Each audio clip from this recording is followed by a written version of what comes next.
They want war. Crying babies looking for food. Starvation, the recipe. People subdued when the people you trust got it in for you. Deceit is the word of the day in every clue. Don't let it go. It's from the days of old. Time is up, but some still do not know. Can I make up my mind? Is it worth the dime? Do I have to take a minute just to make it mine? Life's never fair, but don't listen to the TV. Go out and take a listen to the streets with the people in the slums and the homeless bums with degrees and degrees sitting under a tree. It's not easy in the world for the poor man, the one that brought you to reality. See, they don't want you to know about the black sheep. Leaving 7 roads to the 12 families all around the globe with an ancient code. Is it really asking a lot to say a dead old? Cause we sitting on the earth looking back at extinct, and I'm standing on some ground that's about to sink. I ain't scared for a minute, I ain't about to blink, but I documented for the world what I see and think. Feel we on the call and I feel we on the break. All Congress gonna do is waste paper and ink. Vote or die. You voted and you'll die. You can have it both ways, can't say it's a lie. You can march all you want, but they playing you wrong. They only understand war, it's the same old song. They want war, all they really want is a war. Diversionary tactic to make the big score. The diamonds in the morning, you know they want more, but they wanna keep you low, so they manifest the war. War, all they really want is a war. Diversionary tactic to make the big score. The diamonds in the morning, you know they want more, but they wanna keep you low, so they manifest the war. Like a lotus coming out of the mud with colors, I create envy in those with power but jealous. I unify the poor with my song, the hell with the others. Descended the way they treat indigenous brothers. Cause I understand we link forever. They try to hate us even though that we keep it together. I'm not talking about controlling the air or the weather. I'm talking about maintaining the truth, the high endeavor. A rebel drops bombs in the midst of trouble. The free world counterattack and now there's double. But nature gets the shit in the way to settle. If you stop the machines for a minute you might hear, but they won't cause the TVs whisper in the ear. And capitalism has eyes that don't tear, and they cloud up and get crazy and won't steer. And like an ab, it's hard to get an ass to listen. Living like this is like living in prison. It's hard to keep hope when you're living in prison. The spiritual thoughts, so yes, the mental prison. The outside, yes, it's got to get through. Something's gotta die, so something here can live. Your life is nothing if you got nothing to give. Keeping the spiritual, yes, disguised as religion. Controlling your mind, the mental prison. They want war, all they really want is a war. Diversionary tactic to make the big score. The diamonds in the morning, you know they want more, but they wanna keep you low, so they manifest the war. War, all they really want is a war. Diversionary tactic to make the big score. The diamonds in the morning, you know they want more, but they wanna keep you low, so they manifest the war.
Children dying. What about the children crying? No, no, no. What about the kids? Don't forget the children. Tell them about the children. What about the children crying? No, no, no. Yeah. Digging, scratching, working, struggling, hoping Some is hustling, every man hustling. Stay alive, that's the game. It don't matter if another gets slain. Pain, recession, other cats want a war. We got the weapon, people want bombs, so they gon' get them. This is the rhythm, the politics ticking. It's sad how we living in this life. It's gonna be a time that we change. Shit is not finite, life is the same. Motherfuckers killing each other to make a claim. Stop that bullshit, you have no respect for each other. You know the truth, you come from your mother, your sister, your brother. So love one another. If we make that change, the whole world will do the same. So listen. Oh, it is wonder. Every day the children dying. What about the children crying? No, no, no. What about the kids? Don't forget the children. Tell them about the children. What about the children crying? Oh, no, no, no. Yeah, I wish someone would tell me when is the suffering gonna stop. I see time ticking, fuck your watch. There comes a time when man steps to the plate, but it won't matter if your mentality is fake. Where I'm from, we got a system, overcrowded prisons, 2 cents an hour, man. Listen, shit don't change if we keep exploiting each other. One day you find out you only did it to your brother. A homeless mother, a baby, no supper. She got a husband and father, they both love her, but they can't find work cause the people with the power, they got a strange way to govern. Their price tag say nothing. Life is funny, then again it's really not. People dying for what other people got. I asked God if he can come and change the shit. He said, hell no, it's you that's gotta change this.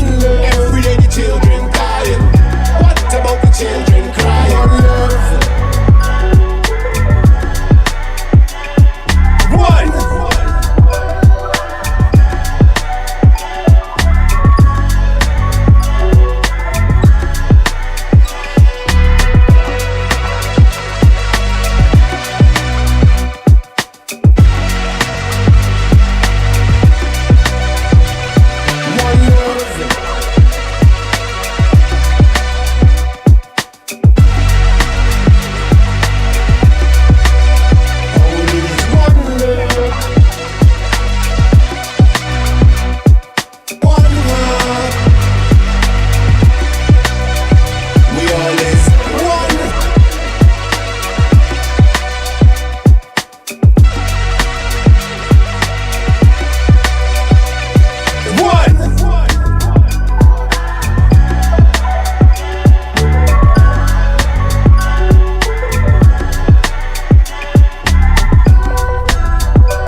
Got it.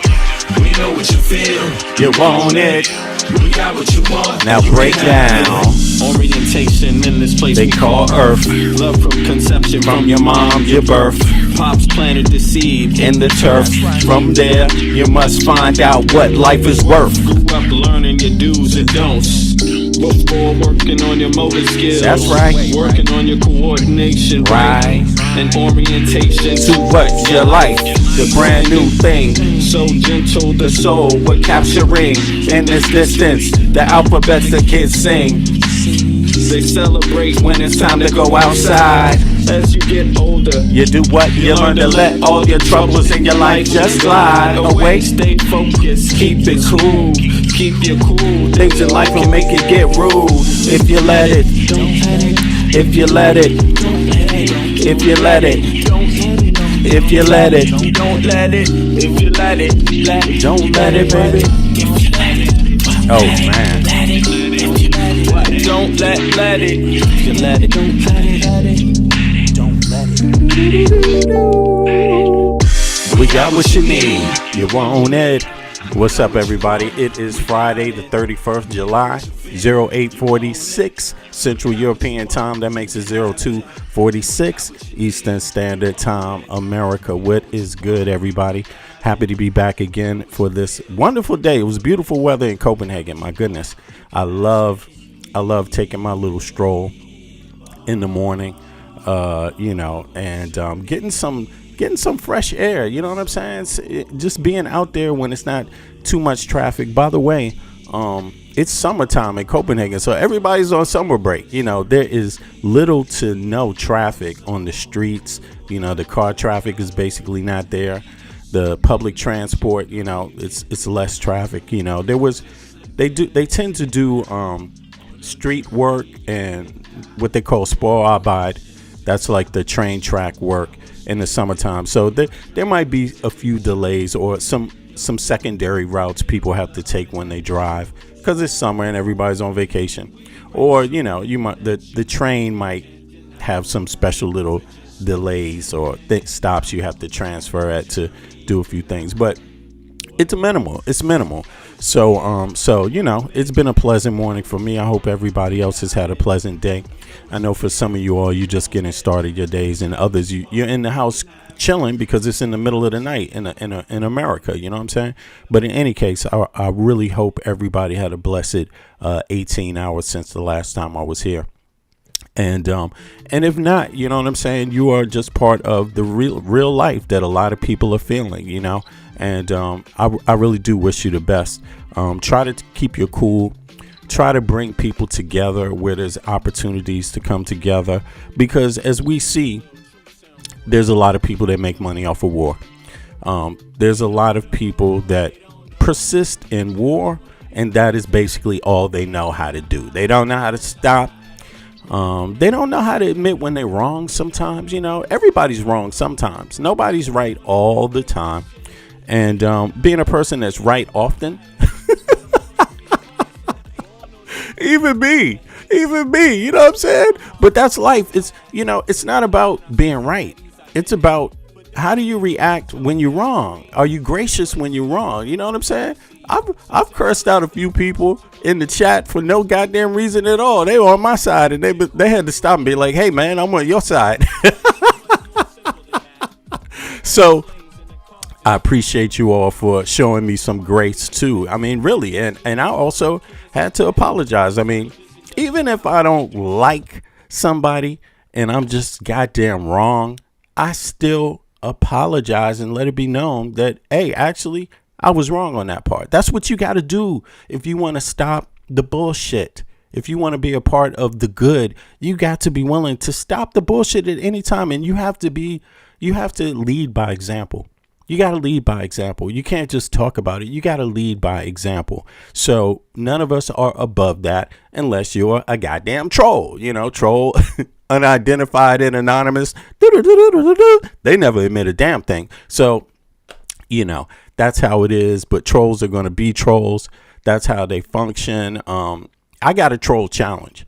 Go outside of your house. Go outside. Go into your backyard. If you don't, maybe you don't want nobody seeing what street you live on. Maybe you don't want anybody seeing what your abode looks like. I mean, hey, what the hell? You know what I'm saying? So then just go outside in your backyard and take a picture of a plant. Post it on your page so we can reverse search that shit and find out if that's actually your picture. I mean, show us something.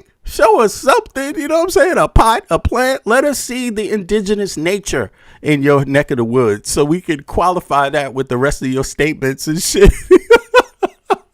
Be like, damn, this plant doesn't come from this country. Where the fuck they get that from? Yeah, it's that time of day. That's where we live. This is what's been normalized. So you got to ask good questions to get to get the answers you want, man. It's that way, but no need to be frustrated about it. You know what I'm saying? So I welcome the trolls also. Come on in, trolls. Welcome. Welcome, troll.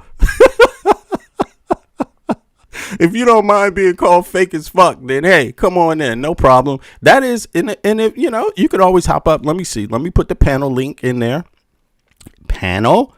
Let me spell it out plain. Panel link to come up and speak, even if you're a troll. Actually, especially if you're a troll.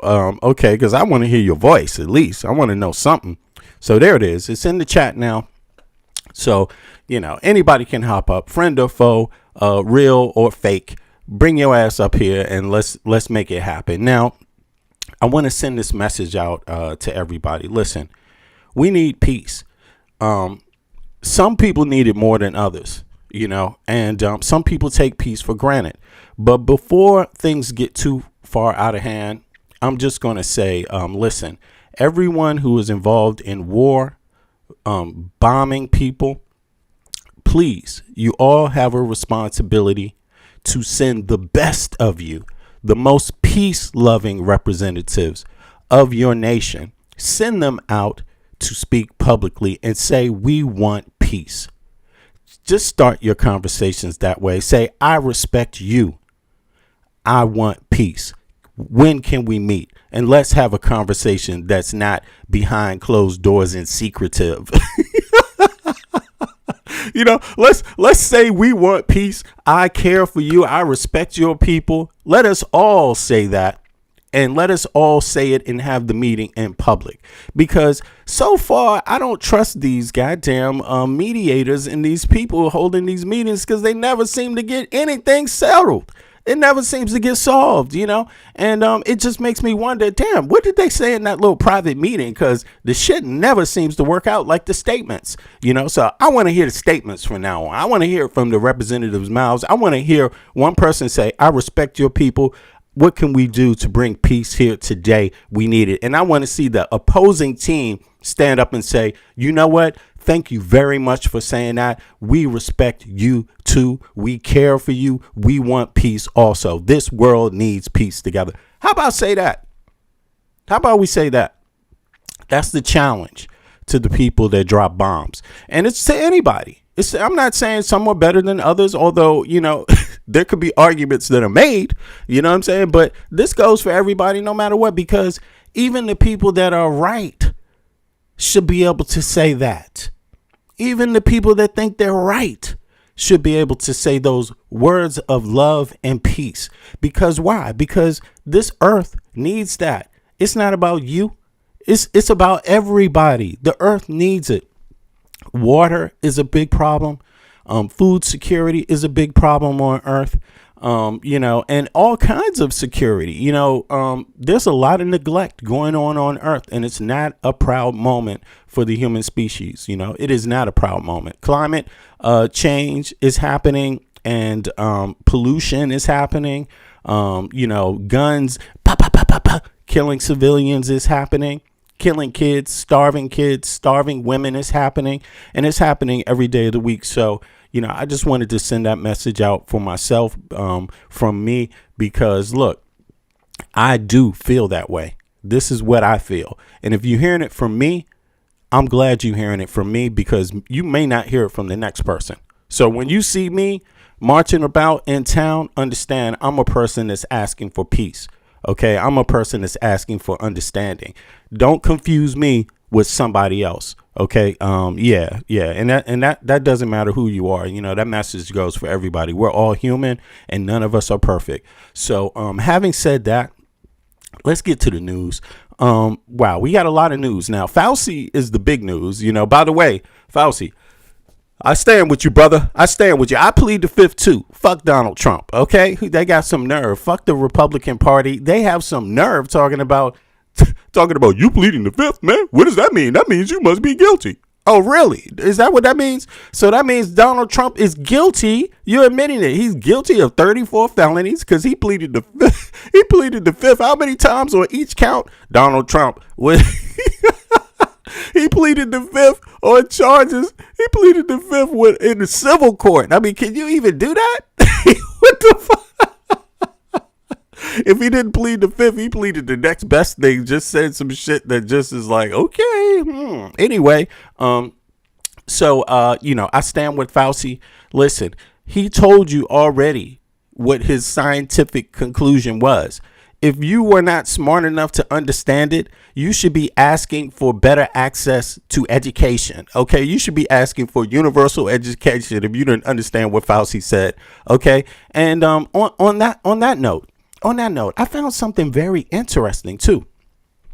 Just for the people that maybe think this shit is way complicated, it's not. It's not. Inoculations, vaccines, do you know when people first started getting it, in America for at least, because it's ancient.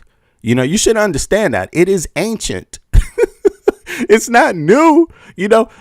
What we use today was taken from ancient practices, and work was built upon it to the degree that we have it today. But the concept of vaccines is very, very simple. It means when you find somebody in your group that had a disease, right, and they survived it and everybody else dies, you take some of the blood from them while they're still carrying the disease, and you put it in somebody else and you find out what happens. That's the basics of it. And they found out that, wow, at some point, after these viruses go through people develop some type of immunities. Maybe they don't know how. Maybe children are born and they survive it somehow. You get better generation after generation, and then they use that to inoculate other people. You know what I mean? And it first arrived in the United States of America when, in like the 1700s. And do you know where it arrived from? Do you know where Americans first got that concept from? And do you know how many lives were saved? I believe it was let me look that up right now, just for people to know before we get into the main thing. I just thought this was a very interesting thing. Let me see here.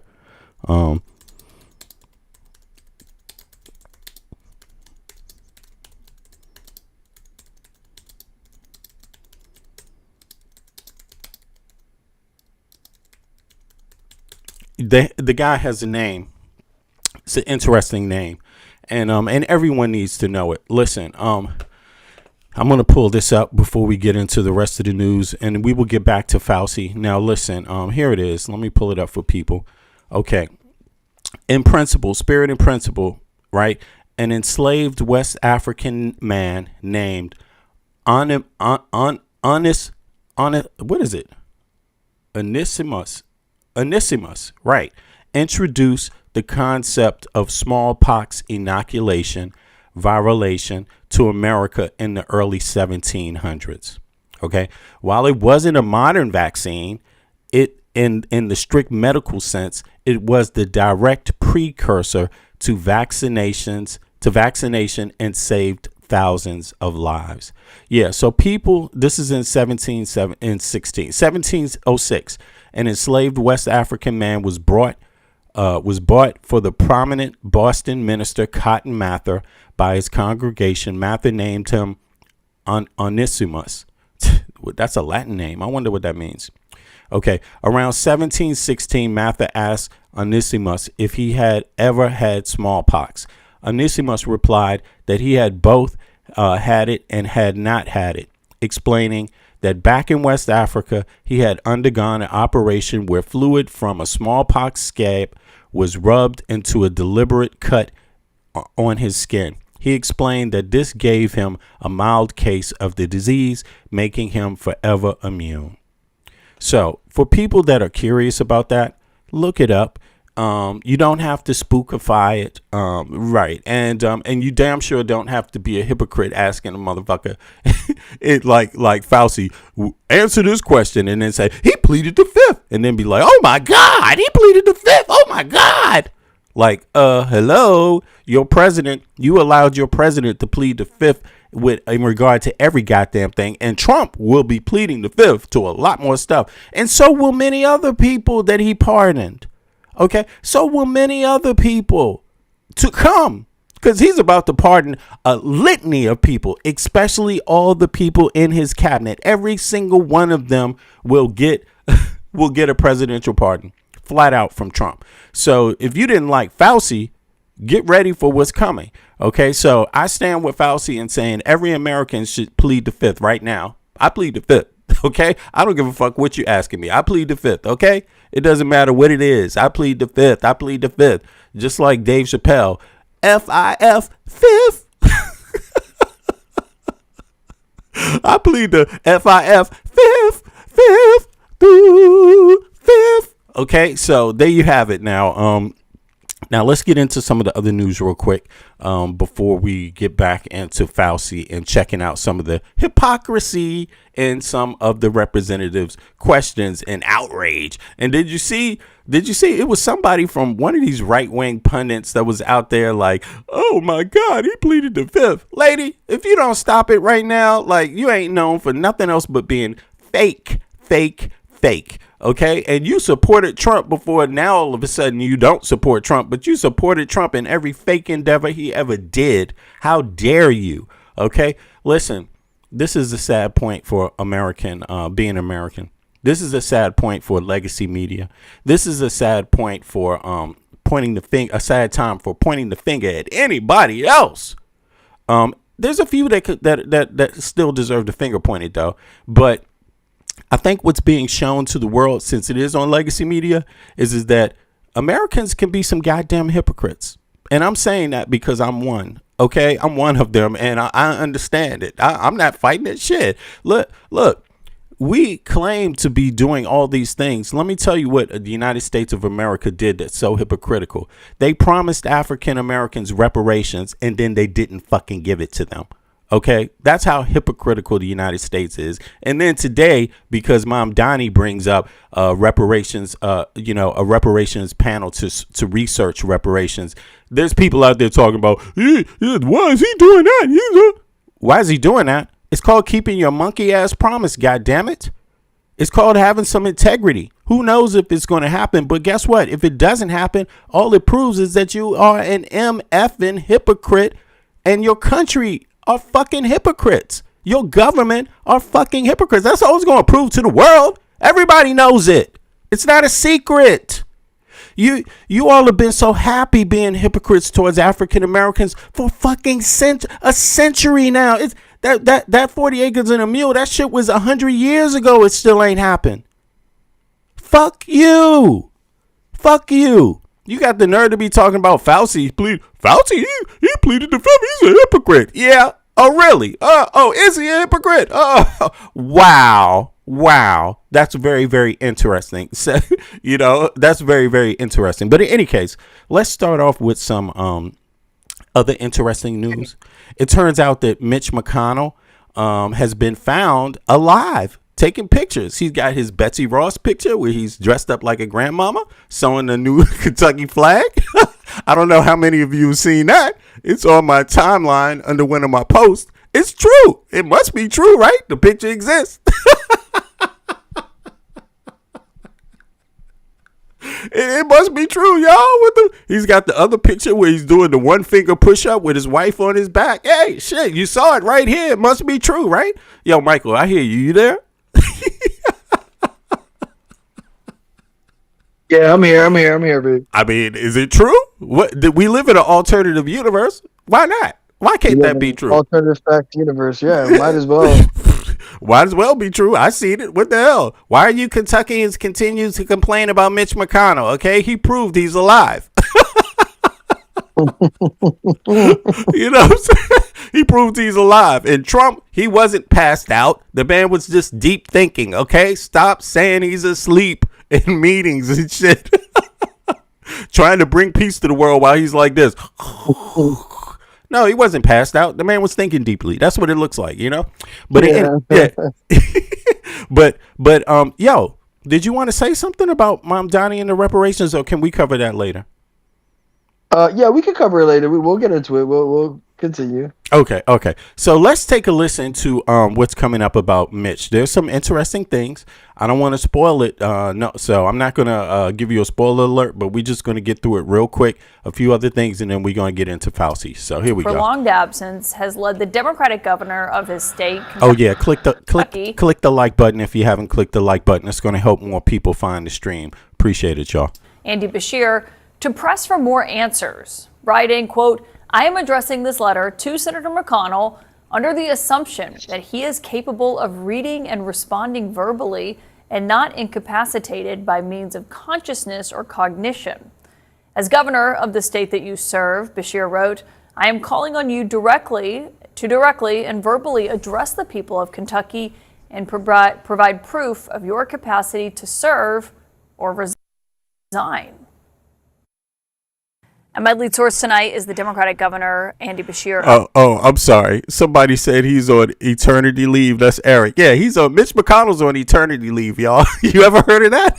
It's government-sponsored eternity leave. Kentucky. And thank you, Governor, for being here. Your letter says that Senator McConnell needs to talk on camera to prove his capacity directly and verbally, or you believe he needs to resign.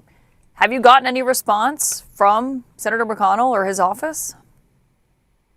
I have not. And this is now the second request I've made. Hold on. I want to hear that again. Look at his eyes blinking, too.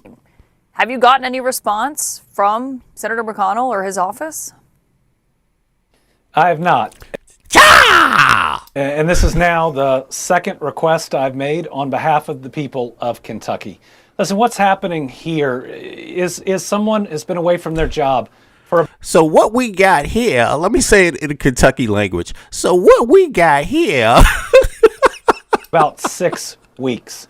And anybody who's watching, if they were away from their job for 6 weeks, they'd have to call their boss, explain what's going on, and talk about when they could get back to work. I respect everyone's privacy, especially with their health. But when you run for these types of offices, you give up some of that privacy. You know that when you run. Senator McConnell has a duty to the people of Kentucky to show that he continues to have the capacity to do this job, and it's time that he step forward and do it. Listen, if he supposedly had a 17-minute conversation with Scott Jennings, he can call in and have a 3-minute conversation with you. He can go to camera and just let us know he's doing all right, which is what we all ultimately hope for. But it is incumbent upon him to have enough respect from the people of Kentucky and the United States of America to do the bare minimum and be honest and transparent. Do you believe that those two pictures his office released with Senator McConnell in them, do you think that those are an accurate portrayal? Let me see. Somebody said there's a delay in syncing. Okay, I'm going to check in on that. Thanks. Of his condition right now? I don't know, and it's stoked even more speculation that's out there. You know, only putting out 2 statements, not doing any interviews, not calling in when supposedly you're talking to people. Those are the types of signs that people see and become increasingly concerned. We don't have any timetable for when he might get back. And so it's not like we are asking a lot. We're asking the bare minimum. And if he won't do it, it is up to John Thune and the majority in the Senate to make him do it. I think that the Senate Majority Leader has a responsibility to ensure that all of the members have the capacity to serve. Now, some people online are saying, why don't I go and try to storm the hospital? I'm in Kentucky. John Thune's in Washington, D.C. Ooh, wow. Somebody he talks to on a regular basis. In the very least, he can give us a report on what he's heard. Or, Caitlin, to be fair, Scott Jennings works for CNN. He can, on air, dial him up, put him on speakerphone, and we can put all this speculation to rest. Yeah, well, obviously Scott has declined to do so, but relayed what he says he heard from Senator McConnell. You know, you mentioned what you said to Leader John Thune here, saying that he should investigate what's going on with Senator McConnell. He responded today when he was asked about your letter that he thinks this is an issue between the people of Kentucky and Senator McConnell. What's your response to that? Well, you only have a vacancy in the Senate if one of 3 things happens. You have a death, you have a letter of resignation, or the Senate moves to ultimately expel you. And that third part is what he has a duty to do if Senator McConnell is not capable. And as the majority leader of the Senate saying he's not even going to check on one of his Republican senators to make sure he can do his job, that is shameful. And while a lot of folks want to talk about what this person or that person should do, the wrong here is directly on congressional Republicans. The wrong is on John Thune, who has talked ad nauseum about Joe Biden's health but won't investigate one of his own, won't walk right across town, won't be able to look in the camera and say one of my fellow Republican senators has the ability to continue, and I think so little of the American people, I won't find out for sure. That's pretty shameful. You know, some people might hear that and look at when the Democratic Senator John Fetterman was in the hospital, I think for 6 weeks or so, for depression after his stroke. At the time, Chuck Schumer said the Democratic caucus stood fully behind him. Do you think that this is a different situation in your view? You know, this is a good point. I think anybody who's gone for that long. This is a good point to ask a question. Now, at your job, I don't know what job any of you have, right? And of course, you know, you don't need to divulge that exactly, you know. But at your job, would they allow you to go on leave for 6 weeks for depression? Would they allow it, or would they fire you? I mean, I'm just saying, you know, I know a lot of people that basically have jobs, and if they don't show up to work, you know, yeah, maybe a day or two is okay. You know what I'm saying? But not only that, can they even afford to see a healthcare professional, right? You know, I'm curious about that. And again, I'm talking about tax paying people, you know, so we pay taxes for this. He's getting your tax dollars, whether you like it or not, whether you're a Republican or not. You're feeding him right now. You're paying for his health care. And he's got private health care, by the way. He's not on Medicaid or Medicare. He's paid enough by you to where he doesn't need Medicaid or Medicare. He's got the best health care, and he still can't drag his ass out there and make a statement. And you're the one paying for it. If you're an American citizen, if you have a job, it doesn't matter if you're cleaning toilets, if you're cutting grass, it doesn't matter if you're flipping burgers. This man has better health care than you, likely. And guess what? He's not dragging his ass out to say a damn thing to you. So I'm just curious, would you be allowed to do that? I mean, I don't know. I'm not judging. Some people might have a month. You know, I don't live in the U.S., even though I'm an American citizen. I live in Denmark. So I know what that situation is. It's probably going to look a lot different. First of all, I would probably get a month sick leave from my job, maybe more, right? Just right off of the bat with my pay. And then if I couldn't continue, or I would have to check in and make some kind of statement, let them know where I stand. And then it's up to them. Then I would probably go on sick leave after that, which is or what do you call it? It's called sygedagpenge in Danish. It means sick leave unemployment. That means you're on unemployment, but they can't bug you. You know, you just tell them you're waiting to see a doctor, and, you know, and you get a letter from your doctor saying, yeah, I've advised that I've given him a ticket so he can go and find health. In my case, he can find a healthcare professional, and that might take some time. And they give you that ticket, and then you just stay on sick unemployment until further notice. But that's how it works in Denmark, you know, and gratefully enough, Danes have that. Everyone that lives in Denmark has that, and we should be grateful for that. That's what people vote for. That's what people pay taxes for. That's what people have come to know as normal here, right? And people would be outraged if you start challenging those rights. You know what I'm saying? So I'm just curious. Somebody said fuck no in the chat. Tootie. Tootie said, fuck no, man. And listen, a lot of times an employer might want to give it to you, but may not even have it, may not even have the ability to do it. You know what I'm saying? And you know, again, that goes back to, why don't we make universal health care universal in the United States of America, so it's not on the employer's back? How about that? How about that one? How about we fix that? And how about we take the 30% administration fees that's attached, minimum, that's attached to anything you need from Medicaid or Medicare, and how about we reduce that 30% down to 10% or 5%? Can't we do like Denmark does and make it 5% and still have the private industry involved in it somehow? You see what I mean? So it's just something to think about, because this is really what the conversation is at this point. You know, I mean, we're paying for someone who doesn't even believe you should have the same entitlement. Talk about entitlements, Johnson. You know, talk about what's his name? MAGA Mike Johnson. Talk about entitlements. What about these entitlements? Is Mitch McConnell the able-bodied man? We don't even know that. You know what I'm saying?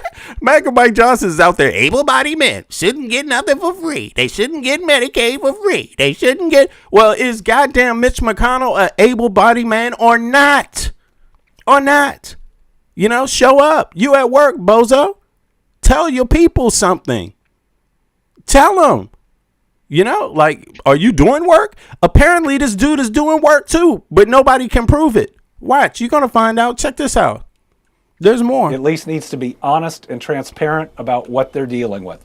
To give regular reports, and I expect that for a Democrat or a Republican. This is also one of the reasons that I support term limits.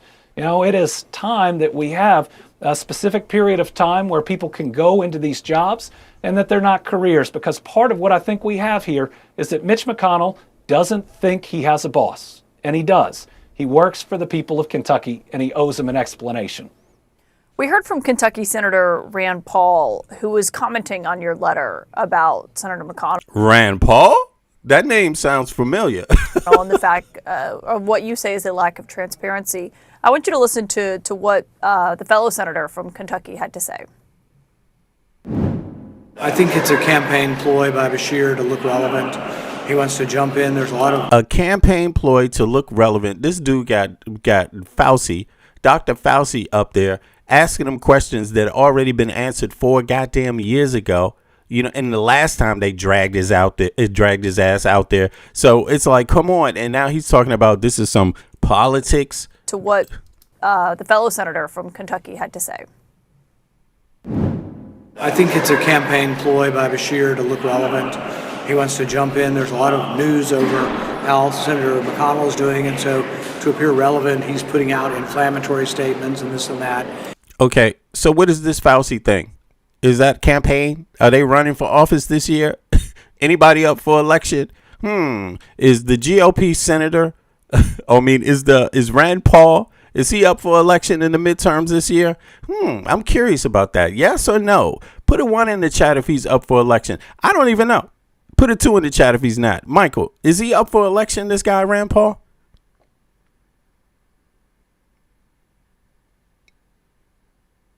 You there, Mike? Hold on, let me see. Yeah, maybe. Is there a delay in the stream? Maybe. Yeah, no, there was. Okay, no, he's not. okay. He's not up. He's not up. 2029. Damn. Okay, so this would be the first time this this is the only reason why for him, and it's still some shit politics, even if he's not up for election. Yeah, but in any case, he's helping his fellow Republicans, huh? It's convenient for him to even bring up the whole Fauci situation. Like, it's convenient, right? Yeah. Like, this distracts from everything else going on, right? It adds on to the midterms, right? Yeah. It's supposed to sway the election in some sort of way. Yeah, he's got to kiss Trump's ass.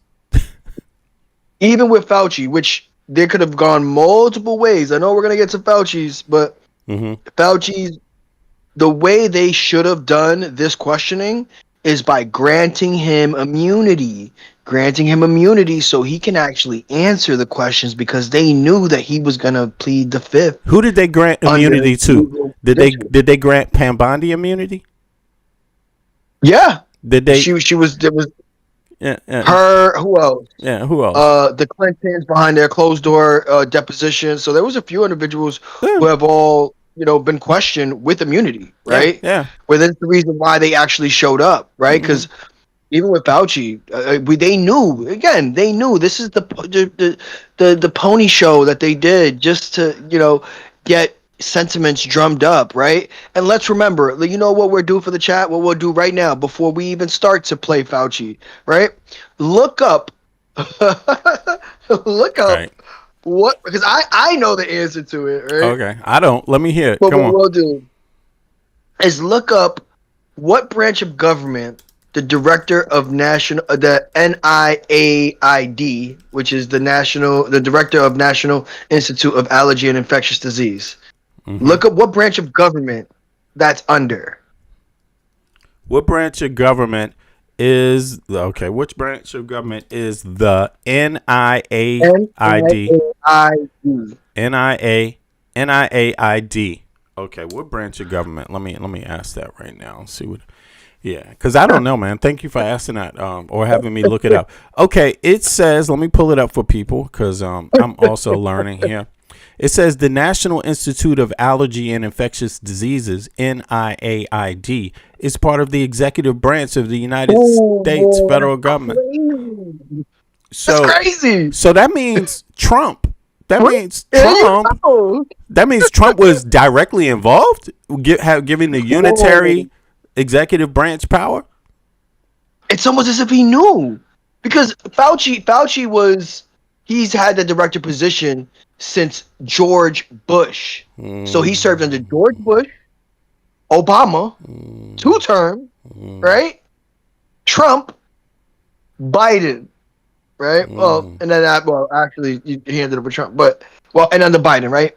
So he ended his term with Biden, right? So he served under right. He served for quite a few presidents, 2 of them being Democrat and 2 of them being Republican. But under the coronavirus, right, and all the questions that they were asking, guess who knew all that information?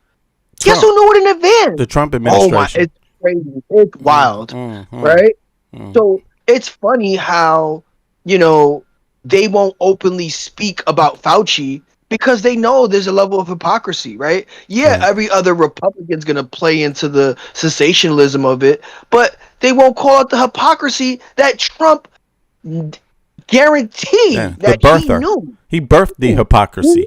Yes, he birthed this shit. He created it. Exactly. He went and he did the same thing with the tariffs. He goes out preaching one thing, something else is happening. It's like, that's what he did. He went out there and said, the tariffs, man, this is how the tariffs work. It's the foreign countries that pay the tariffs. Wrong.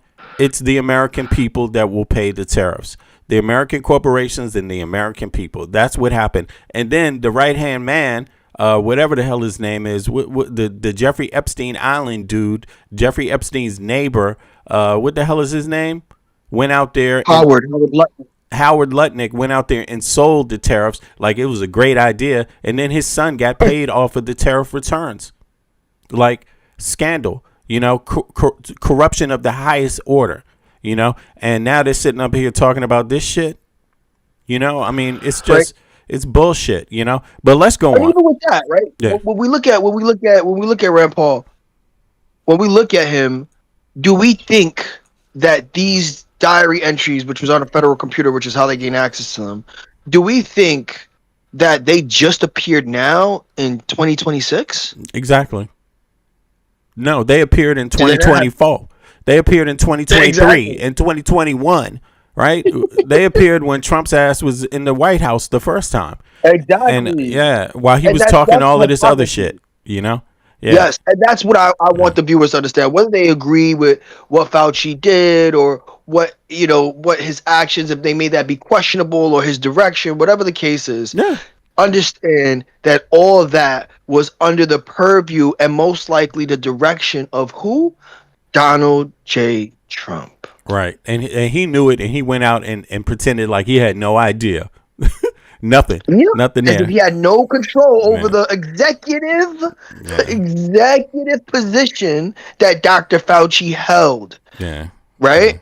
Yeah. So when we look at this, as if he didn't have all that top secret information about a potential release from the Wuhan lab, right? As if he didn't know this himself, right? But yet he touted these, anti-vax sentiments and piggybacked off of the injustices of lockdowns, but he knew everything that came along with that and the direction that was being given directly to Fauci under his purview, under the executive power, right? So the levels of hypocrisy is crazy. And obviously we'll watch it. He plead the fifth, so there's not much to watch, right? It really is just a bashing of Fauci at that point. But whether you agree or disagree, what you should acknowledge is who he was under and who had the power and the direct purview over everything that Fauci knew as if it was new, right? And that's what the Republicans won't talk about, right? When we look at the conveniency of this diary being released like they say it was on a federal computer. They had access to that since day one when Trump stepped back in office, even if it wasn't at complete access when he initially was supposed to leave office, right? If we think he didn't have access to that or he can't get access to that while Fauci was actively writing in his diary about the COVID. If he didn't, I'm sorry. if he didn't get access to it, what the hell is wrong with him? Because it was a global pandemic, the threat of killing millions of people. Why wouldn't he have looked in? Why wouldn't he have inquired? That if he didn't inquire, yeah, and if he didn't inquire, that just means he was incompetent or just didn't care. He wasn't up for the job. You know, come on. When somebody tells you 1 million people going to die, you know what I'm saying, or more. You know, hello, you don't want to pick up the phone and get that information when it's under your, branch of government. You know, this reminds me of this whole thing. It reminds me, and it's terrible that New York has to take they get criticized for this. New York kind of walks with a shadow. What's that game? It was in the video. What was that video called? It's tricky. It's tricky to rock a romp to rock a. You know that little game they play on the street where they they put the little thing under the cups and they move the cups around. Oh yes. This reminds me of one of them. The name is escaping it. Yeah, man. But I know what game you're referring to.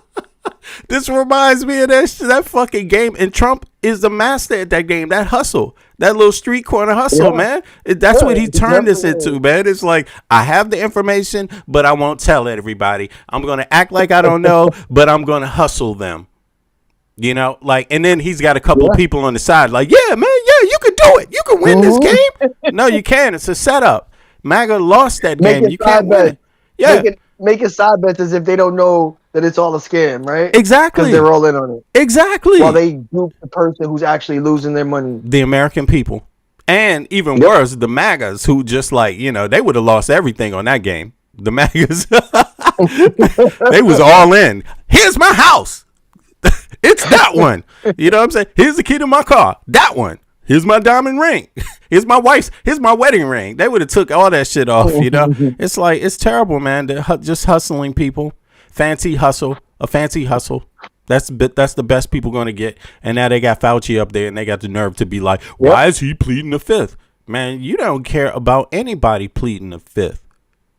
You don't care about anybody pleading the fifth regarding anything. Do you really think people aren't going to plead the fifth when they drag their ass in? Did Ghislaine Maxwell not plead the fifth?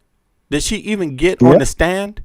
You know what I mean? Like, come on, it's just too much. Pam Bondi, it's Pam Bondi not plead the fifth, right? Todd Blanche, did he plead the fifth? You know what I'm saying? I mean, how you gonna have a director of the DOJ? Did he hold on? Did he actually plead the fifth when he's did Todd Blanche? I'm curious. Did Todd Blanche plead the fifth? I'm just curious about this, because that would be a total sign of like you can't. How can you even consider? Okay, it says he didn't plead the fifth. All right, so he didn't. Hold on, pleading the fifth.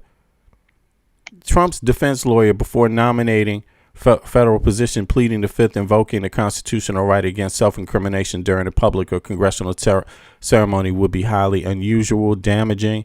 Okay, but Trump did. Eric Trump did. Alan Weissenberg did. What about who else?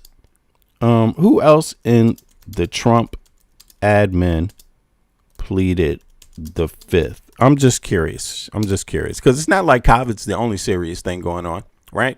So who else? I'm just curious, just to make it really clear. And then we get back to this. I know I said we wouldn't cover this in the beginning, but we may as well at this point just see what they say. Oh, damn. Is it that many people? This shit is taking a minute. It must, and even with that said, it doesn't take away from the effectiveness of the vaccine, right? Two things can be true at once, right? Fauci could have been deceptive when it came to some of the statements he made, or unsure about some of the statements he made, instead of being upfront and saying that he was unsure and, necessarily giving direction when it came to COVID. But that does not take away from the effectiveness of the vaccine, right? That doesn't add to the vaccine conspiracy, that the vaccine was the jab was killing people. No, let's not fall into that misinformation or disinformation, because that's just blatantly a lie. Right. Right? It The actually vaccine turned does out. work. It actually turned out the way that he said it would turn out. You know. Yeah. So it's like, but all right, but still people want to know about its origins, and that's another topic. I think that's another topic. But look, if you haven't figured this out, people work on vaccines all the time. Did you know that? I mean, what are you going to do? Tell them close down all vaccine centers? The vaccines have saved a lot of lives. It's not just regarding the COVID. Like, come on, it's so many damn things. Loads of people. The population has increased because of vaccines. It's like, so you're going to be living in a highly talk about being replaced. Yeah, you try going without vaccines, we're going to see how long that lasts. But in any case, let's continue here. Sakes, we've had elderly senators from both parties. You haven't heard me ranting and raving saying they need to prove they're alive and they need to do this. We've had people missing for a year. He said we've had people missing for a year? For a year? Damn. Who's been missing for a year? That's crazy. I mean, did he even mean to admit that? That is devastating. That's devastating. So you're paying for all these people. Every person that goes to work, it doesn't matter if you worked 1 hour or if you worked 2 hours or if you worked 100. It doesn't matter if you earned only, what can I say, $200 or $2 million. You all contributed to these individuals, right? To their health care, to their lives, to their homes. You literally paid their salaries. If they make enough money to send their kids to private school, you paid for that too, pretty much. I mean, these people are getting paid, what, $200,000 a year, right? I mean, one person, that's pretty cool, I think. I mean, don't get me wrong. I'm not trying to underestimate what cost they might have, but goddamn, they definitely are getting money in a lot of other ways that they wouldn't get if you didn't vote for them. If you didn't elect them, they wouldn't get any of that extra money they find ways to get. Look, if you didn't nominate and appoint Clarence Thomas, if you didn't make him a Supreme Court justice, he wouldn't be getting all that extra, those gifts he gets. He wouldn't have got none of them because he wouldn't have been even relevant to anybody else. You see what I mean? Talk about AIPAC money. Talk about money coming in through dark money to a lot of these representatives. They wouldn't get any of that if you first did not vote for them. So things need to be cleaned up. And obviously, if there's more people that have been gone a whole year, then that's screaming like that's a problem. But let's continue. Let's see. There's more dirt on Mitch coming. Watch. You haven't heard me ranting and raving saying they need to prove they're alive and they need to do this. We've had people missing for a year. What's your response? I mean, he's saying that this is a political ploy, basically, on your part. I am the governor of Kentucky. Our people deserve a senator that they know has the capacity to serve. And how is it asking that much to ask him to do a short video or to call into a news station for a couple of minutes when supposedly he's calling other people and having longer conversations? It's a campaign ploy to say someone should have a 3-minute interview. My goodness, is that too much for Rand Paul? Because I see him jumping in front of every camera he can find. But how about y'all ask Rand Paul how he's doing? Ask Rand Paul to go over and see him in the hospital. This is his fellow Republican senator from Kentucky. And I know they don't like each other very much, but Rand Paul has a duty to the people of Kentucky too. Why doesn't he go see him and report on his status? Governor Beshear shouldn't hold his breath because today Senator Thune flat out said it's an issue best resolved between, quote, McConnell and the people of Kentucky. Joining me now, Karine Hajar, editorial board member of the Washington Post and a Steamboat Institute fellow, and Sawyer Hackett, a Democratic strategist and content creator. I have to say, the idea of it being confined to the people of Kentucky and McConnell, I mean, we know that every senator, yes, they have constituents in their home state, but they serve the people of the United States as well. And so a governor asking for some more assurances that the person can serve, given all the attention that was on other politicians like President Biden, how is this working? I don't think it's working very well, actually.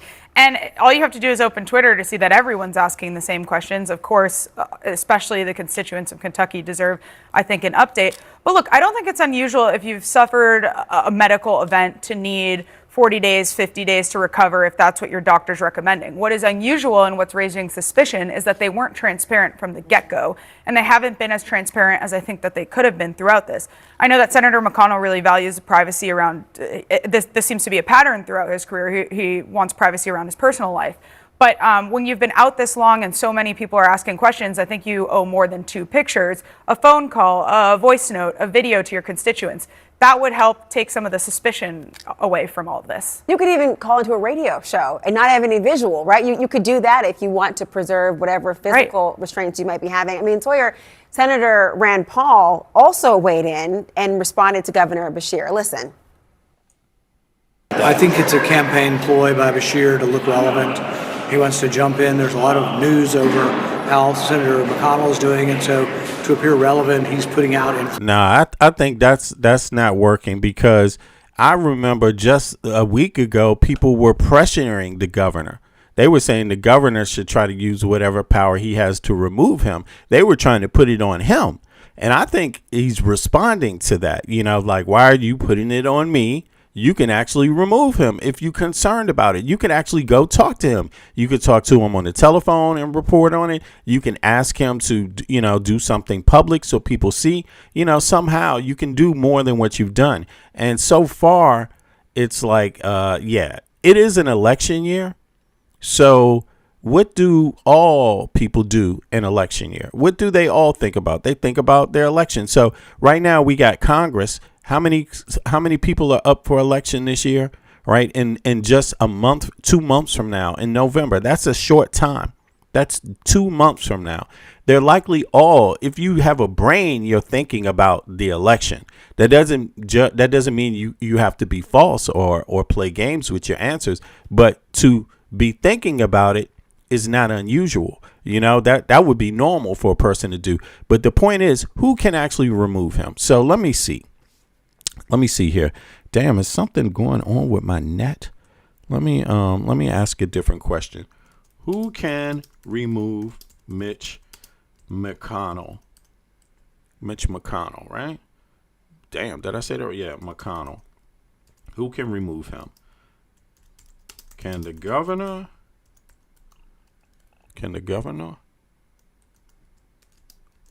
Who else? And how? Let me just see what comes back. All right, let's play a little more of this. Inflammatory statements and this and that. So he's claiming it's about relevance, or is it about trying to get resolution for the people of Kentucky?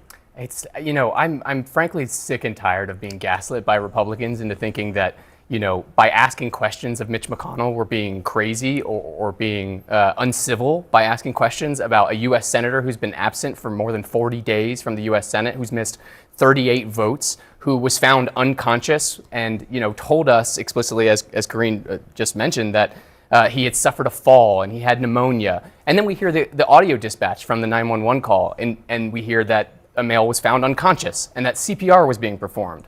And that has still not been adjudicated. We still don't have answers to why that happened. And yet, despite all those questions, you still have Republicans out there saying, like, this is all a political ploy and Democrats are trying to use this to their advantage.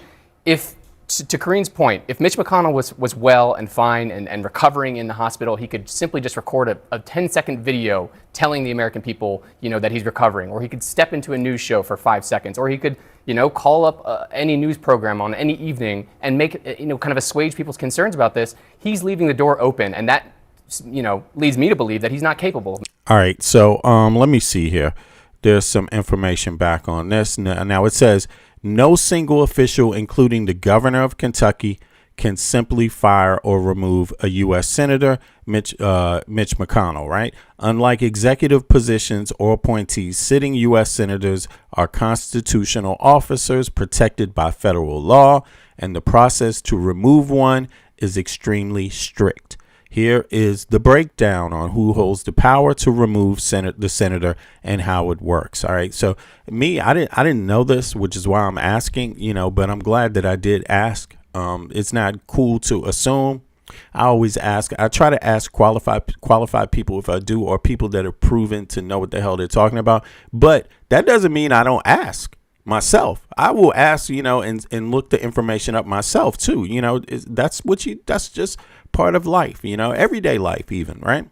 It's good to get some pointers from people, but also look it up, So let's see here. U.S. Senate, the only authority. So the Senate is the authority, period. There it is. Okay, the Senate must vote to expel a member. Requirements. Expulsion requires a 2/3 supermajority. There it is, 67 votes out of 100 senators. Now, this is the same majority that you need in the Senate for universal health care, by the way. Things that are seen as not everyday, this is a major event, so it requires the majority, right? Supermajority. And in some cases, when dealing with certain things in Congress, they might need a supermajority too. Some votes come down to just the majority, 51 in the Senate, and the same thing with the Congress. But certain things like this are supermajority. And the health care that you got, by the way, somebody mentioned Obamacare. I believe that was a supermajority. They needed or it was a tight vote. They didn't get what they wanted. The bill was cut down. Right. It was cut down, and they had one person that said that disagreed and said, if you don't remove this, and this, I believe it was some restrictions on private industry, how much they could get involved in, charge, how that works, if there would be limits on that. And the person was like, nah, man, forget that. We're not going to go after corporations with this bill. We're going to do it this way. And that's what you have today known as Obamacare. Now, but in any case, here we go. Historical context, expulsion, and exceptionally rare. It has only occurred 15 times in U.S. history. Let me see something. Would you need the same majority to pass universal health care? Since we're here on that, I just want to make sure. Like I said before, sometimes I can be wrong, even though I'm right about a lot of shit. I can be wrong sometimes. I forget. Also, we go through a lot of information, and over the years, you forget what you dug up and what you researched, right? So let me see here what it says, just to get that out of the way. Something is slow. I admit, somebody told me my stream was a little lagging, so this must be a bad internet day. Let me check a few things. I know what I have to do. Yeah. Let me try this one more time, this question.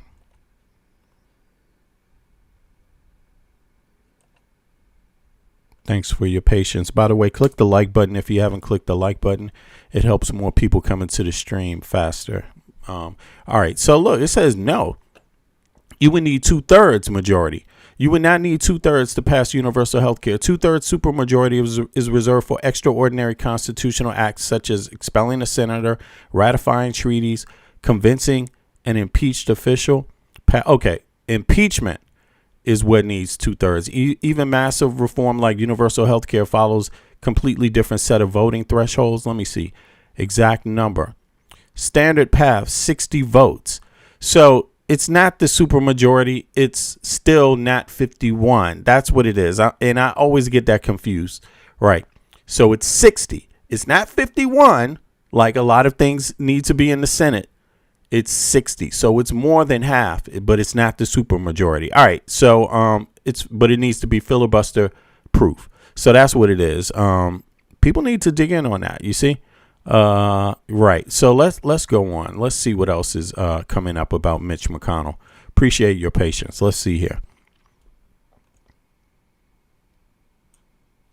I don't know if some of you all might have caught that in the chat. Now, this is Adam Mockler. He's talking about Mitch McConnell's goddamn signature, and apparently it doesn't look the same. Let's peep. Really compare that to the one in the middle right here. that seems to be perfectly auto-generated. There is no shot that is real. All right, everybody, I just wanted to pop in for a quick update because they are now trying to arrest reporters on Capitol Hill for simply asking questions about the whereabouts of Senator Mitch McConnell. What? Senator Mitch McConnell is supposed to be held accountable by the American people. He is an elected official, and yet all of these Republican staffers, representatives, senators, people all the way up to the Trump administration, to everyday Republican staffers, are covering this up and hiding this in unison because it benefits their current power structures. I want to show you the moment that a TMZ reporter, Charlie Cotton,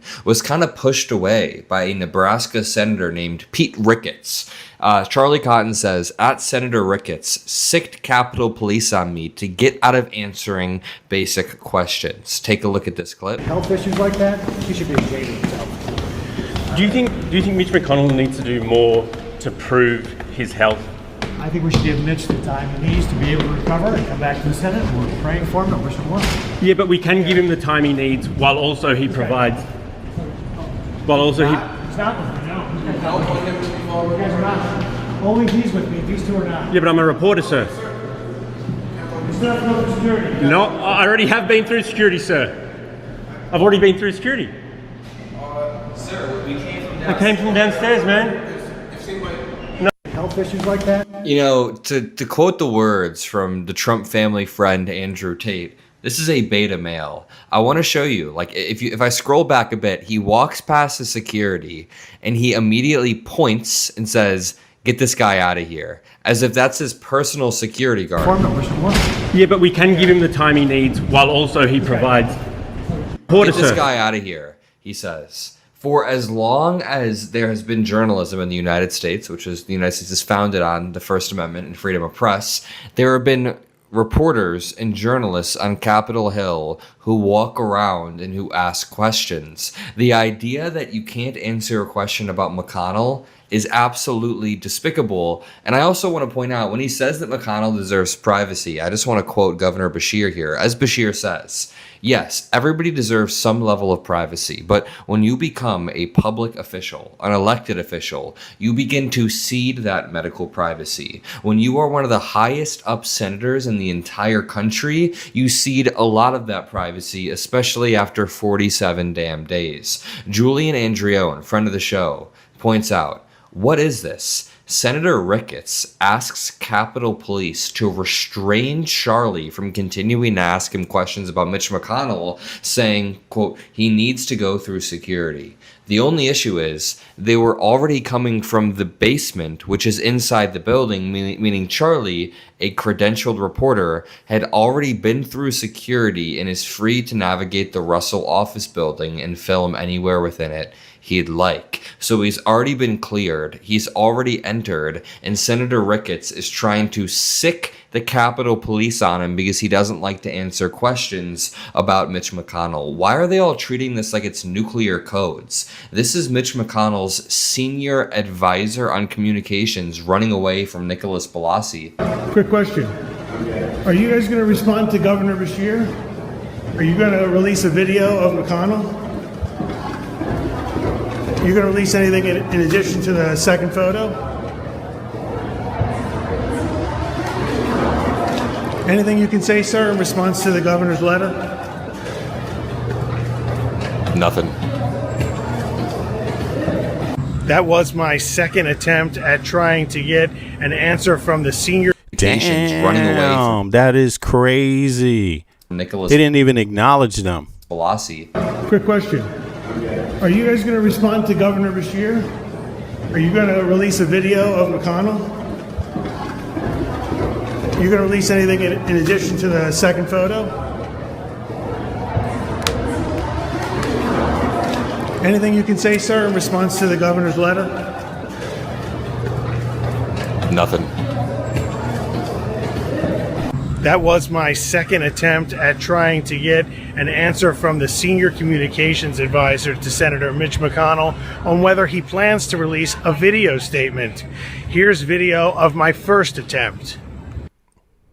Hey, ask you what you think about people saying that McConnell should put out a video?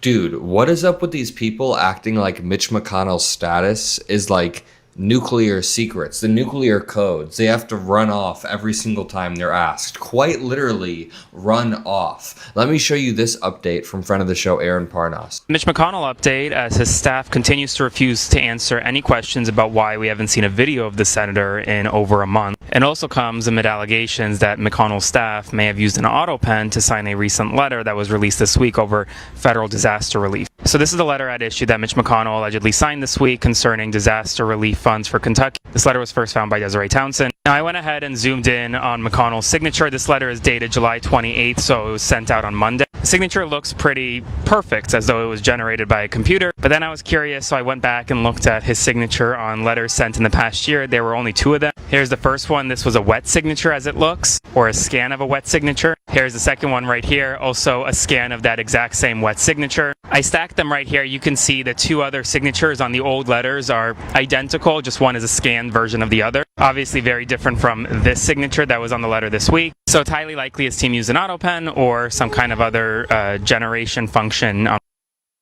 a recent letter that was released this week over federal disaster relief. So this is the letter at issue that Mitch McConnell allegedly signed this week concerning disaster relief funds for Kentucky. This letter was first found by Desiree Townsend. Now I went ahead and zoomed in on McConnell's signature. This letter is dated July 28th, so it was sent out on Monday. The signature looks pretty perfect, as though it was generated by a computer. But then I was curious, so I went back and looked at his signature on letters sent in the past year. There were only 2 of them. Here's the first one. This was a wet signature as it looks, or a scan of a wet signature. Here's the second one right here, also a scan of that exact same wet signature. I stacked them right here. You can see the 2 other signatures on the old letters are identical, just one is a scanned version of the other. Okay. Obviously very different from this signature that was on the letter this week. So it's highly likely his team. That does not look like his signature. It's way different. It's like got these rounded ends, and it's also like similar to how a lot of people write. Everyone's cursive is not that rounded. A lot of people it's like chicken scratch.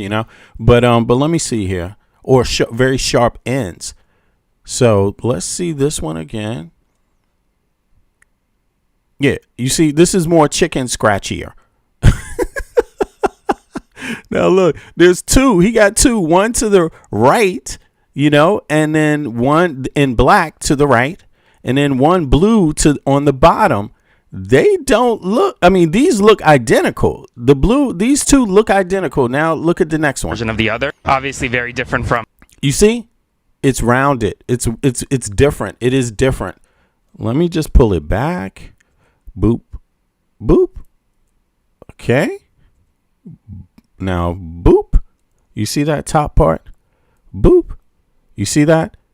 Now let me do one other thing real quick. I want to try to blow this up and see if it can stay on screen when I do this more, just for people, just to see if we can get a better look for everybody. Here we go. Let's try that one more time. A scan of that exact same wet signature. I stacked them right here. You can see the 2 other signatures on the old letters are identical, just one is a scanned version of the other. Obviously very different from this. You see? Come on now. The M's got more rounded. This L, what is this? Connell, I guess, that big old C with the, whatever that damn cartoon character is on there. This is, it's definitely not looking the same at all. 2 identicals, the black to the right and the blue to the left on the bottom, versus this next one, which is here. Does it look the same? Put a 1 in the chat if it looks the same. Put a 2 in the chat if it doesn't. This is the new one. These are the old ones. Old, new. I don't even see the dot. Look at it. Even the Mitch is not there. It just looks totally different. The dot is smaller. The dot is not even pronounced. Look at this. See how much the dot is pronounced in these 2 that he has, the black one to the right and the blue one on the bottom to the left. That's his prior signature, right? Now look at how little the dot is on this one. Come on, yo.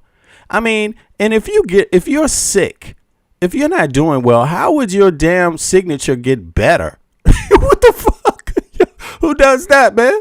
His cursive gets much clearer when he's sick. Now put a one in the. What did I ask? Yeah, this shit. Put a one in the chat if you think this shit look the same, bro. Put it two in the chat if it looks different. I'm saying, man, come on. Whose goddamn cursive gets better when they're sick? I mean, wow. Can he think better? Maybe he's better. Maybe he's a better senator. maybe the sickness made him smarter somehow, or made his body functions and shit, his motor skills better. Is that what happens? Wow.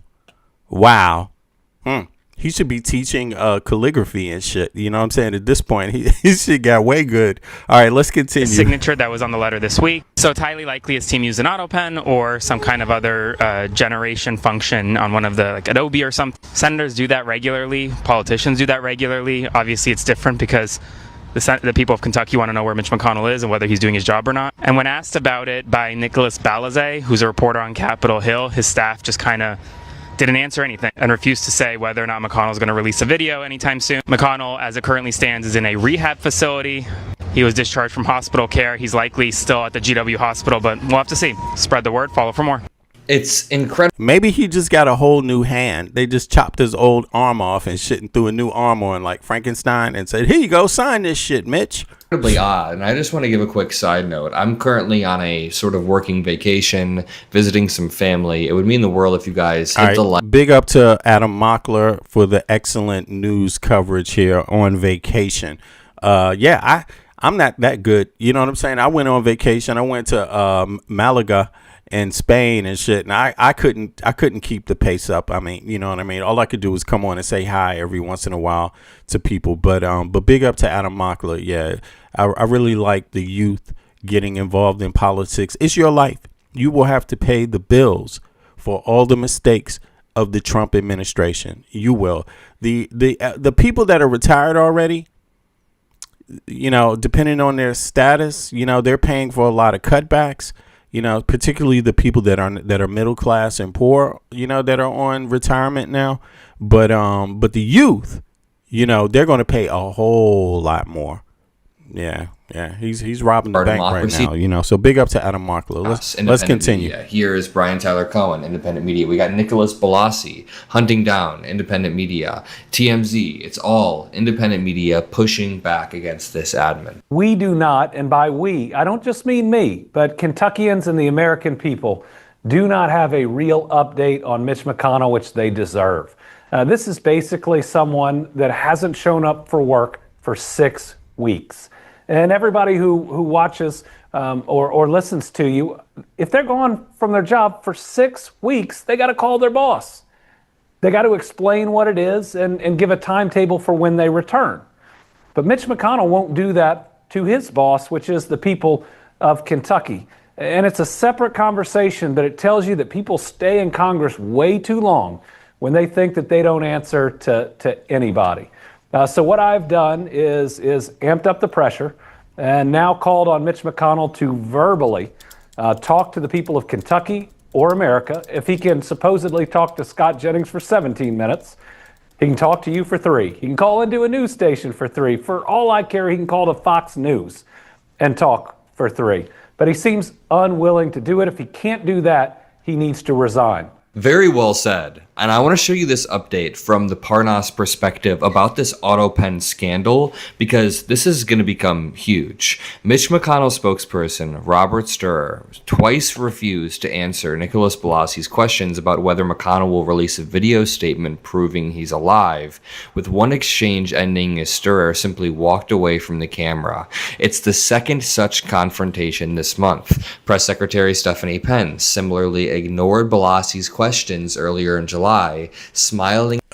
Somebody said, someone actually had the nerve to say, it's only a problem when the right wingers do it. No, because nobody's denying any auto pen. The issue is not auto pen. The issue is that you goddamn maggots tried to say that a president can't use the auto pen when Biden was in office. That's what you said. Okay, so pick a lane, goddammit. Stop flip-flopping. It's crazy. And waving at others as she passed. Did Biden disappear for a month? And first of all, Biden, he never took a day. This dude never got sick days. The only thing he got was regularly scheduled and actually very minimal checkups. That's it. That is it. Do you know how many times Trump got more than just regularly scheduled checkups? Yeah, you better check the facts out for real. McConnell, 84, hasn't been seen publicly since June 14th when medics were called to his home for what was logged as cardiac arrest. And you know, it shouldn't matter whether you agree with somebody's policies or not.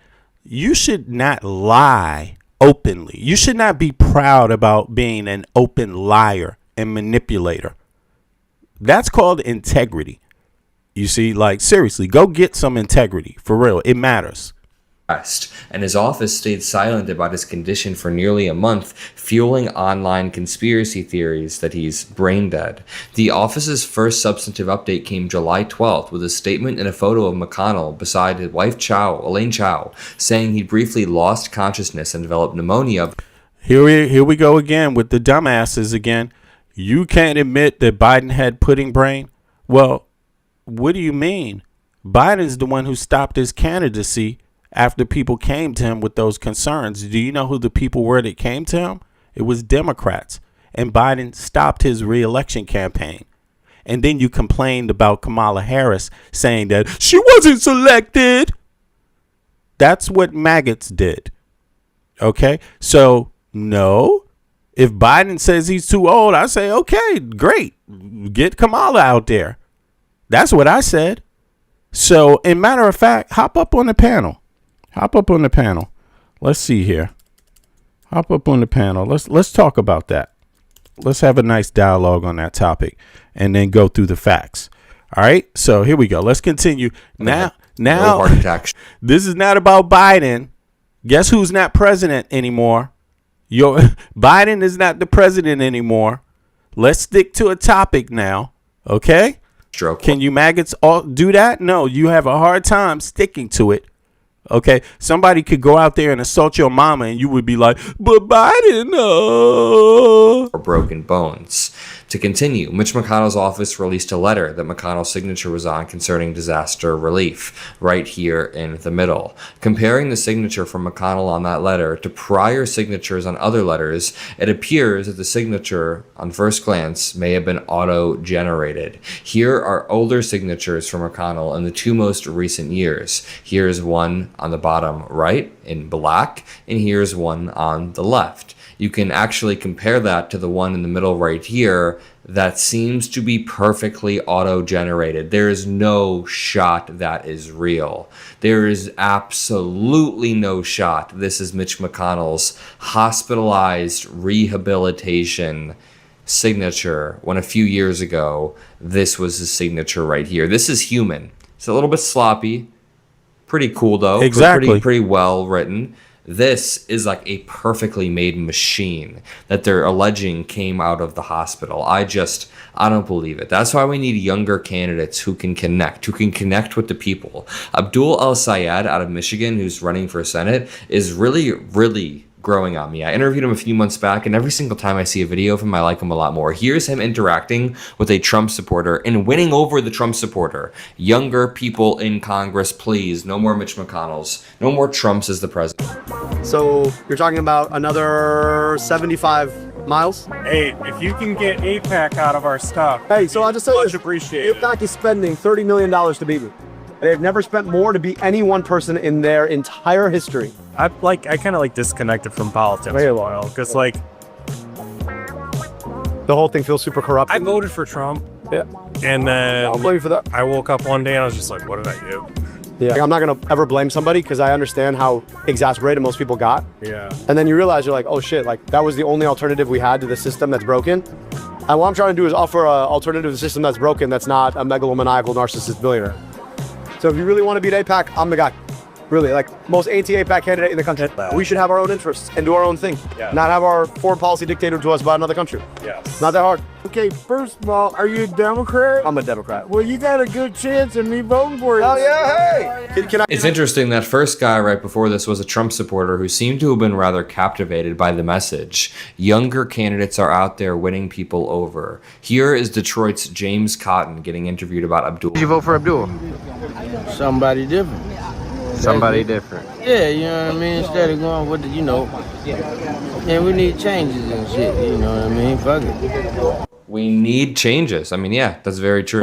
People aren't captivated by Mitch McConnell. How about this one? 19-year-old Brandon Young from 6 Mile. Why I don't like Haley Stevens? Easy. She's like too much of a corporate and Israel shill. Like one of her like most famous quotes is that Israel comes to her in her dreams. Fuck that. I'm so sick of America like bending the knee and like getting on its knees for Israel. And Haley Stevens doesn't really seem to be against that. Abdul al-Sayed doesn't take like any corporate funding. He just has endorsements from the UAW and Bernie Sanders. Haley Stevens is basically like being groomed to be in the Senate to make more favorable changes for Israel, and I'm not okay with that.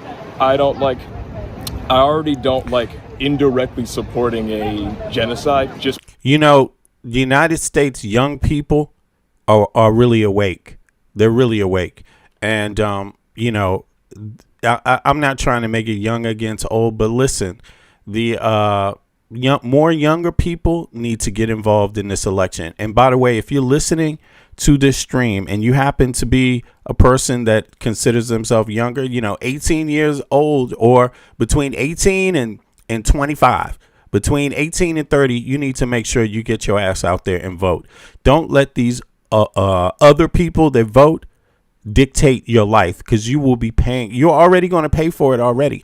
They don't want you to have the rights that other Western people have already had for generations. Universal health care, universal education. They don't want that for you. They want you fucking, bending on your knees every day while they give your tax dollars while you're on your knees, just struggling to be able to pay for education that you're going to end up in debt with for long periods of time, where they're charging you interest on your debt just for an education, right? So meanwhile, they're going to give your money to where?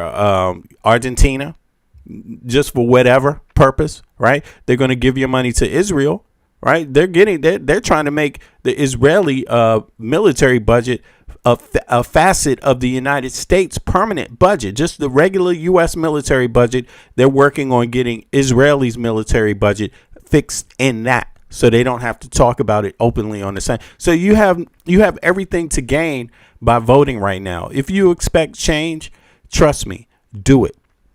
Trust me, do it. And that's why I'm here, because I want to make other people go out and vote. People that feel like they're not wanted or been let down by the system, or people that have been told, oh man, nobody care about you. There will never be change. That's why I'm here. You see what I mean? There will be change. You see, and I'm not telling you don't prepare yourself, or don't practice your First, Second Amendment and all of that shit. I'm telling you, practice all of them. But this voting thing is definitely one. If you don't do this, the other ones are even weaker. Do this. This is the fastest, easiest way. Everything else comes after that. You see what I mean? So while you're preparing and getting your gun license, because you don't want to get kicked around in your communities politically anymore, while you're stacking up your beans and your fresh water, right? While you're doing that, because you don't know if these lunatics are going to try to come to your community and kill some of you just because of your political beliefs, violate your rights with impunity, and have no federal government actually stand for your actual constitutional rights. Do that. Stack up your water. Stack up your beans. Save your money too. Save your money as much as you can, but also do this. Don't neglect this. This will take you 5-10 minutes to do. Register to vote. You could do it at vote.gov. Go there, find out, pick what state you live in. See down here on the bottom, pick whatever state you live in. Choose it, and that will lead you to registering, or changing your like if your address needs to be changed, because these MAGA people are going to try to stop you. They don't care if you're a citizen. What they want to do is stop you. That's what they want. They've always wanted to have low voter turnout, because the billionaires know the secret for their success is when American people don't vote. There is a correlation between your rights in European nations. They have way higher voter turnout. That's why they have universal health care. That's why they have, a lot of other things, universal education. There's a reason why you don't in the U.S. because you have much lower voter turnout, at least 20% lower turnout when you just compare the EU to the U.S. And if you compare it to some single European nations, it's even lower voter turnout than that. So keep that in mind. The midterm elections are almost even more important than the presidential election because the people that rule Congress, the people that rule the Senate, they can get rid of any other elected official. They can get rid of any Supreme Court justice that's violating the law. They can get rid of any president that's violating the law if they have enough representatives that want to do that. So, So if you're complaining about change, get out there and vote. Get out there and vote. Don't just complain. Do your part. But I really like the young energy coming up right now. They make perfect sense. And the young people of America are in line with the people, everybody else in NATO, the way they think, the awareness that they have. They're in line with that awareness. Do you know how many European countries are like sick of goddamn Netanyahu? Do you know how many have pulled back from Netanyahu? Do you know how many see him as basically a war criminal? Do you know what happens if Netanyahu, when's the last time you seen Netanyahu travel to a European nation? Do you know why you might not see him? Because a lot of these EU nations are signed up to the ICC. That's why. So think about that, Collecting a paycheck or by buying literally anything in the country because I know it's all going to eventually go upwards and then outwards to Israel. And if I can say that my own state's responsible for that, I feel deeply ashamed. So I'm just going to vote for the guy that's not doing that. The reason I'm showing this to you is because there is a sea change coming. The type of leadership that we've seen, and I use the word leadership loosely, but Mitch McConnell was literally the Senate majority leader. The type of leadership that we've seen from people like Mitch McConnell, and even these Republicans pushing people aside for asking questions about Mitch McConnell, that is going to be pushed aside. We have more empathetic, human dignity-based, but assertive leadership coming into office. People like Zoran Mamdani, a bulwark for democracy, for human dignity, for affordability, as he would say, and less wealth and equality. Yet these Republicans want to cling on to power, and it's disgusting. We're going to continue to push every single day. Make sure you follow for more. If you want more breaking news, if you want us to keep digging into this AutoPen story, hit the like below. I'm going to go. Yeah. So big up to Adam Mockler. Let me see here. I want to look up one thing here real quick before I move on. I'm having if you see the stream a little slow, it is because I'm having some slight internet issues today. Not sure why that is, but I just want to look up one little thing before we move on. Now look, let me see here. Now check this out. This is very important for you to know, right? Let me see. Let me pull this up. The last ICC nation Netanyahu visited was Hungary, and this was before the new party took over. This is when the other Putin aligned, because Putin's not down with the ICC either, when the other Putin aligned government was in power in Hungary. You see? So let me see here. Then it says ICC arrest warrants. The ICC issued arrest warrants for Benjamin Netanyahu and former defense minister Gallant on November 2024. All right. So those of you saying they ain't going to do nothing, how do you fucking know? Why don't you give them the chance that you give Trump? Why don't you give them, you give Trump more of a chance than November 2024. You gave Trump more than a year. So what's up? So you can think that they're not going to do anything, but does Netanyahu think that? Does Netanyahu agree with you? Let's see. And why would he think differently from you? Should he take your advice? ICC ain't going to do shit. Yeah, take their advice, Netanyahu. Get your ass out there and keep traveling around. All right, look at this. Budapest, Hungarian Prime Minister Viktor Orban, you see, defied ICC's ruling, calling it shameful. But he's aligned, he's out of power now. Fucking Hungarians got tired of his fucking ass, capping for Putin. Withdrawal announcement. During Netanyahu's 4-day stay in April, Hungary announced the intention to pull out of the Rome Statute and withdraw. You see? Entirely. But did they do it? I don't even think they did.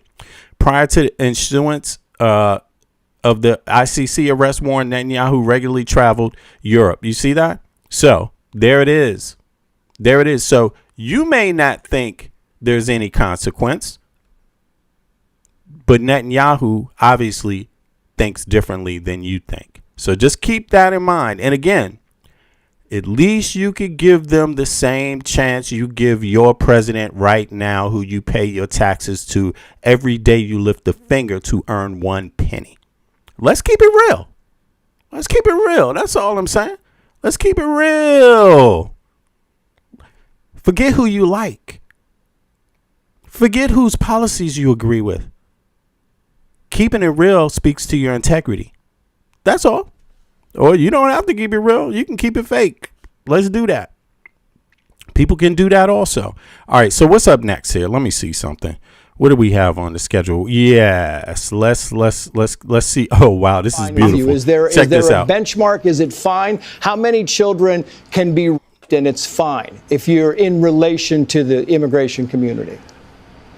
If we're going to talk about children being, then we need to hold this pedophile president, Donald Trump, accountable, and all those that have been implicated by the Epstein files that the Department of Justice is still not leaking. And they've sent AIPAC after Thomas Massey for having the temerity to hold Larkin, accountable the pedophiles that are in control of our government. Thank you. We appreciate your time very much. We got to get this in front of as many people as possible. For those of you who don't know, Oliver Larkin is running against one of the most right-wing Democrats, Jared Moskowitz, in Florida. Oliver Larkin is running for Congress in Florida 25 against Jared Moskowitz, one of the most right-wing Democrats, a person who's called himself a DeSantis Democrat. I'm a twice-appointed Ron DeSantis Democrat. A person who has openly said is more to the right than Marco Rubio. I'm to the right of this issue to the J.D. Vance Witkoff approach, and I agree, quite frankly, more with Senator Lindsey Graham and probably Senator Tom Cotton. A person who was the first person to join the Doge Caucus as a Democrat. That is who Oliver Larkin will unseat. That is beast mode. We need real fighters like Oliver Larkin. This is Hassan Abi. Big up to Hassan Abi. Yeah, great. In Congress. Oh my God, what a cook.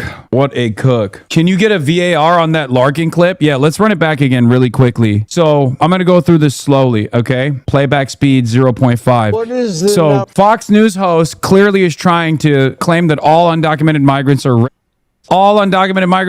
is the claim that's coming from the Fox News host here, Oliver Larkin, running for Florida 25 against Jared Moskowitz, one of the most right-wing Democrats out there. We're doing a VAR check here. Slow motion, flag on the play. You see the Fox News host come in hot with unbelievable amounts of racialized agitative propaganda. Just want to say Oliver Larkin obviously is feeling the heat, considering that he recently tried to do a debate with Jared Moskowitz. Jared Moskowitz ran away from said debate. Is there a benchmark? Is it fine? How many children can be raped and it's fine? Remember, flag on the play. Wee woo, wee woo. We got a Republican talking about child. Now, this is not a very good predicament for any Republican to be in, because the moment that a Republican starts talking about child, claiming that undocumented migrants are pedophiles and children, you can very quickly turn the conversation around to the pedophiles in Congress on the Republican side. Many people don't know this, but the grand old party is actually the party of pedophilia. Pedocon is a theory, like gravity is a theory. Oliver Larkin will very quickly turn around and flip the Uno reverse. As you can see here from the way he is pulling off the Shia smirk, he's ready for it. He receives this racial information and this racial agitprop, and instead of getting very offended or angry at it, he very quickly deploys the Shia smirk. You can see that right here. You know, famously, the Shia smirk, you've probably seen Abbas Arakshi also deploy a similar Shia smirk as well. Sometimes you'll see this from the Houthis, the Ansar Allah communiques. Let's see what his retort looks like. If you're in relation to the immigration community. If we're going to talk about children being, then we need to hold this pedophile president, Donald Trump, accountable, and all those that have been implicated by the Epstein files that the Department of Justice is still not leaking. And they've sent AIPAC after Thomas Massey for having the... Now, this is a double bind, okay? First, he deploys the no you technique. And in this situation, obviously, you never want to be a Republican bringing this kind of stuff up because, you know, your side, from Dennis Hastert to Roy Moore, all the way to, of course, the Epstein affiliates. This is not going to be good. This is going to hit like a Shahed drone, okay, on a $1 billion radar installation parked at the Al Udeid Air Base. But he doesn't stop right there. So the Mosaic defense system deployed here is multifaceted. First, you pepper with drone strikes, Shahed drones that are relatively cheap, but very effective. But then the ballistic munition comes in. And the ballistic munition in this situation is the tactical deployment of Thomas Massey. Very specific. Thomas Massey being unseated by AIPAC for holding to account the Trump administration's defense of the pedophilic Epstein class. So that secondary strike that comes right after the Shahed drone strike is huge. The temerity to hold Larkin, accountable the pedophiles that are in control of our government. Thank you. We appreciate your time very much. As you see, this is not only a critical hit, but it's a double crit, which is unique. Double crits are very effective. Obviously, he evaded the defenses. He was able to penetrate the anti-air defense systems and then deliver ballistic munitions right after, which is precisely the reason why the host quickly turns around and deploys the ripcord and says, "Thank you so much for coming on the broadcast. You will never be invited back again." Brilliant stuff from Oliver Larkin, running in Florida 25 against Jared Moskowitz. We appreciate your time. We appreciate your time. Great stuff. Love to see it. Love to see it. All right. So, you heard him go through a few different points there, right? Now, listen, there are those of you that think it's propaganda. Look, I don't know if you've noticed, but it doesn't matter because we go through facts. Again, you're welcome to come up on the panel and we could go point by point, each one of any facts, particularly these facts that you see being played. We don't just listen to the news, we challenge it. I don't know if you've noticed that some of the things turn out to be correct. Some of them turn out to be incorrect. That's the whole point of it. Okay. We're asking you to think, not just believe. Okay. That's the whole point of looking up the information. What did I just look up? Right here. Here's a fact. You're not debating it. You're not debating this fact. You're coming with something that's not a fact. You said ICC ain't going to do nothing. That's not a fact. But what is a fact is that the last ICC nation that Netanyahu visited was Hungary, when Viktor Orban was the president, the puppet for Putin. He has been ousted now. Since then, he has not returned. And he hasn't been to any other ICC nation, which pretty much most of Europe is. Okay, those are facts. That's not propaganda, right? So, is it a fact? Put a 1 in the chat if that is a fact. Put a 2 in the chat if that is not a fact. Let's see what the chat says. Then I'm going to drop the link. You know, you don't get to pick and choose your facts. That's not how it works. Okay, again, we're talking about integrity. No matter whose policies you agree with, you need to also come with some integrity. Okay, so, I mean, you don't have to. Fuck your integrity, by the way. Some of you don't have it. But, you know, that's obvious. But it's very simple. Is this a fact? When was the last time Netanyahu stepped foot in an ICC nation? The last time was when Viktor Orban was the president of Hungary. He's been ousted now. That is the last time. He hasn't stepped foot in any other ICC nation. That is a fact. If it's a fact, do what? Put a 1 in the chat if that is a fact. If it's not a fact, put a 2 in the chat. This is called communication. Everybody needs to be involved. So if you're in the chat right now, the chat is open. The chat has been open to non-subscribers also.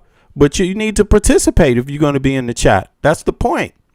When we get too many people in the chat that don't participate in the 1 and 2 questions, what does that mean? That means I have to put it in subscriber mode, or I have to start blocking some of you all, because you need to have some integrity when you're here. You know, we don't need people that just are flip-flopping and, you know, only down with facts when it fits their side of the story. No. So let's make it very clear. Oh, so far I only see ones. You know? There we go. It's very simple. So you can get to the rest of the guesses. ICC ain't going to do nothing. Okay. Well, tell that to Netanyahu. It's been a year now, by the way. It's coming up on a year. Europe's pretty close to Israel. Did you know that? It's not that far. If you could fly to the United States of America, you just flew past fucking Europe. I mean, damn, that's a whole lot of benzene. All right, now let's continue. Speaking of Netanyahu, let's keep it going. All right, I appreciate everybody's participation there. Let's see here. There's more news. There's more news, as always. Let's get to it. Despite the ceasefire, we're about an hour, 50 minutes into the stream, so that means we got about an hour, 20 minutes left. Let's go. Collapsing in the last few days. President Trump seems eager to still have a diplomatic Talk about propaganda. This is ABC News. Let's go. Solution to end the war in Iran. He says that Iran wants to make a deal. Is he right? Well, I hope so. I mean, he's got basically three options. One, to indeed succeed in making a deal. Two, to continue the blockade. Three, to take military action. Anything that will produce the end of Iran's nuclear program is what we want. That's our common goal. We talked about it. When you met with President Trump at the White House. Well, that sounds like that sounds like a, what do they call that? An unobtainable.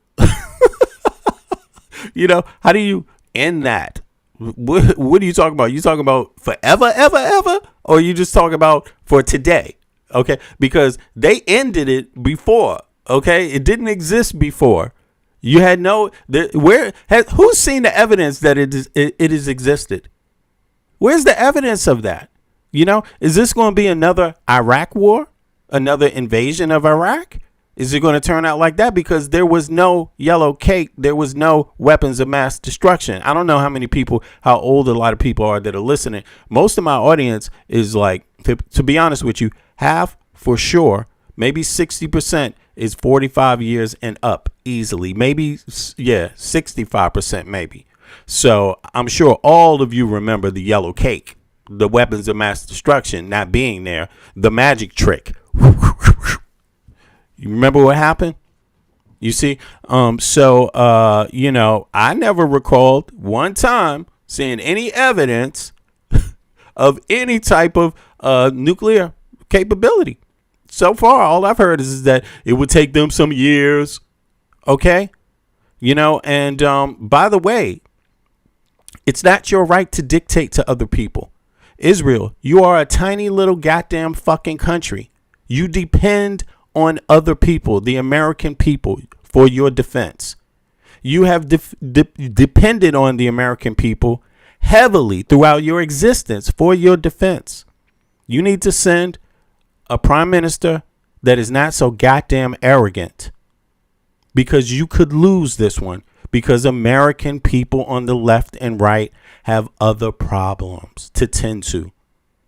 You're not our goddamn baby. You're not our responsibility. First of all, you should wonder about that. You should think about that. You should think about it.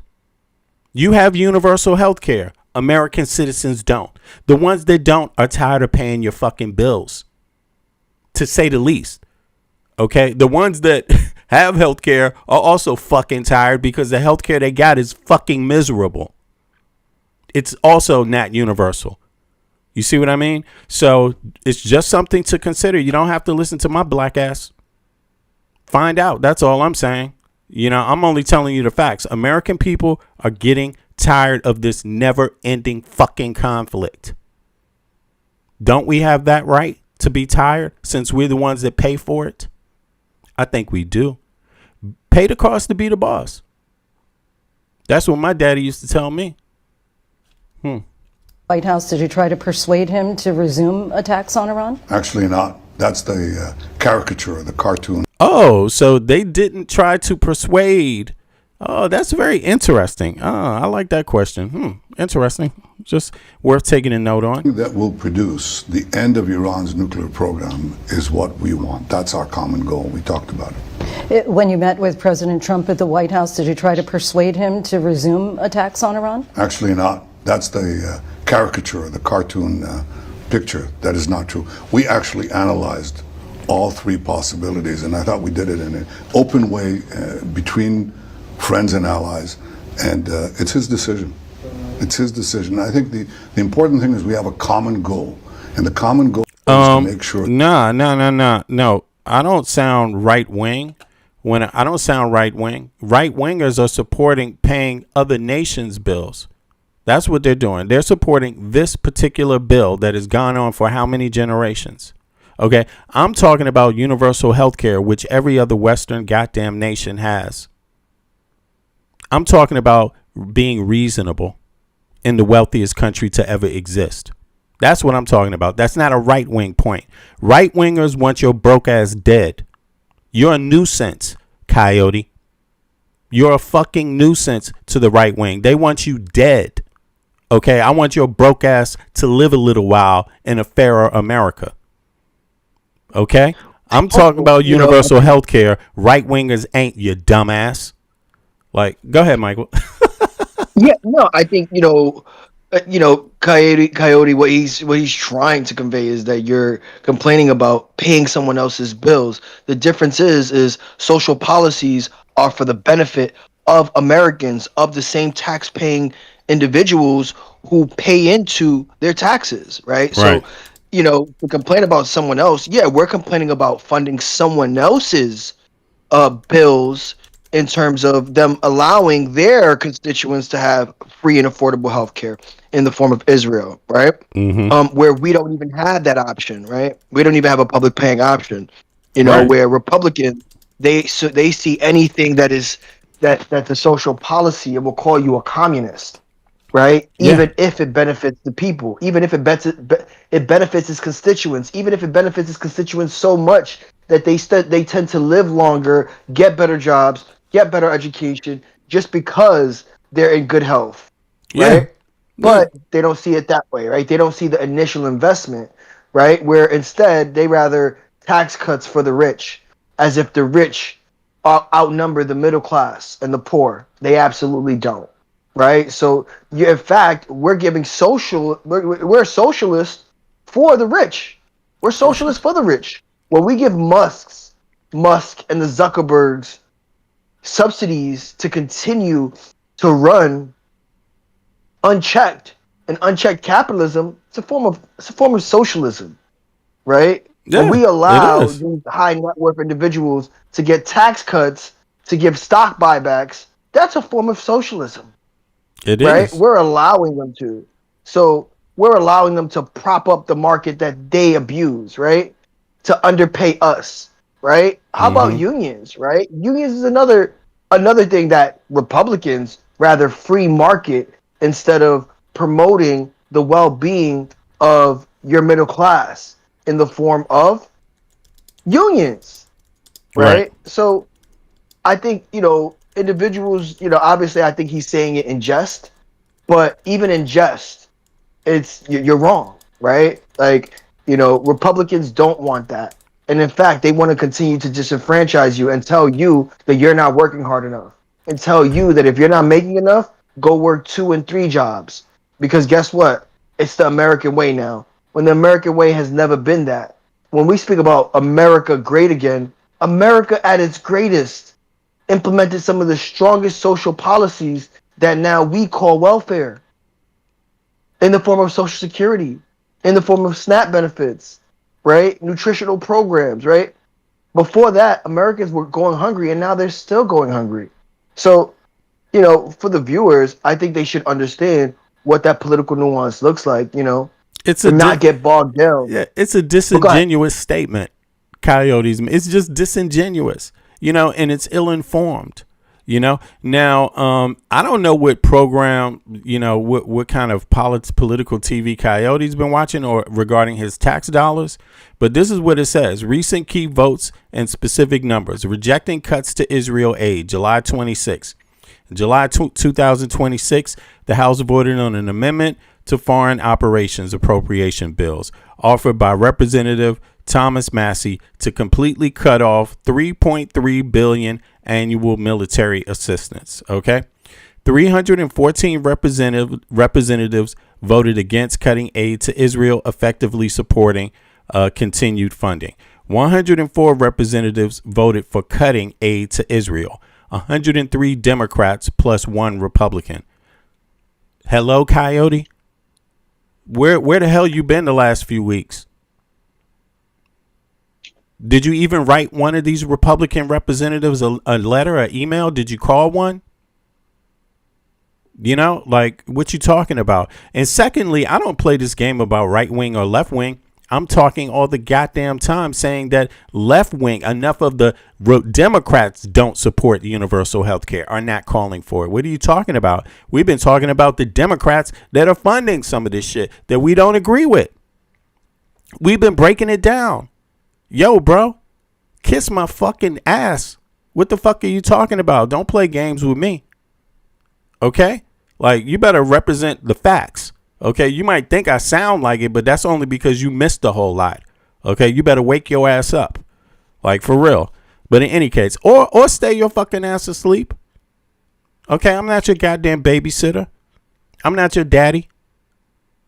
I'm not responsible for your stupidity or how much news you stay up on or who the fuck you vote for or who you pay your taxes to, jackass.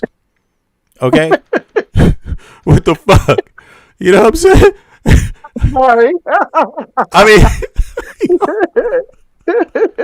mean, don't be trying to play me in my own chat, homeboy. Now, in any case, I'm about to find out if you have anything about yourself on your own goddamn YouTube page, okay? Every time I see somebody come out with this shit, I just check every once in a while just to see, man, you know? But in any case, you're welcome, Coyote. And they're welcome but to stop. hop up, right? Yes. They're welcome to hop up and defend your position, Yeah, which is not a hop problem up. at all. Yeah. And if you're in agreement, then say that too. Say that. You have freedom of speech here. It's okay. Yeah, but stop the cap, bro. Stop the cap. Now let's continue with Netanyahu's ass. Talk about cappers. Him and Coyote got a lot in common. You should run for the for the prime minister position, Coyote of Israel. You and Netanyahu got a whole lot in common. The cap is real. The cap is real. This regime, Here we go. friends and allies, and it's his decision. It's his decision. I think the important thing is we have a common goal. And the common goal is to make sure that this regime that chants death to America, that has murdered and maimed over 40,000 of its own citizens, that is shooting at every country in sight, and that has wreaked havoc on the international economy, that it doesn't get nuclear weapons. You said just yesterday that you think that a diplomatic solution is unlikely.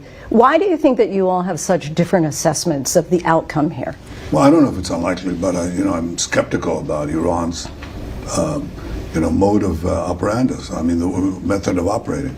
They always lie, they always cheat, and they always play for time. Could that, with sufficient pressure, diplomatic, economic pressure, could that change? Give it a try. Is your goal still regime change? My goal is to make sure that Iran, with this regime, doesn't have nuclear weapons. And that's something that President Trump and I both agree on, because it would be a different world. They're different from other countries, other societies. They have no compunction at murdering their own. You've seen that. They have no compunction at pursuing the death of this. The U.S. has no issue about murdering their own. Like, Israel has no issue about murdering their own. I mean, come on. What is this? What does your own mean? Who is your own? And what does that mean in context to the United States of America, the people that are giving you the military aid? What does that mean? You haven't seen American citizens be killed on the street? You didn't see January 6th? Did they have any compulsion about that? Did they stop and say, oh, we don't want anybody to get hurt here? No, they said hang Mike Pence, kill Nancy Pelosi. That's what they said. Is that okay? Did you speak up? Did you speak out against it? Did you speak out against Trump saying he wanted to take Greenland? When you saw all of NATO go to Greenland to defend it because they took the threat serious, where did you chime in on the conversation, Netanyahu? Nowhere. Where are you on human rights abuses for anybody anywhere on earth? Where are you for it? And secondly, Palestinians are your goddamn neighbors. You know, you talking about Iran. Look at what you fucking done to Palestine. You know, like, this is just bullshit. And Israelis need to wake up from this, because this is certain to cause you more problems. With no doubt whatsoever, you are shaming your country on the global stage. Everyone has turned their backs against you. If the United States does it, you are in big goddamn trouble. So you need to start listening to American citizens that have been supporting you. I mean, I've actually been supporting Israel my whole damn life through taxes. You know, most Americans have pretty much supported Israel up until this issue with the Palestinians just kept getting worse and worse. I've actually been a moderate Democrat on the issue. I've turned more in the last year. I always knew there was problems, but I also said that there needs to be calm. People need to also separate anti-Semitism from their criticism of Israel. I recognize there's some people that mix it up online, and some of them are trolls and do it on purpose, you know. And I tell people all the time, whoa. This is not about Jews. This is about the state of Israel and how this party is behaving, how this government is behaving. You see what I mean? But people can only defend you so goddamn long. So you got people that used to be moderate on the issue move away from being moderate. Plenty of people, just like myself and others, are saying, man, fuck this. This is never coming to an end. You know, and you ignoring those signs and not cooling the shit down and not going out to normalize relations, you know, and normalize means stop taking land. Do you know they're still out there fucking attacking Palestinians on land that they're not even supposed to be on? Literally right now, as this buffoon is talking and preaching to American people. I mean, he got some nerve. This man hasn't been to any nation signed up to the ICC since Viktor Orban, the other oppressive goddamn leader of Hungary, who was ousted, Putin's bitch. That's the only ICC country he could go to. That's the one in a year. He hasn't been to any other since the ICC issued this ruling. You think that's cool? ICC wants somebody for genocide, murder, war crimes. Is that a good look for Israel? That's a good look, huh? Wow, because that's what they wanted a whole lot of goddamn people for. That's what they charge. They charged Saddam Hussein war crimes. Said he was committing genocide against the Kurds. Right? There's many people that have been accused of this stuff. You in the ranks with them now? Yeah, you are. That's the facts. And if you want to prove me wrong, take your ass to another ICC country. Try it. I would like to see it. And if I'm wrong, then I'm just wrong. I'll be happy to admit it. I got nothing to lose by admitting being wrong. Great country, or the elimination of my country. That's what they do. If Iran does strike Israel, how will you respond? Palestine. I think they'll make a terrible mistake. Palestine doesn't have an army. They don't have no army, man. Palestinians don't have no army, man. It's bullshit. All they have is people trying to goddamn hang on for life, and then they have others trying to stand up for them when nobody else would. You know, the United States, we're supposed to be the superpower. What the fuck is the good of being a superpower if you can't rein in people and make them resolve the issue? Where's the goddamn UN? Where are the peacekeeping troops? Other people are calling for peacekeeping troops to be there. You know, it's gone too fucking far. There is zero rational conversation anymore to be had in support of Netanyahu. There is none. Things get worse with him in charge. That's where it's at. That's where the consensus is. Now, if all that matters to you is getting the weapons, American citizens need to know that all you care about is the weapons. We know that. We know you don't give a fuck about ICE roaming around the United States street killing American citizens. We know you don't give a fuck about the human rights abuses in the United States of America because you ain't speaking up on it. That's a bad look for a nation. That's a bad look. It doesn't matter what nation it is. Everybody is supposed to speak out. Everyone is supposed to show concern. Not just with this issue with Palestinians, but more. And we'll respond very, very forcefully. Earlier this month, President Trump said in an interview with a reporter that in the relationship with you, you know who the boss is, meaning that it's him. He's the one calling the shots. Do you see it that way? Well, you know, in America, often they say that Trump does everything I say. And in Israel, they often say that I do everything he says. And sometimes, you know, these things are expressed in the public. Man, that's a goddamn lie. That's a goddamn lie. How many people, where's the goddamn polls that prove that Israelis say Netanyahu does everything Trump says? Oh, really? Oh, really? Are you calling for the release of the Epstein files, Netanyahu? Haven't heard you chime in on that one either. You know, make no mistake about it. If you see Western nations pulling away from Netanyahu, they really, really, really had to, because you are seen as a lunatic, my friend. That's what that is, because they're not really trying to move away. That wasn't a quick decision. Okay, that took a whole lot of time. A lot of lives were lost. But when they see the United States not reining your ass in, they don't have a choice. That's how far it has gone. That's how far it has gone. You know, Israelis need to oust this guy. They need to oust him. Like, this is your problem for peace. And you need to put some people up there that know how to speak intelligently about the faults, the threats and the faults equally, because some fault goes to anyone. Everybody takes some faults in this one. You need to figure out your faults, and you need to be generous about it.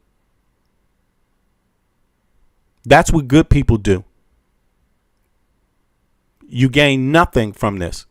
You've destroyed the reputation of your cause. You've destroyed the reputation of the cause of Israel itself. Nobody else could have done that, you know, and you need to start thinking through these things better, because you might have an argument that maybe someone else baited you into it. Yeah, but you fell for it. God damn it. You know, and this thing about bombing them, about a nuclear bomb, is exactly how you fell for it. What the fuck is wrong with you? Well, Israelis extreme now. They're extreme, right? Like, the normal Israeli wants to erase Palestinians, right? And they honestly, they feel like Bibi hasn't gone far enough, which is shocking, right? So your average Israeli in support of, you know, Netanyahu, and even just in support of just overall, you know, Israel as a whole, they have gone extreme, unfortunately. You know, it's crazy to see, you know, how an oppressed group was able to go from being prosecuted and killed to now being the prosecutor, right? Mm-hmm. And the person who is advocating for a genocide of a whole other people as if they didn't go through it themselves, right? I think for me, that's always as shocking, that they've gotten so radicalized over a given period of time, right? They've gotten this radicalized, and, you know, no one's really checking them, right? Because of their past history, no one feels the right to be able to check them, you know, unfortunately. And I think that sucks for every marginalized group, and especially the Palestinians, right? Because, you know, where do they get their justice from if the world looks the other way, right? They won't get it from your superpowers, right? Because no superpower is stepping in. You know, no superpower has vehemently, you know, denied or even just called what's happening in the Gaza Strip genocide, right? They may call it wrong, but they won't call it a genocide, right? They stay very far away from those words. And if so, they put sole blame on Netanyahu, as if, you know, the people of Israel don't want that. In fact, they want more than that, right? There's a far right, again, there's a reason why Israel has heavily aligned with Trump and have shown their colors more than ever under this Trump regime, right? Under this Trump administration. Yeah. And it's because they're far right themselves, right? The irony of MAGA supported this shit. MAGA supported this shit. Supported it. MAGA did, right? MAGA were big fans of Bibi Netanyahu. And it's not to say the left wasn't, right? I think the left was more quiet in their support of a Netanyahu, but nonetheless, But we saw was the always numbers. finding ways. Yeah, we saw the numbers. Yeah, right? exactly. We saw the numbers. You know, and I think that's where the DSA movement now comes into play, right? Because regardless, the DSA movement is moving so far away from Israel and the support of Israel that it's something, because it's something that the people want, right? They're winning off of that rhetoric because it's what the people want and it's what the U.S. deserves, right? I think, when we comes to, military aid, okay, fine. But when it comes to, how much we fund them and allow them to do, like this current war, the U.S. did not strike first, right? The U.S. is now helping to maintain a position in a war that we did not start. Exactly. Right? We did not start this war. Right? And what did Trump say about it? What did Trump say about it? How it started? What do you mean? What did Trump say about it? Yeah, when it started, what did Trump say? Because people asked him, well, why did you go along with it? He had a whole description of how it started. BB told him. What did BB tell him? He told him that they were on the verge of nuclear weapons, right? Mm-hmm. And so when it comes to that, we've heard this story before, right? And it's a rinse and repeat cycle, especially when it comes to the Republicans. In this case, it's just so blatant, right? Bush did it. It's not anything new. Bush did it. Bush vehemently did it, right? Weapons of mass destruction, go by the playbook, and invade for oil, right? It's the same exact thing. It's just now we have the interest of Israel versus the interest of the U.S., right? And unfortunately, you have a good amount of people who now they say they're Christian first, but will align themselves with Bibi Netanyahu and the current regime that he represents, right? So I find it ironic that these same MAGA people who were so anti anything but Christian are now the same individuals who are promoting what Netanyahu does, right? It makes no sense. And even if they do, they're okay as long as it's an Islamic country, right? They're so blinded by Islamophobia that it's Iran, it's fine, right? And they'll buy into the rhetoric of nuclear weapons. We don't want Iran to have nuclear weapons, as if they care. They didn't care 3 years ago, 2 years ago, if Iran had a nuclear weapon or not, or if they were on the verge of having a nuclear weapon or not. And we know that's a lie. They didn't care. They did not care, and that's what it means to be in an echo chamber. That's what it means to be in a cult.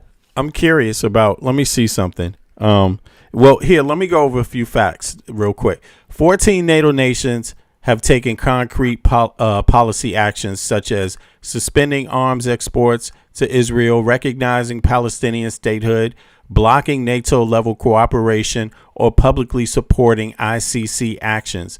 That marks a distinct shift away from diplomatic or military support for Israel. Now, here's some other facts. Categories of NATO nations shifting away from Israel. Okay, countries halting or restricting military export license. 10 nations, concrete. Several major NATO members have enacted full or partial bans on sending arms and military equipment to Israel, citing potential violations of international humanitarian law. Okay, that's not a good look. Okay, Spain stopped all new military export license to Israel and banned ships, aircrafts carrying weapons to Israel from using Spanish ports and airspace. Italy suspended all new arms sales and export license to Israel following the outbreak of Gaza war. Okay. United Kingdom suspended around 30 military export licenses to Israel targeting weapons used in Gaza following an internal government review. Canada halted both new and pre-approved arms export license to Israel. Belgium implemented restrictions. This is not a joke. Canada, and I'm not saying, look, United Kingdom, first of all, Spain, Italy, all of these groups, Spain and Italy, they're in the region. They're in the direct region of Israel, the Mediterranean Sea. Secondly, United Kingdom is not a joke. That's not a joke to have them suspending this stuff. That means that there are serious concerns, not just your average concerns like we can't be involved in this anymore. We have to stop this. We have to stop supporting this madman. Look, Canada halted both new and pre-approved arms sales. If Canada's doing it, there are serious violations going on. They're not going to stop it as a joke. They're not stopping it by rumors. That means they have affirmed the things themselves through their own intelligence. Okay? They don't want a part in it. They don't want their future and their reputation as a people to be harmed internationally by this bullshit. Just like people may have looked at other leaders like that. They're looking at Netanyahu like this now. People are just used to seeing it be a black or Arab person. But not only because they had to do this in Eastern Europe with all the killing of Muslims that took place there. Like, seriously, we're talking about mass graves, And again, I'm not Muslim. I don't really have to me, it's not about whether they're Muslims. It's about there's a limit to how you treat people. It doesn't matter who they are. There is a limit. Even if it's a war, there's a limit. Bombing the children in Iran, 200 children, that is wrong. It doesn't matter who it is. You cannot justify it. And if people are going to see you as decent at all, you cannot be a part of it. You have to stop. That's what this is about.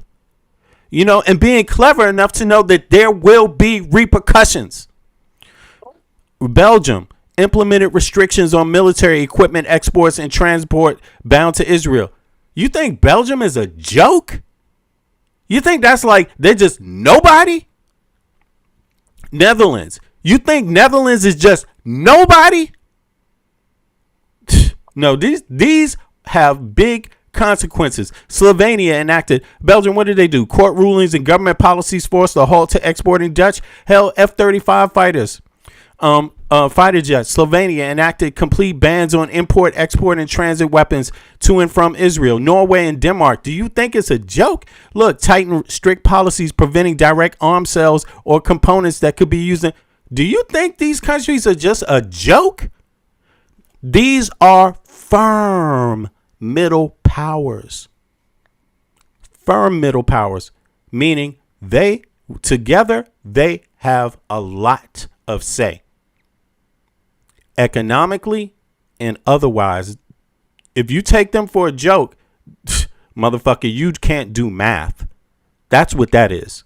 Okay? You better start doing the math. These are not just little outline places on a map, motherfucker. You better start reading what the economy is like, what weapons they make, and how they're intertwined with the rest of the world. Okay? And their policies. Norway and Denmark. Nations, and big up to Denmark for doing that. Big up to Denmark for doing that. I live in Denmark. Thank you. You know what I'm saying? And I'm not a Muslim. I'm just saying there's a limit. Everybody understands there is a limit. 2 nations formally recognized the state of Palestine. Significant diplomatic shift occurred when several European NATO members formally recognized Palestine's statehood, directly opposing Israeli government. They're doing it because of Netanyahu. They're like, what else can we do to get rid of this madman? He's a problem for us. Spain, Norway, Slovenia recognized Palestine also. France and the United Kingdom shifted their opinions, formally recognized Palestine now. Okay? Yes. Formal vetoes and strategic blockades. Turkey. Right? I mean, people can debate Turkey, and I'll leave that up to people that are Turkish, out of respect for them. And I am aware of different dynamics and different political debates going on in Turkey. But even Turkey did this. As a key NATO member, Turkey has taken the most aggressive institutional stance within the alliance. President Erdogan explicitly announced that Turkey would veto any joint NATO operations, exercise, or formal intelligence sharing with Israel until a permanent ceasefire is reached, effectively blocking NATO. Do you think that's a joke? That's not a joke. The only person that takes it as a joke is an illiterate. Okay, somebody who's geopolitically illiterate. Okay. NATO countries remaining firmly in support. See, there's some: United States, Germany, Hungary, and Czech Republic. 4 nations.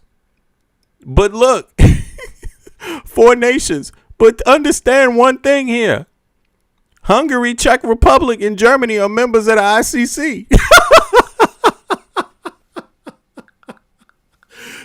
Why doesn't Netanyahu travel to Germany? Why doesn't Netanyahu travel to Hungary, Czech Republic? Go ahead, buddy. Take your chances. All right, Mike.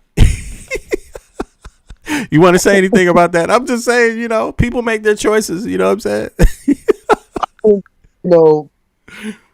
Obviously, those countries have taken stances, but they still haven't called what Israel's doing a genocide. They haven't called it a genocide officially. Many of them, most of them, right? Yeah, exactly. Yeah, and so I think it's just. But does it matter? Does it matter? But does it matter? Because war crimes are war crimes. I mean, true, you can still go to jail forever for war crimes. All these war crimes. True, but I do think that it is very telling that they don't want to cross that line. On a geopolitical level. But they might. They might, because look who's the president of the United States, Trump, and Trump is not stopping this shit anytime soon. So you never know what can happen in that time. Well, I think. Right? Yeah, I think the longer this plays out, I think and I think all of it has to be, a part of the political grifting and the overall game plan, right? Israel's doing as much as they can. Michael's and they will my continue. nemesis. He's my nemesis. You my you're the other side of the. Let me hear this side. You're the other side. Yeah, actually. I'm nodding my head. That makes some sense, also, bro. Go ahead, Michael. Go ahead, man. I'm gonna chime out. Tell us what you think about this. Go ahead. It's a part of their political plan. Mm-hmm. Israel's not gonna. This is just the first conflict of many, and they're taking advantage of the Trump regime and the far right movement to continue to push forward for greater Israel. Right? It won't stop at Palestine, right? Because Palestine now doesn't exist, right? They'll continue on to Jordan. They'll continue on to Greater Israel. So it's just the next neighboring country after neighboring country until they're stopped, right? Until they're stopped. Right. And I think the U.S.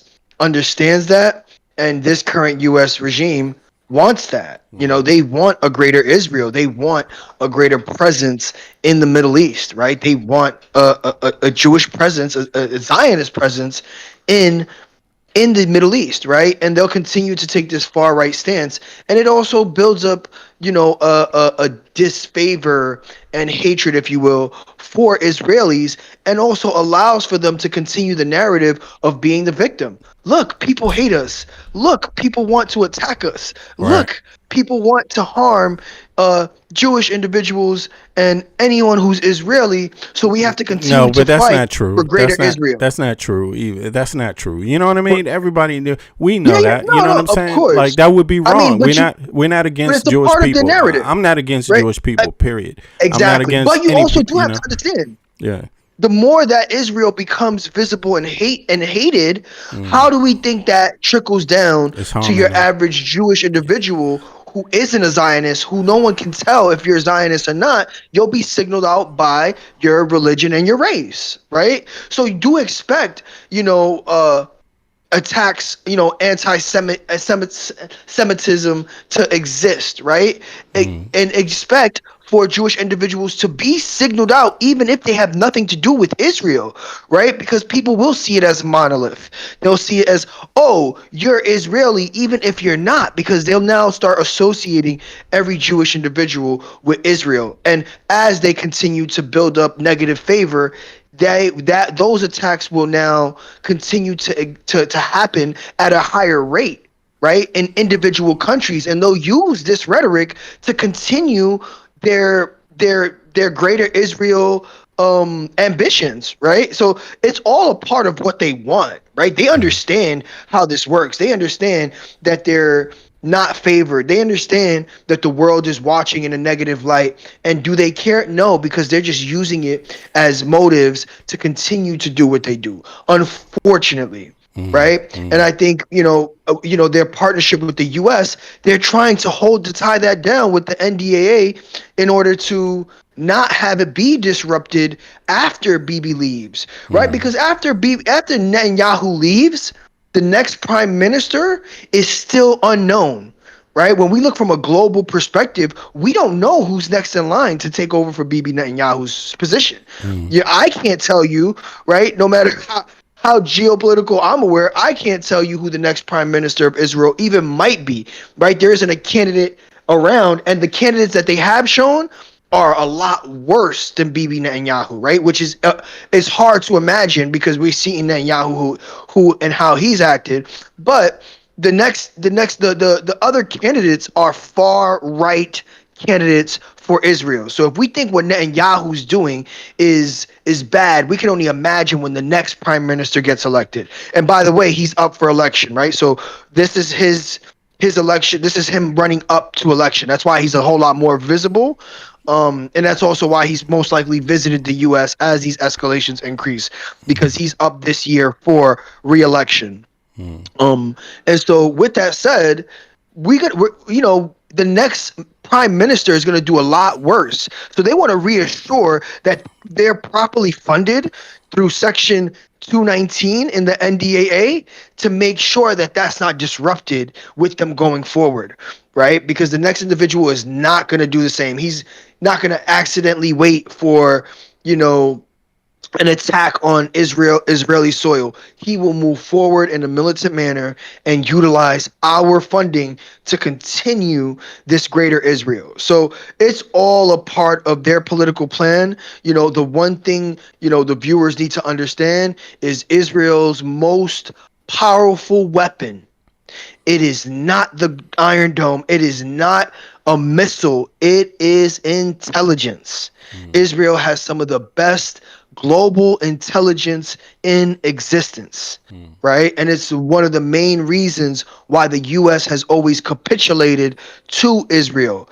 Israel knows what some of these Arab leaders are eating for breakfast before they eat it, right? They have some of the best intelligence in the world. Yeah, many are working. Many are working. Some of them claim not to be working with Israel. Many of them are working with Israel, man. Yeah, no. Many of them are working, right? And they're playing politics. Playing politics. Exactly. We're in multiple countries. It's not just the U.S., right? Multiple countries, right? A lot of these agents are Mossad agents. They are very well implanted into a lot of these government structures, and that is how they gain their intel. I can't imagine what they know about Trump, right? They must know everything down to what pamper size he wears and how often he shits himself. They know that information, right? So, and that's, I think, for the viewers, that is the main reason why we are so chummy with Israel. The intelligence. It is not the missile capabilities. It is not the technology capabilities. Yes, they have some breakthrough technology, but that is in combination with our funding. Mostly, it is their intelligence. They have been known to have the best intelligence in the world. And so with that said, do we think they don't know what's going on in America? Do we think they don't know how the elections are being swayed based off AIPAC and AIPAC adjacent money? They know this information. They know that. Why would they not know? Exactly. They know the anti-Zionist rhetoric and the DSA movement and how Americans are feeling about Israel is and where those sentiments lie. They know that data better than the U.S., right? They know it, right? Which is why they're tying it down with Section 219. Section 219, do we think that's a random thing that they just decided to put in now that we're in conflict with Iran? Do we really think that? Exactly. This happened shortly after we got into the conflict with Iran. Yeah. And they keep trying to insert it into must-pass bills, just like the Save America Act, right? And so this is all a part of the political plan, politics, right? Aside from policy, politics, right? being able to insert things and make emotions sway in a certain way, portraying one face while on the back end doing another. Right? That is the politics that Israel is playing. And look, they're darn good at it, right? Because the U.S. has still backed them and will continue to back them.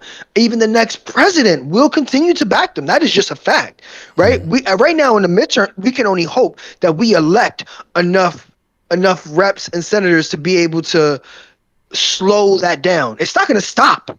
It'll slow it down, right? Because as we start seeing more pro-Israeli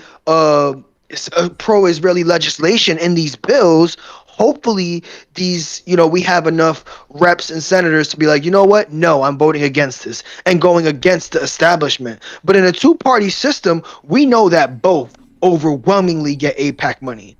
Right, we're seeing outliers, but who we do see when we see this rhetoric of, anti-Israel, anti-backing of Israel, that is a fraction of a percent, right? That is like 2% out of 100 when we're looking at a two-party system. So, this is just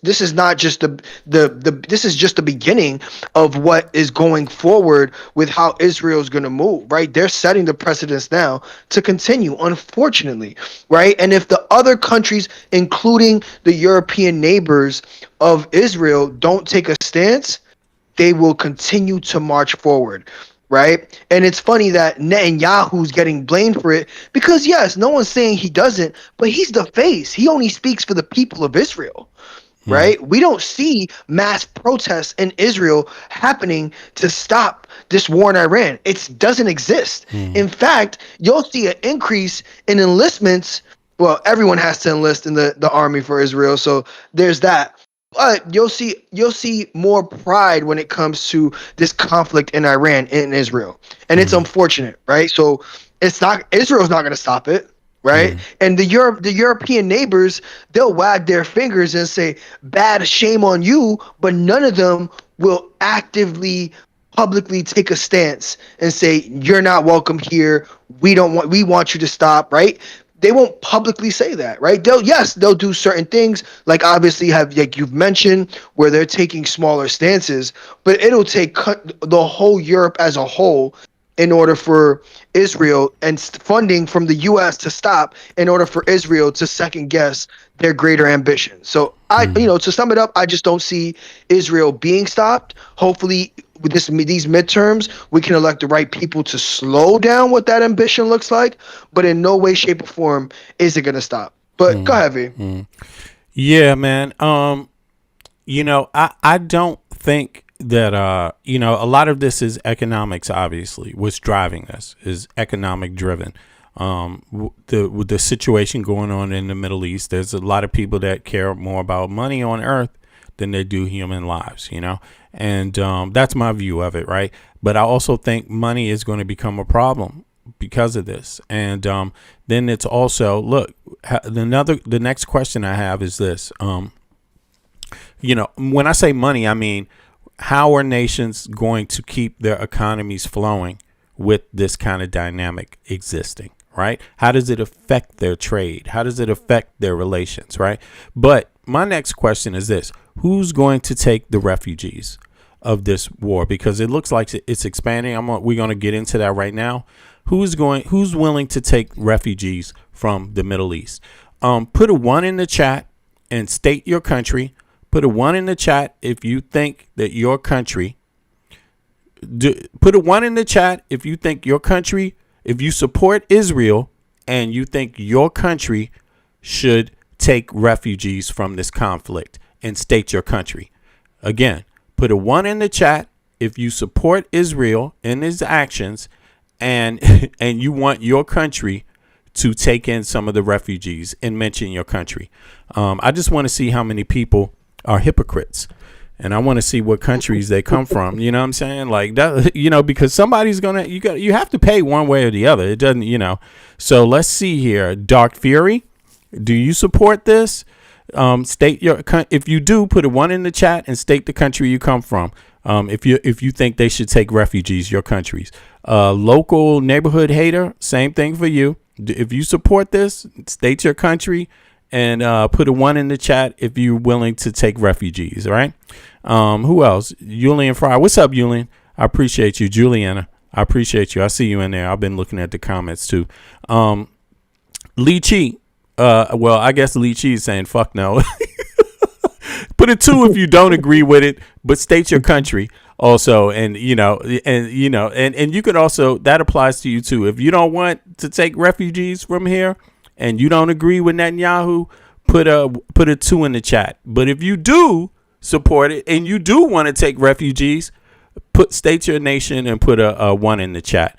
I'm just curious here. State your nation. Oh, U.S. Okay, Dark Fury. Come on now. I want to see everybody in the chat because you see a lot of opinions. Somebody was talking about U.S. is NATO. Okay, well, chime in on this one. Don't be shy. Don't be shy. If the U.S. is NATO, then speak up. God damn it. I want to know if you're actually American, because anybody could say they support this shit and they could be living under a bridge in the middle of nowhere and shit. They could be off in Russia somewhere under a bridge. Like, yes, I support this. Viva USA. We take refugees every day. Yes, we support Netanyahu and bring the just so the viewers know as well, the second largest Palestinian population due to displacement is in Jordan, and Jordan has had decent relationship with Israel up until now. Up until now, the other day. Yes, exactly, and they have appealed to the United Nations and other nations to take a stance against Israel. Right. But yes, and the reason why is, again, and and even when it comes to circle back to the Israeli conflict, they're pushing for the remaining Palestinians to be absorbed by other neighboring Arab states and countries like Egypt. And so, again, they don't want to accept them because they know that it's only going to it's going to allow them to, first of all, take over the country as a whole, whatever land is left, and then continue to now, it's to build up, right? They're going to take over whatever land, which they have already, right? Build that land up, wait another 10 years, and continue the next conquest in Greater Israel. But yeah, go ahead, V. Right. Let me see. I just want everybody to respond to this. Put a 1 in the chat and state your country, because I see there's some people that just don't think we need this information. Brandon Clark, answer the question, Brandon. I may have missed I didn't miss it. You didn't answer. All right. Answer the question, Brandon. Who else? Christian, did you answer? No, Christian said 2 Germany. He's not with it. Okay. I see you, Christian. All right. If I make a mistake, don't worry. Sometimes the chat moves. Unknown. You better put something. You better known something. What nation are you from, man? And do you support this? 1 or 2? Okay, if you support Israel in this endeavor, put a 1 in the chat and state your nation, and put a 1 in the chat if you support it and you want to receive refugees from this conflict, and state your nation. If you're against it, put a 2. All right. Yeah, there you go. His invest. Here you go. Okay, he put 2, so he's not with it. US, I think. Okay, we already know Julie is not with it. Who else is okay? Look, people done calm down. See, when you ask 1 or 2, the chat slows down because they want to escape this. As soon as we move on to another topic, it's going to be like, yeah, U.S. is number 1. We NATO. It's going to just all of a sudden appear in the chat again and shit. Netanyahu's right, man. Okay, where you from? Oops. Silent. Do you want to receive refugees? No habla inglés. It's like, what the fuck? No, you understand English. Healthcare provider? Yeah, who's your healthcare provider? What state are you from, and who's your healthcare provider? Sweet Potato says Israel isn't wanting us to take refugees, though. What? Okay, but it doesn't matter. You still got to answer the question, 1 or 2. Sweet Potato. Yeah. What the hell? 1 or 2. What the hell? I'm just saying, yo. Listen, I'm being real about this shit. I don't support it. But I know we are supporting it. My country is supporting it. So therefore, we should be taking refugees. So simple. Those who support Netanyahu should take all the refugees. Hold on. Matter of fact, let me just put this. Let me see how many. Let's get a number too. Let me put up a poll. Should those who support, I'm going to put Israel because that's shorter than Netanyahu receive all the refugees? There we go. Let's make it really simple. Of course, we got other questions we're going to ask. What the globe doesn't understand is that whenever a country creates conflict, it should be their responsibility to take in those refugees. When we look out at a lot of, the immigrants that migrate here to America, yeah, America's great, but it's also due to a lot of the displacement, government interference, and government destruction and political destruction that America has done in their countries, especially Latin American countries. And yet we wonder why, we have a mass amount of, immigrants coming here from those countries. It is almost directly correlated to our behavior and our actions that have destabilized their country, making them, economically unviable. So they're coming here for a reason. So whenever we have mass migration, we have to attribute it to conflict that was caused by a major superpower, whether that be political, may that be boots on the ground, may that be economical, right? So I just want the viewers to understand that people don't just want to leave the place that they've grown up because they just have aspirations to make it to America. It's because they've been so disenfranchised and so economically destroyed that they see the next and major opportunity as going to another developed country where they don't have to live in conflict, right? The same mass migration we're facing here, or we are facing here in the US, Europe countries face the same thing. Yes. And it's funny. Even more. Yes. Even more. That's why I'm asking the question, because whenever it is an issue, and nobody can be on both sides of the coin. There you go. If you're supporting the conflict with tax dollars, right? Then you should be taking some of the refugees. That's just being responsible. Weapons, however. Right. And again, when we look at mass migration, and this is the cycle, right? This is the cycle that I want the viewers to understand.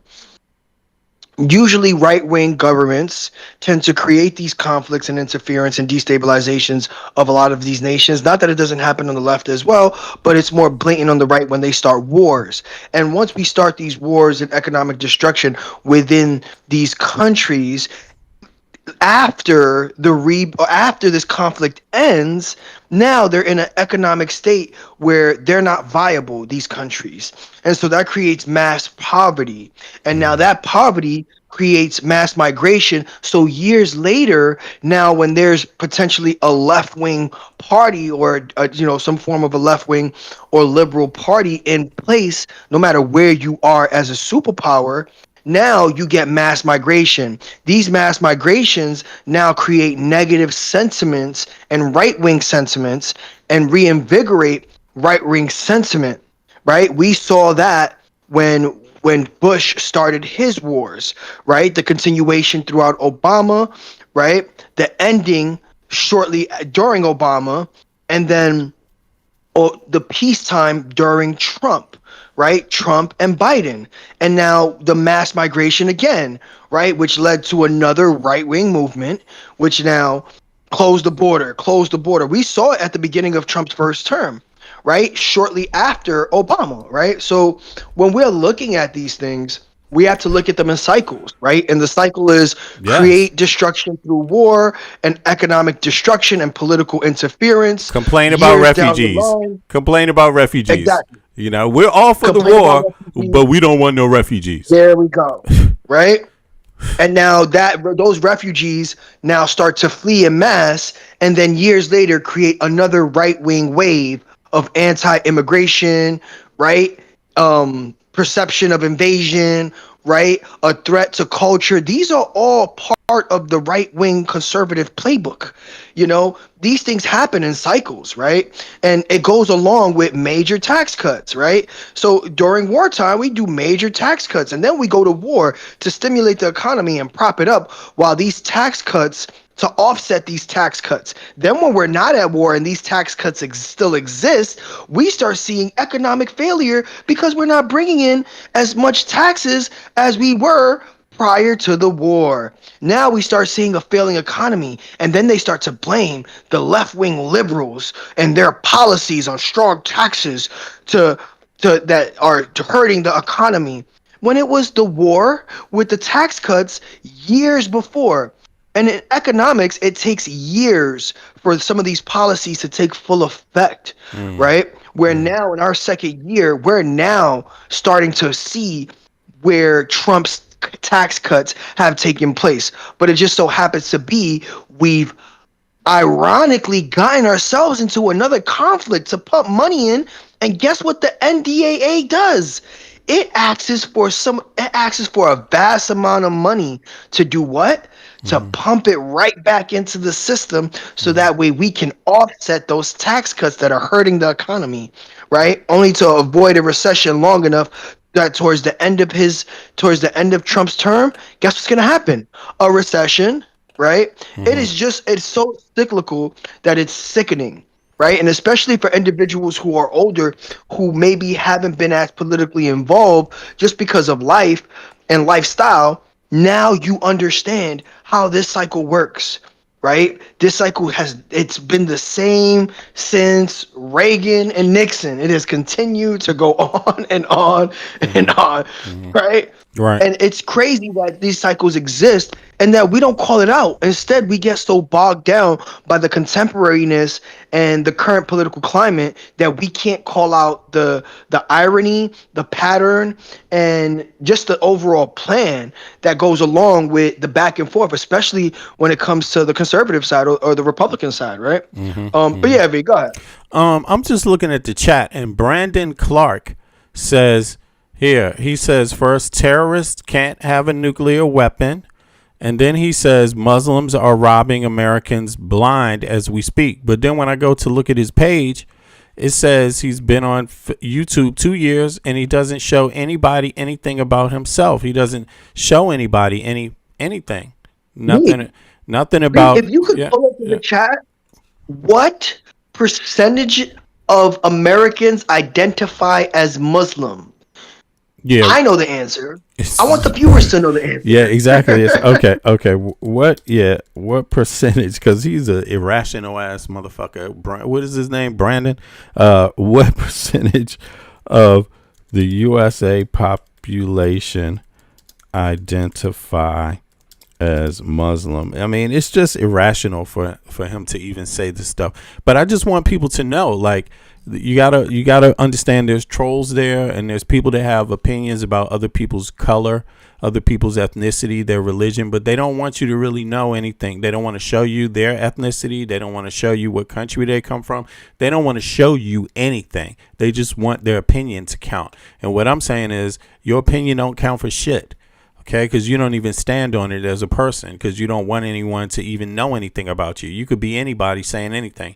Muslims make up approximately 1.1 to 1.3 of the total United States population. And these motherfuckers out here talking about they robbing us blind. Oh, really? They have a lot of skill then. What about Trump? Are they robbing you more blind than Trump is? I mean, it's crazy, man.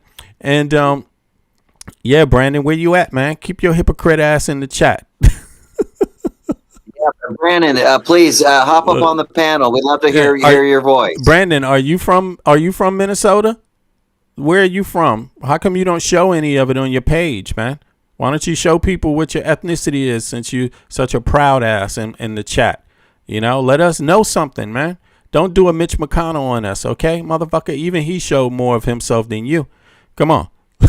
What's your excuse? You sick?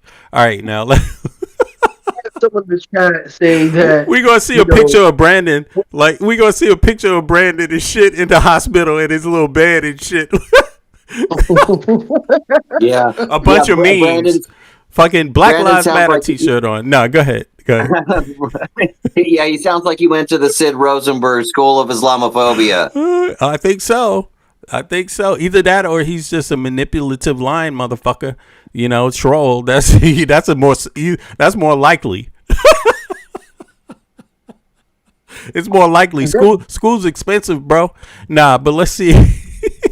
Let's keep it on. Don't nobody pay Brandon's ass no mind. He don't stand on shit. Then we have other, another individual in the chat who is saying that we're a part of the fascist left. Does he understand what a political spectrum looks like? Yeah, where's that? Is it recent? He's somewhere in the comments. If I'm not mistaken, that was Bobby G, 1994.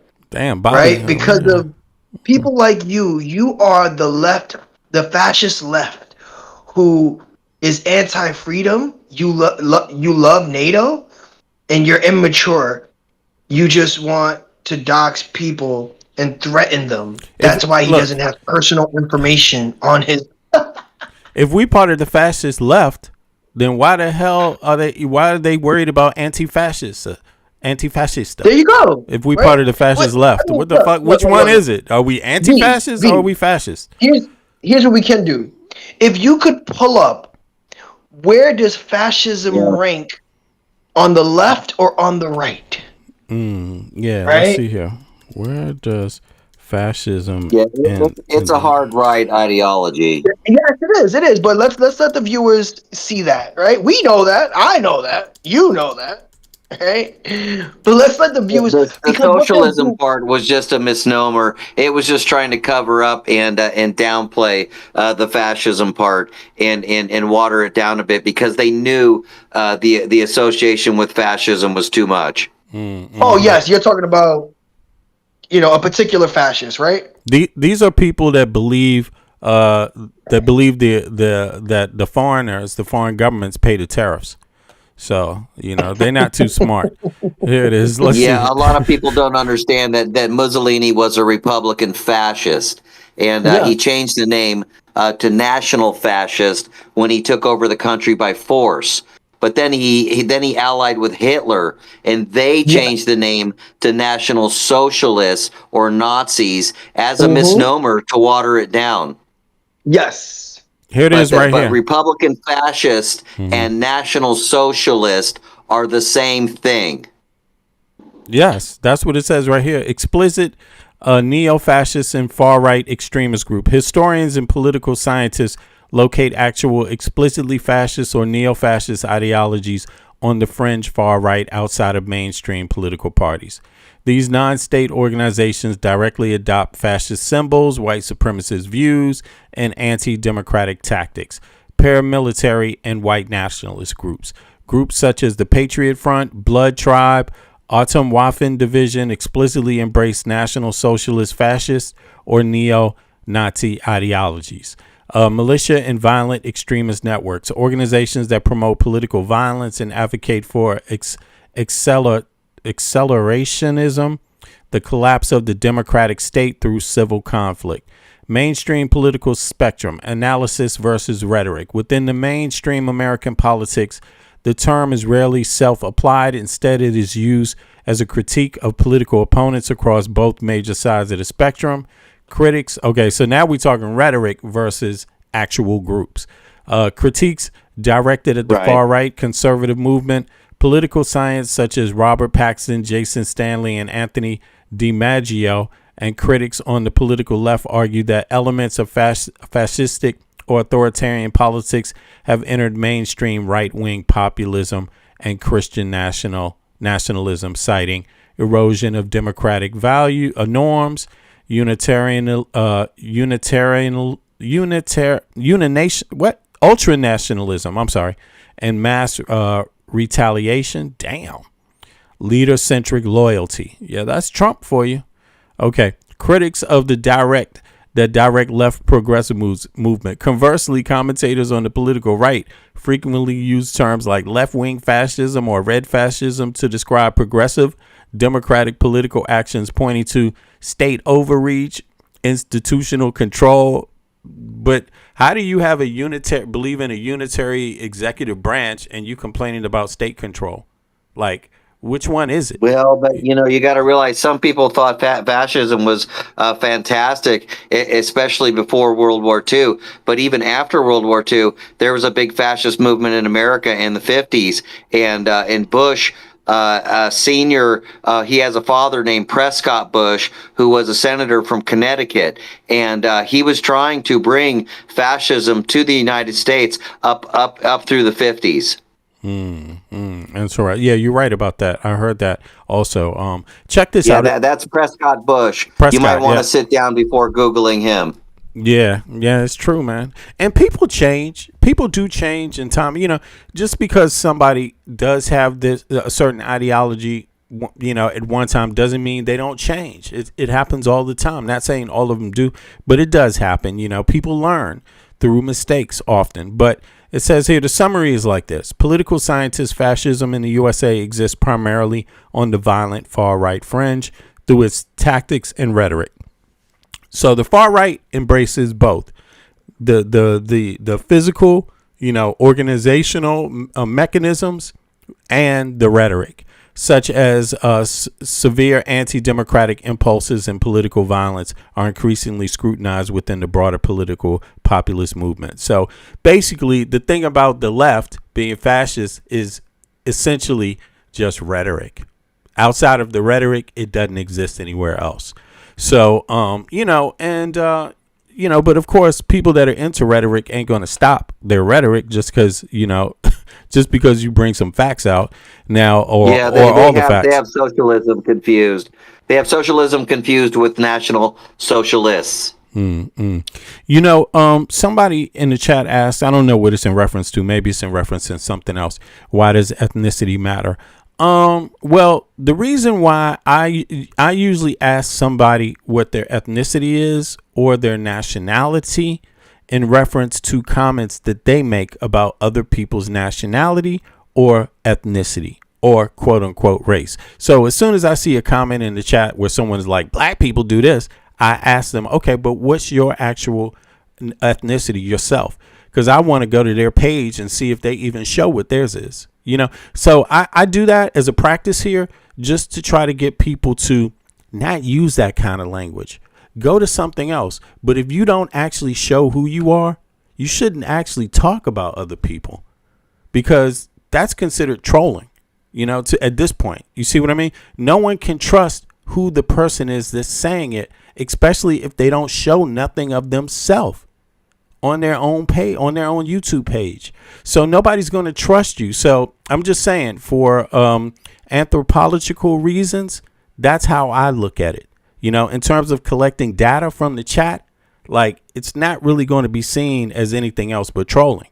So people that want to be taken serious, show a little bit of yourself, man. Come on, put a picture up of something that let people know that, this is my video. I live on this street. So it's not just somebody in another country pretending like they're American, or not somebody who's not black pretending like they're black, or not someone who's white, who's black pretending like they're white, or not someone who's any other ethnicity or any other color, or not someone who's a Christian pretending like they're Muslim, or not someone who's a Muslim pretending like they're Christian, or not someone who's a Jew pretending like they're Muslim, or pretending like, to avoid all that shit.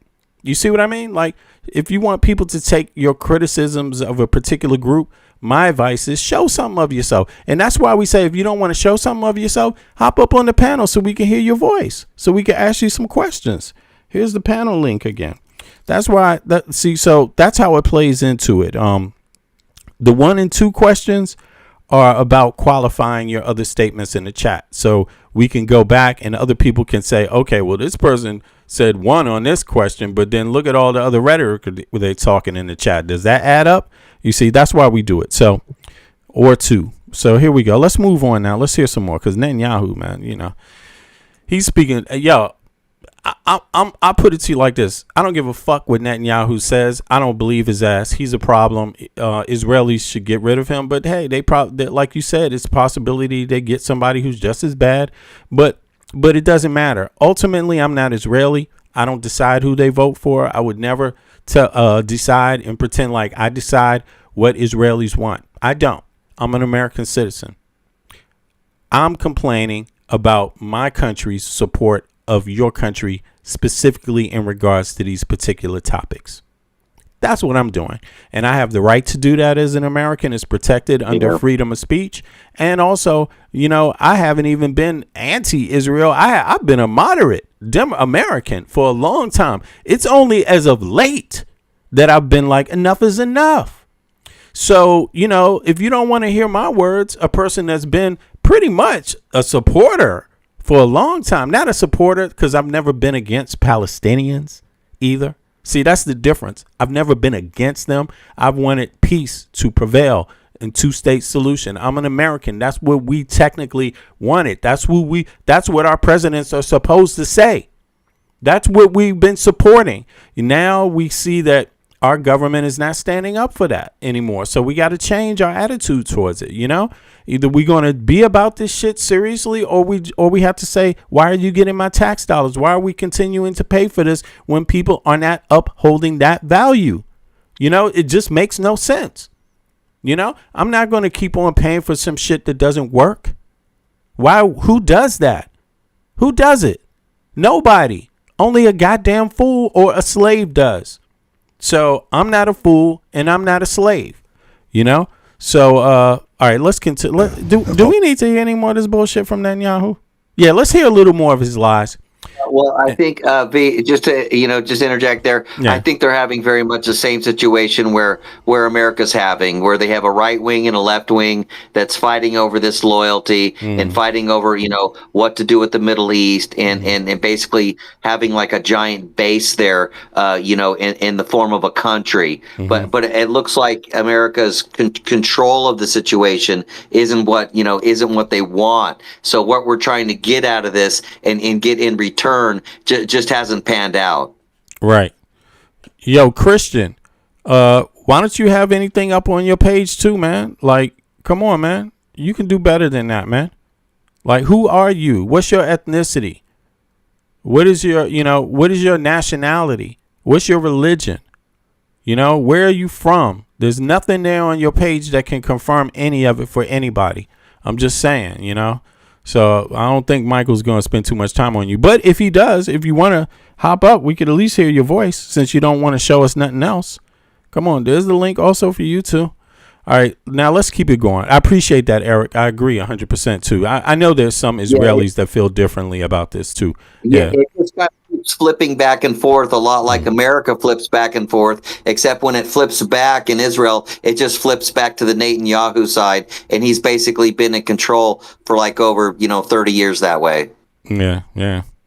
Yeah. Well, I hope you're right. But it also does have to deal with Israel is experiencing, and has been for a couple of decades, probably since Netanyahu, a far right ideology. Yes, there is a minority who speak out against that far right, but Israelis as a whole, right? Because we have to remember Israel's considered a homeland, and a lot of people who identify with those sentiments are moving back, right? They're moving back and now propagating that sentiment throughout Israel. Don't get me wrong, they still have like a Christian minority, they do have some diversity, but as a whole, like a lot of the current government in Israel is a strong right-wing movement, and a lot of the people who are opposing even Netanyahu are further right than him. The stuff that they say is extreme. I don't know if you've heard it, Eric, but some of these individuals who are opposing Netanyahu are very extreme. I couldn't even tell you online what they say to the Israeli people as far as how bad it is, right? When they're talking their rhetoric, like they have a strong right-wing movement going forward, and I just don't see the government of Israel changing for the immediate in the left is kind of what I'm saying, because their current government is pretty much, a strong right-wing movement, unfortunately. Yes. Yeah, they have a minister named Bezalel Smotrich, who's been very vocal about wanting to take over Lebanon, wanting to wipe out Palestinians. And he just doesn't have any filter on anything. And I think they don't realize that in the long run that it's not only hurting them, but they have to somehow go in a different direction, because this approach just isn't working. Yeah, Yeah, it's not working. It's not working. And yeah, but in any case, let's continue. Let's just hear a few more words from Netanyahu and then get to the rest of the news. There's some pushback and some, people regarding his appearances. So let's see what that's like. Criticism by anyone, including the president. But the truth is, we're partners. We're allies. He's the senior partner. It's the United States of America, let's not forget. And I'm the junior partner, but I'm the Prime Minister of Israel. And when I have to stand up for the interests of my country and the security of my country, I do so. But I always do so with a deep appreciation of the role that the United States under President Trump has played in joining forces with us against our common enemy that wants to destroy us both. The New York Times reports that. But what is he a partner in? Is it only in that? Because this creates other issues for the United States. And it number one, this puts us against our allies. Trump has put us against our allies. And I think American people are owed an explanation about what this partnership means. Partners in what exactly? Is it partners only in this conflict with Palestinians or Iran or what? What is it? Just that? Is that where it ends? And then we're not partners in democracy. We're not partners in the rule of law and international law. We're not partners in any other aspect of politics, of real life. Like, I mean, that's where I think it's not enough. It's not enough. People demand stuff these days. It's not like the colonial days. People have signed agreements, and when you don't stand up to your international agreements, people begin to criticize you, and it has consequences. People start believing our adversaries when we do stuff like this. You see, that's the problem there. And so, really, I mean, who is this war helping? Who is it helping? Has it made Israel safer? Has it made Israel safer? Let's just drop Netanyahu. Let's just drop Netanyahu for a second and ask this. Who has it made safer? Who has it made safer? Let's see what that looks like. If anybody, I haven't seen it make anybody safer. The last 24 hours have seen the war widen, this time to Egypt. Huh? Definitely not on 911. Didn't seem to stop anything. If anybody should have been giving us intelligence to thwart that attempt, it should have been Israel. Exactly. That came out as a surprise, huh? Like nobody had any forward intelligence on that. Or did they and just withhold it? Who knows? I mean, I didn't hear any Israeli foreign intelligence say, hey, man, 9/11 they're about to come in some planes. I mean, are you sure they didn't say that, Eric? There's a million different theories on it. There's also, the theories that Israel might have been involved, to try to make the Muslims look bad. Okay. I mean, even Putin, that's ironic, warned us, right? To some degree. He was like, hey, man, I don't know. Let's see who warned us. But let's play this first. You're right. There's different theories. Well, let's hear this first. Where a drone hit the port. That's a different show. Yeah, exactly. Let's go. Damietta setting two ships. I mean, the problem is that, there's always terrorist attacks. Terrorist threats being made. Which one? What exactly? Is the question. But all right, let's go. They're on fire. It's the first time that country has been targeted in the war. No one has claimed responsibility. And today, Iran's foreign ministry urged vigilance against what it called false flag operations designed to undermine regional peace. The foreign minister also warned Cyprus and Bulgaria against allowing the U.S. to use their bases to launch attacks on Iran. In another sign of expanding hostilities, Saudi Arabia, for the first time in this war, joined the U.S. in a strike against Iranian-backed militias inside Iraq. How big is this getting? Bigger and bigger, and it's moving almost inexorably toward the west. Think a Western front. We talked about that in World War II. Here it is the Red Sea, the Suez Canal, owned and operated by Egypt, strikes on Jordan. And the Iranians are also threatening So Egypt and Saudi Arabia get pulled in. That's what they're talking about. So I believe this is what they're talking about. U.S. war widens as Egypt targeted for the first time. The Suez Canal is in Egypt. The last 20. Let me pull up the map. I mean, I'm sure most of the listeners do know where the Suez Canal is, but sometimes it's easier to show people that don't just by showing the map, and so they can kind of see, for their own eyes what the consequences are here.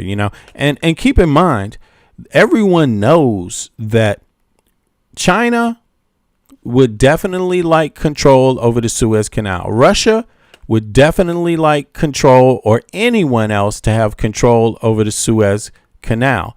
They would not. They want the Mediterranean, they want the United States, and they want Western countries to lose control over that, right? To have no influence over that trade route, which is going to have significant consequences. I mean, talk about a war, talk about a war here. This is what it looks like. Boom. So you have Iran here, you have Kuwait, you got Iran. Hold on. How many people can see this? Let me pull this down a little. Here we go. Right here at the bottom. You have Iran there, right? You got Kuwait, right? And you have the Straits of Hormuz right here, right? That's the one issue with the oil, right? Which is an international global affair affecting oil prices, that everyone has to have inflationary goods. The price of everything goes up right there, right when you have a problem right there, a war. And then over here, you got Djibouti and you got Yemen. And that's another strait. And that strait, if you block that off, you're basically effectively closing down the Suez Canal by default also.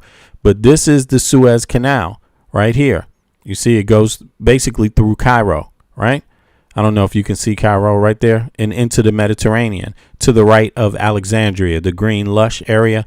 The Suez Canal goes right through that part, right? So that's part of Cairo. If you block that, you block the trade through the Red Sea. So you're effectively making trade go around Africa from that point. So obviously Europe is to the north of Africa. So why would they want that blocked? Trade leaving Europe to Asia would be affected by that greatly. Also, to some degree, it depends on where you're going, to the United States. I mean, do you want to get oil? I mean, we produce oil, but we also sell oil, and we also do have other trade from this region. Do you want all of that shit to be affected? That's the question. Who will it affect most, and do you want that? What about the trade from other, with other dynamics? It's just something to think about, because it will have effects. Now, let's go on. Let's continue now. Let's see. Yeah, and remember, Kuwait is the country that we defended against Iraq in the Desert Storm conflict. Yeah, exactly. And we defend many. I mean, and it's also worth stating that, look, people said that Trump is trying to drag everybody into a world war, and that is why you should not go into this with Israel. That's why you should have told Israel to stand down, because if you want a world war, it should be on your terms. It should not be on someone else's terms. It should be on yours. You're a superpower. It should explicitly be on your terms. You don't give that up for anybody. In this case, but like, why are we defending Kuwait? I think we, might have, been owed at least an explanation. I mean, why are we involved with a whole lot of shit? We're involved in a lot of stuff, bro, with no in that region with no real clear understanding, and also no conversation about it, right? And who does it benefit? I mean, let's just go back to the map. Who does it benefit? Who does it benefit? How will this play out? How will this play out? Exactly. And how much do you want to invest in it? Where's the stop point to where it's no longer profitable for you to be engaged in this? And what did you complain about when the U.S. military was involved in a major conflict in Afghanistan and Iraq? What was it people said? That's worth looking up, because yeah, we're still looking for that yellow cake. Yeah, and I just think it's like, at least these other conflicts where we said we will set the terms. This is not us setting the terms. This is bitch ass Trump saying, well, Netanyahu said he was going to do it anyway. Who says that? But that's Trump. That's what he said. So are you ready for this conflict? Who's not involved in this conflict right now directly? China's not. They're not involved in it at all. They're not using up all their surplus. They're not wasting their money on bombing people yet. They're just building bombs. They're just building drones. They're just quietly building submarines. They're just building. And what are we doing? Yeah, we're building, but who's going to pay the price? How's it going to play out? Russia lost the Cold War because it could not sustain it.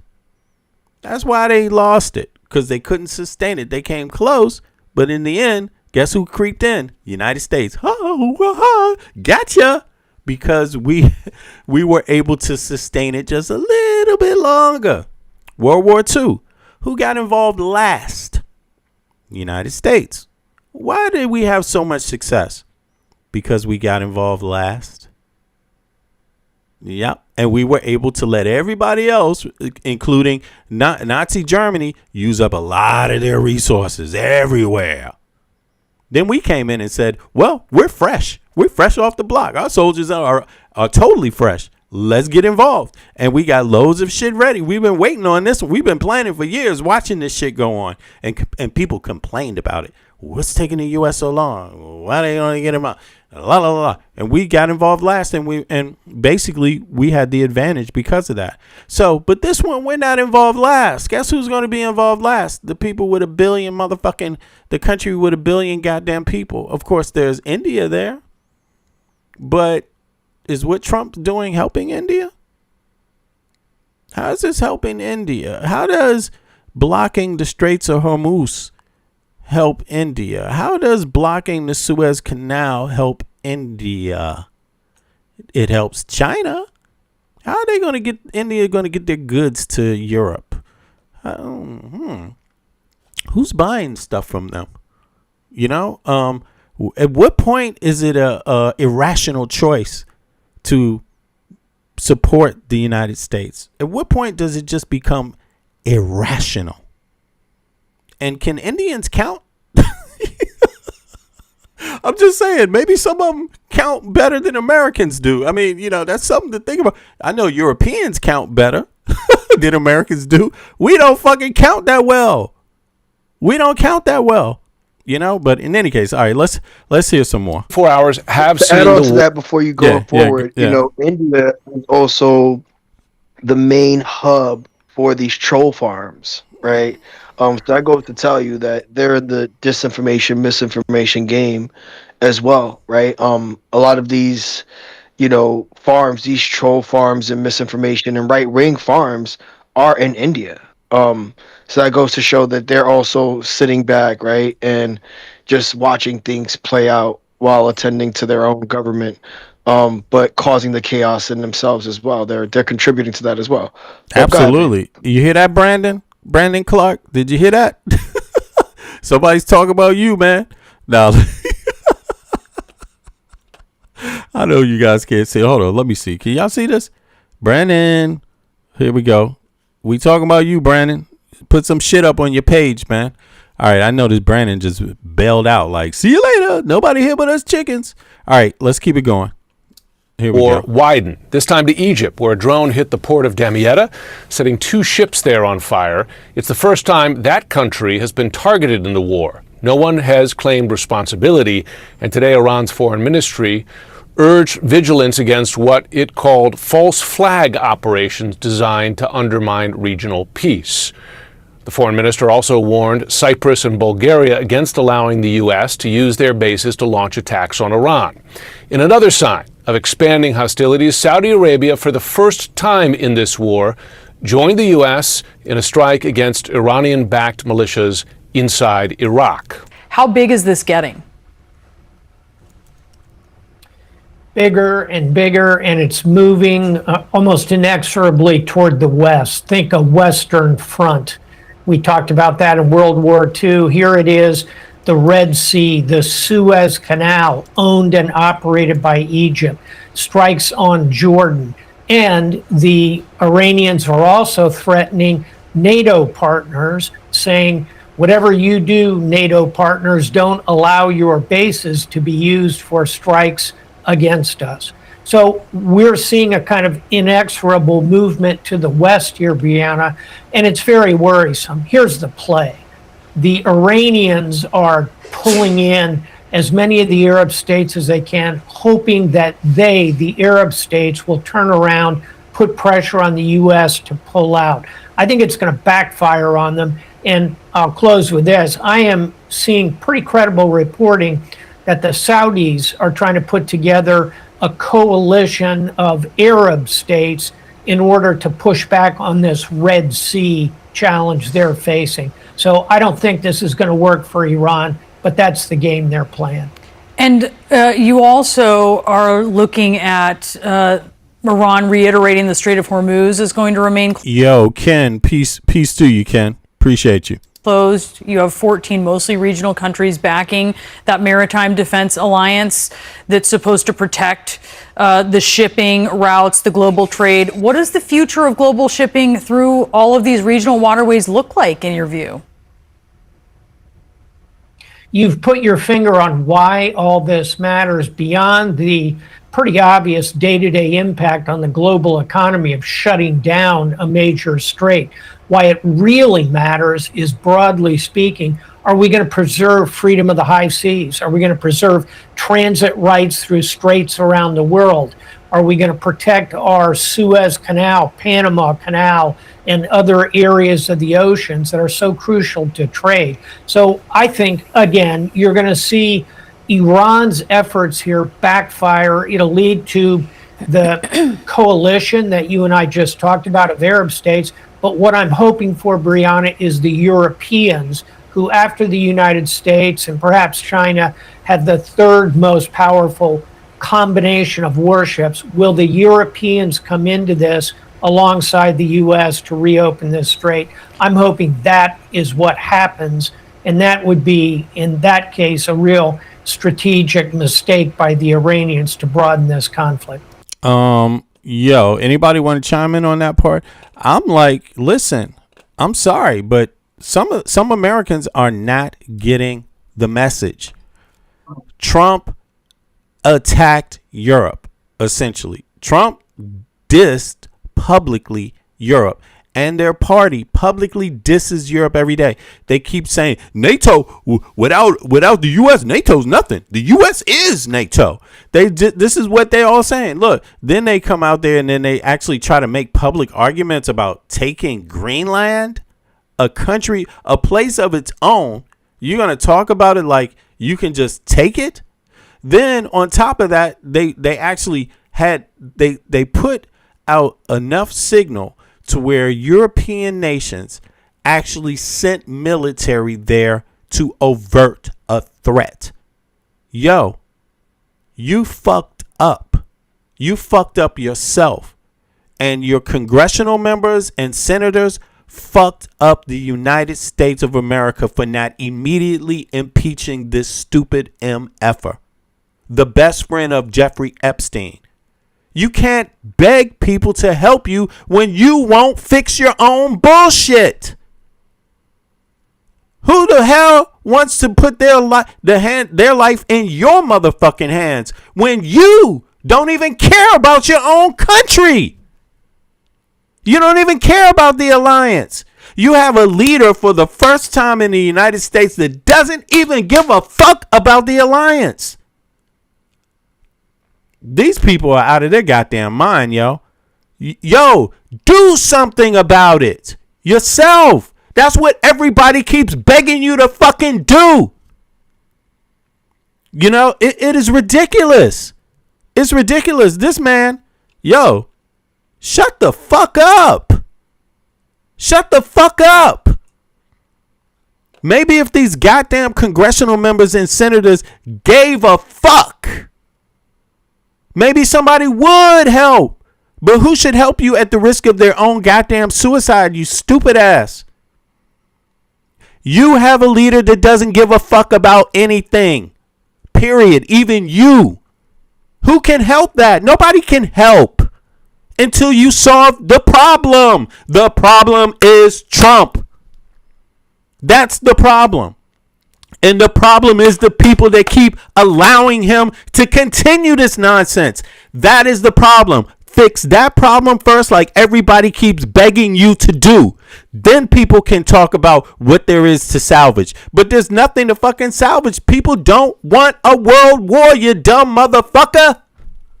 Like, goddamn. You chose the timing. Israel chose the timing. What's Israel going to do about the Suez Canal? What's Israel going to fucking do about the Panama Canal? What's Israel going to do about the Straits of Hormuz, you stupid motherfucker? Like, this is ridiculous. You don't get why people are pissed off at Netanyahu yet? You don't get why people are pissed off at fucking Trump yet? Because you put all this at risk, you dummy. Anybody understands this but you. Like, and I'm begging, Europeans, don't listen to this dumb motherfucker. He's part of the problem. If he's begging you to do something when they're blind, deaf, totally blind and deaf to any of your concerns, you have to be crazy to help them. Yeah, wait it out. Wait it out. Wait it out. Wait until after the midterms.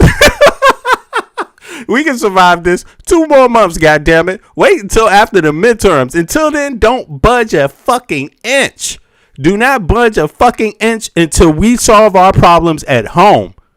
Okay? Once we get our problems solved, then we can come back to the table and talk with our allies like we have some fucking respect for them. Don't budge an inch, Europe. NATO, don't budge an inch. Canada, don't budge an inch. Don't budge an inch. You will be a fool. You would be a fool to budge an inch. People with real power pick their moments. Nobody else picks their moments for them. And speaking of Europe, Iran's foreign minister actually warned 2 European countries, Cyprus and Bulgaria, against allowing the U.S. military to use their bases. How much ability does Iran have to back up those kind of warnings? Limited, but not completely benign, meaning if you look at the ranges of their maximalist ballistic missiles, in theory, they could reach all the way to Eastern Europe, Bulgaria, or into the Eastern Mediterranean, where the nation of Cyprus, not a NATO member, by the way, but a European Union member, sits. So again, Iran is pushing that makes no goddamn sense what he is saying. That makes no sense. You didn't listen to Europe when they talked about Russia's hybrid warfare already going on? You didn't listen to Europe when they talked about the concerns involving Ukraine? You didn't listen to none of them. In fact, you said, it's your problem. We out of here, bitch. That's what they said. That's exactly what they said. Now he's talking about what's going to happen if they attack a European nation. Motherfucker, you joined the party late. God damn. They said what's going to happen when Russia hits a European nation, and you said who cares, motherfucker? Who cares? That's your problem. We've been carrying your weight for too long. Remember that? Like, nah, man. Trump got to go. Trump has to go. Anything you do to help the United States, Trump will fuck it up anyway and make you regret it. He is trying to pull you into a world war on his terms. On Netanyahu and Trump's terms specifically. Nobody else except Russia and China and Iran. You know, whose side are these motherfuckers on? Are they all in cahoots? Well, that's what he's worried. If we side with Saudi Arabia, then we're going to start a big Middle Eastern war with Iran that could not only engulf the whole region, but but start, bleeding out over into other countries.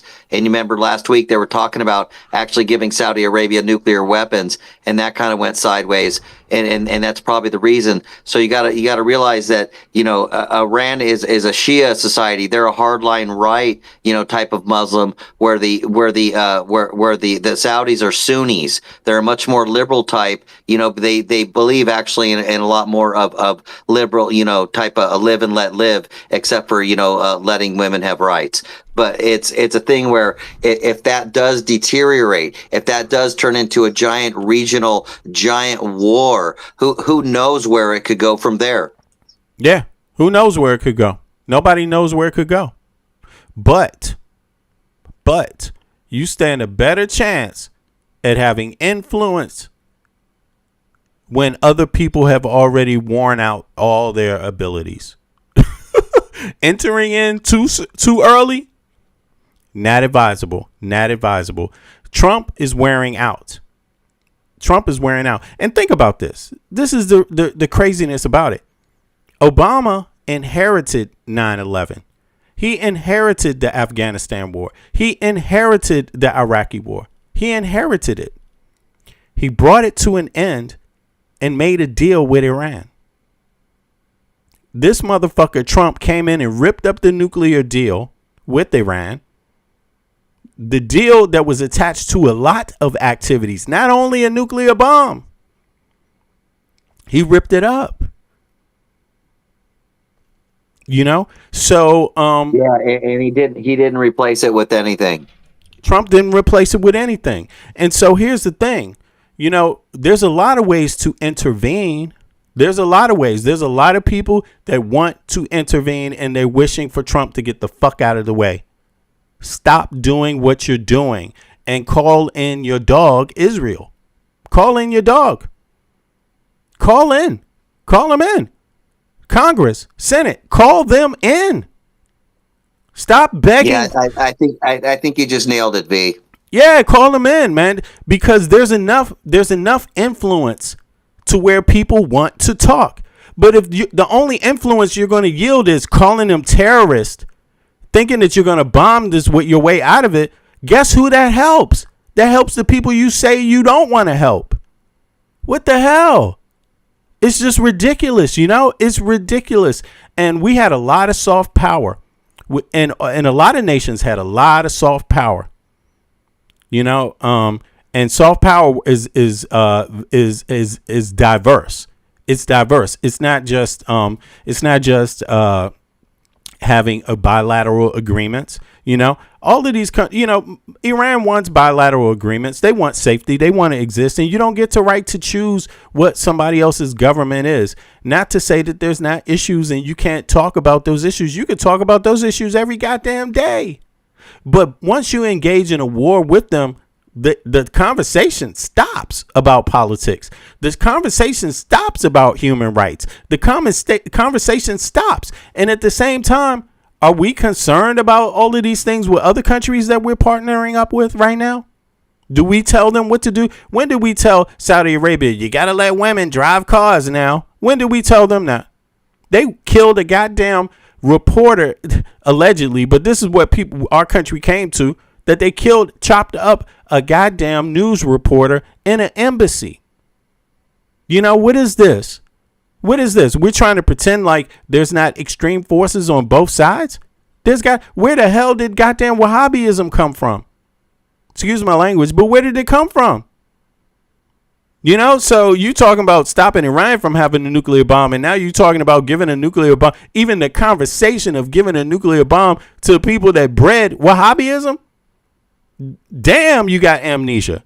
Like, what is this? We spent how much time in a war with Wahhabis that Wahhabis basically not created, but yeah, they were pretty much a big factor in that.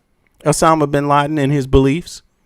You see, so, we got to stop being hypocrites about this shit. We're not going to help anything. And again, there's the other issues on the stage that people want to partner with. Other issues that the earth needs partners on. No matter who you are, everybody should be concerned about some other issues. We should be concerned about sustainability. We should be concerned about clean water. We should be concerned about environmental dangers. We should be concerned about a lot, man. What about the health, diseases spreading, all types of shit. This is just fighting over fucking oil money, man. This is and fighting over trade. You can resolve trade issues at the table if you treat everybody like you respect them, like there's something you respect. You don't have to respect their party, but you can speak to the broader things that every Iranian should understand and appreciate. Come on, they're not all goddamn terrorists. They're not all extremists. No, they're not. And even if they are, enemies talk better than this, man. People that have been in war with each other talk better than this. Really, it's like, it's just total irresponsibility, yo. In my view, it's my opinion. But let's go on. Let's play some more of this because there's more coming. There's more. Arab world to the Thanks, west. Eric. Now we're seeing them push toward the European world even further. You're welcome, V. Ultimately, I think this will backfire on the mullahs in Tehran. I hope it does. Today, China's foreign minister dismissed reports from Reuters that Beijing is sending 300 to 400 shoulder-fired air defense missile launchers to Iran. That's according to the country's state-run news agency. U.S. intel had indicated that China was preparing to deliver new air defense systems to Iran. So I think that there was this expectation of that. That's what CNN's reporting. So China is doing the same thing Biden was doing with Ukraine. Not even to that degree, doing less. We didn't involve our soldiers in that conflict in Ukraine. We were giving them old weaponry that would retire if we didn't give it to somebody. Now China is not directly involved in the war, but they will send things to assist Iran. Why? Because they don't want Iran, if worse comes to worse, they don't want Iran falling into U.S. or anybody else's hands. Why should it fall into somebody else's hands? That's how they look at it. Come on. What is it? It is what it is. And so we have to move carefully, but also comprehensively. And starting this war was just stupid. It was just stupid. Even if you don't like the regime in Iran, it was stupid. You don't do something that benefits them. Are you going to send in boots on the ground? Is this a buildup to just, other countries being brought into it where it spreads? It is going to have if it spreads just in that area, it's going to have a global impact. It's going to have a global impact. But is it going to spread that fast? Has it already spread? Has conflict and geopolitical tensions not already existed in the broader regions? Let's pull up the map. It's just at some point, man, some of this shit is lunacy, at least some of it. Let me see. Let me pull up the map again just to remind people what we're looking at. This is what we're looking at. There's already conflicts. There's already conflict in Sudan. Sudan has been in a civil war. Who do you think the players are in this war in Sudan? We talking about not South Sudan.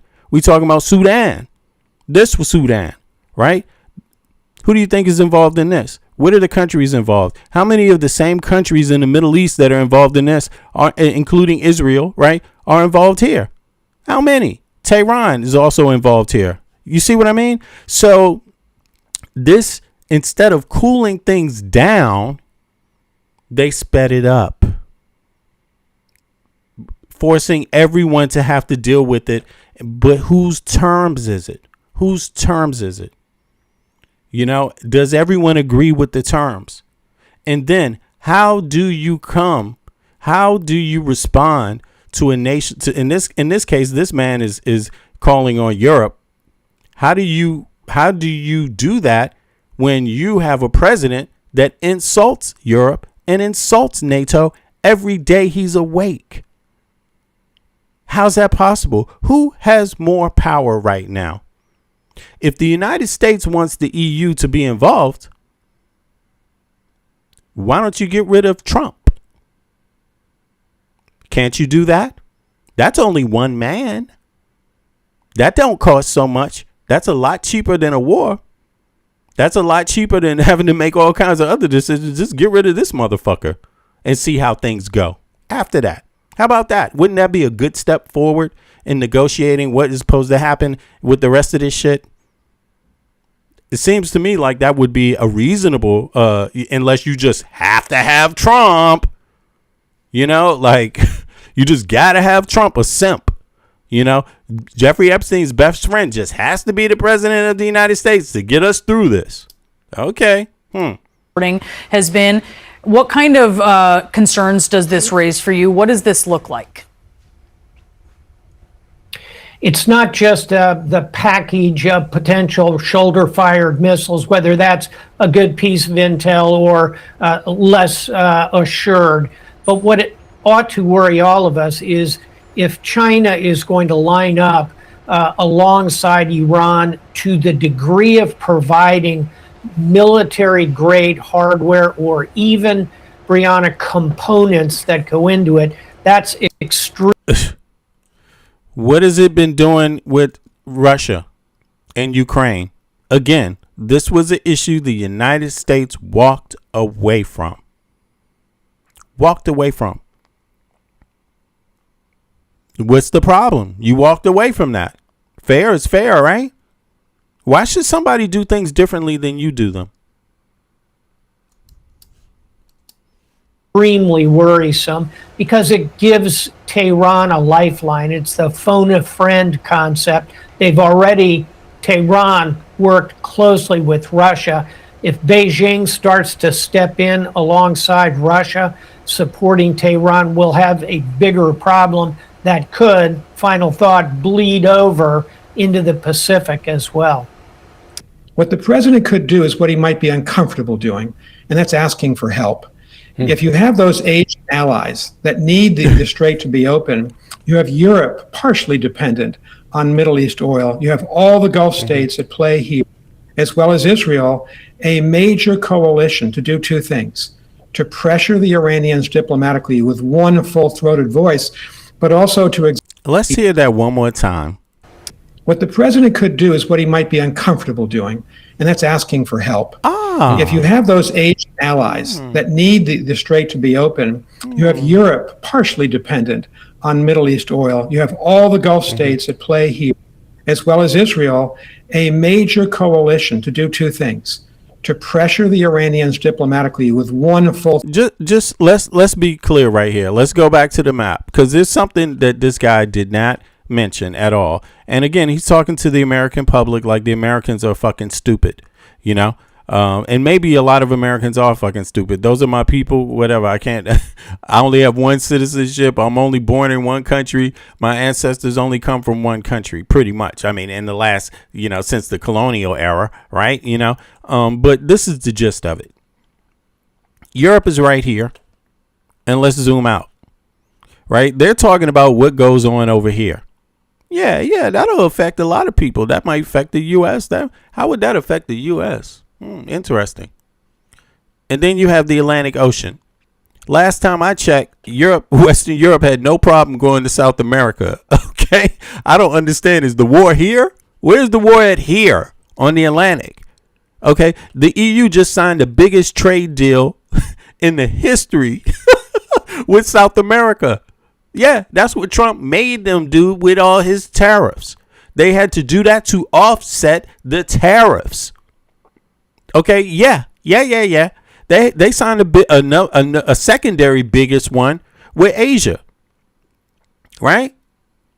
But let's be very clear. There's nothing going on here. There ain't no war here.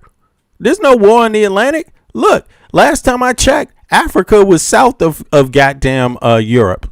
Last time I checked. Damn, that sounds like a Nipsey Hussle song. Last time I checked. What's the song? Yeah, last time I checked. What the fuck?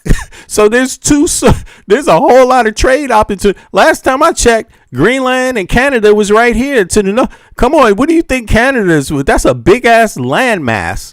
Hello? What the it's so big I can't even get it on the damn screen, all of it. You know what I'm saying? Like, yeah, then you got South America. Last time I checked, there's nothing going on there. Last time I checked, nothing going on there in Africa. I mean, come on, what is the dude talking about? You got 3 options. That's what Europe has. 3 options. So who does this really threaten more? Who should be concerned about what's going on over here?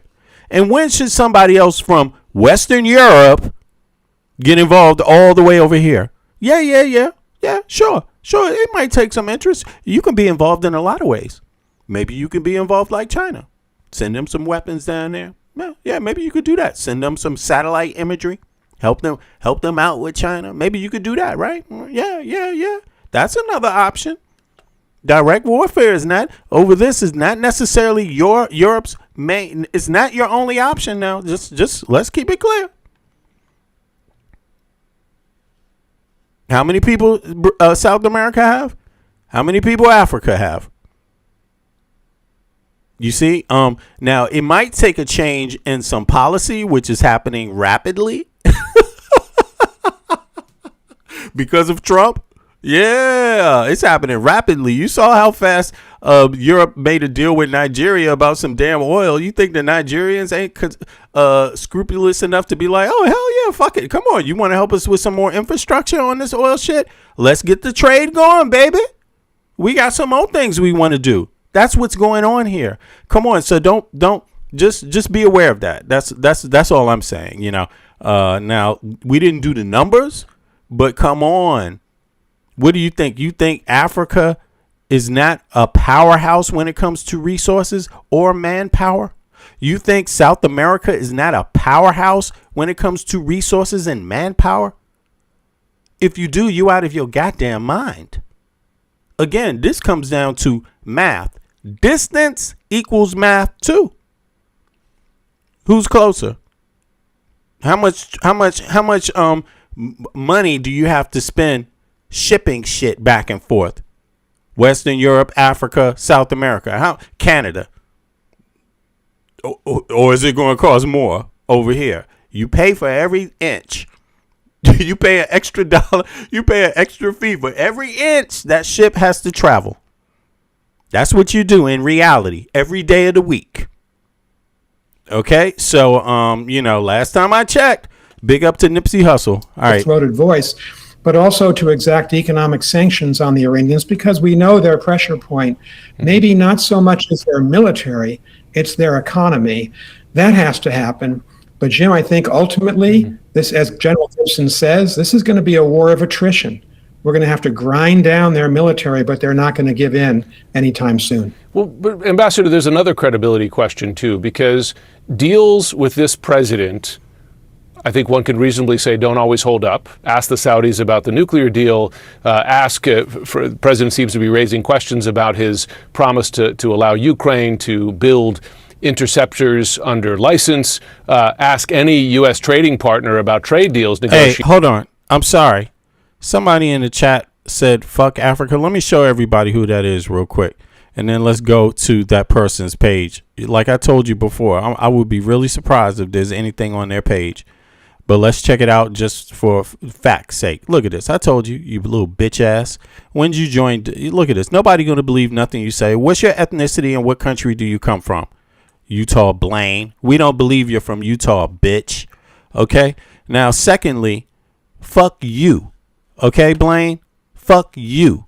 Okay? Africa hasn't done anything to you, you bitch. But at least show yourself. What country do you come from, Blaine? You fake ass. Okay? And fuck your family also. Okay? Period. You ain't from Utah, you fake ass. And if you are, prove it. Panel up, you sucker. Like I told you, you can't believe these trolls. That might not even be an American saying this shit. Got a convenient name. Blaine. My name's Blaine. Trust me, I'm American. Trust me, ain't no trolls out here, man. That shit's just a conspiracy theory. Fuck you, Blaine. And fuck whoever you really are. Fuck you and fuck your family, whoever you really are. Whatever you actually really are. Okay, Blaine? You punk ass. Hop up here, Blaine. Hop up on the panel. Prove you from Utah, Blaine. Last months and several years. Why would Iran calculate rationally that if it negotiates with this president, that any deal will hold? Well, I think General Gibson is right. The Iranians are going to wait us out. They think they're tougher. and more resilient than we are, and they don't have midterm elections and public opinion. Man, ain't nobody trying to be. Look, listen. First of all, Africa has not attacked the United States. They haven't done anything to us. What the hell?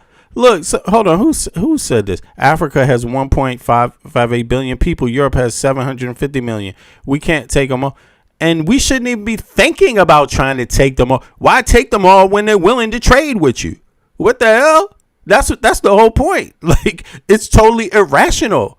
You know? I mean, again, learn something from Trump's big ass mouth and his stupidity.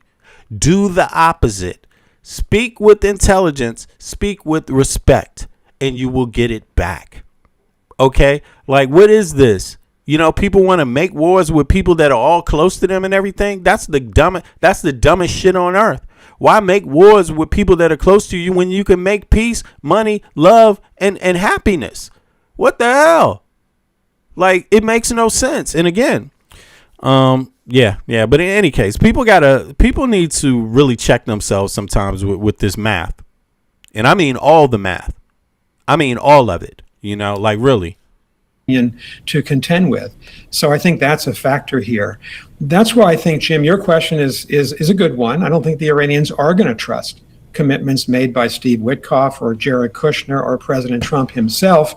It's why you need to internationalize this conflict a bit to get other countries that the Iranians do care about to come in with economic sanctions. The Saudis have this idea just floated today of a coalition to try to secure shipping channels in the Red Sea. The British and French have been talking for well more than a year about a coalition of countries that would come in to the Hormuz eventually, if there is a permanent ceasefire or a durable one, to escort ships through the strait. So the U.S. simply cannot succeed on its own. It needs help from the allies that the president has spent a lot of time demeaning recently. Yeah. Somebody said, I don't know if you're talking to me, somebody said I'm not an American.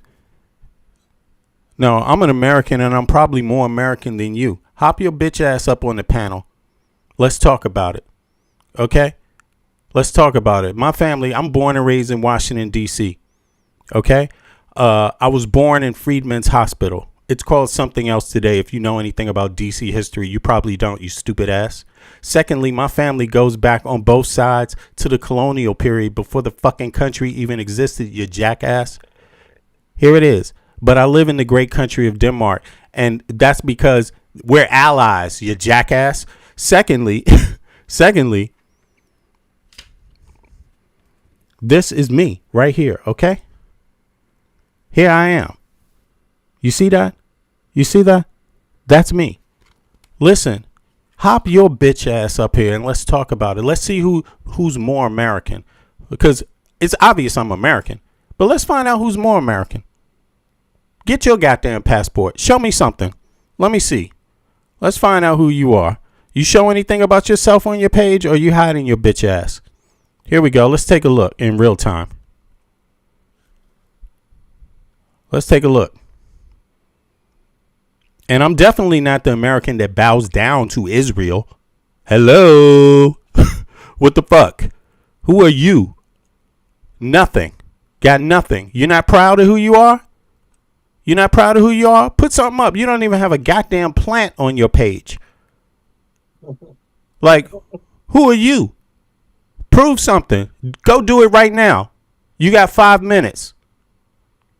Okay? Go do it right now. You're awfully proud of your American shit. Where's it? You don't even have a goddamn American flag up there. Where are you? Who are you? What's your real name?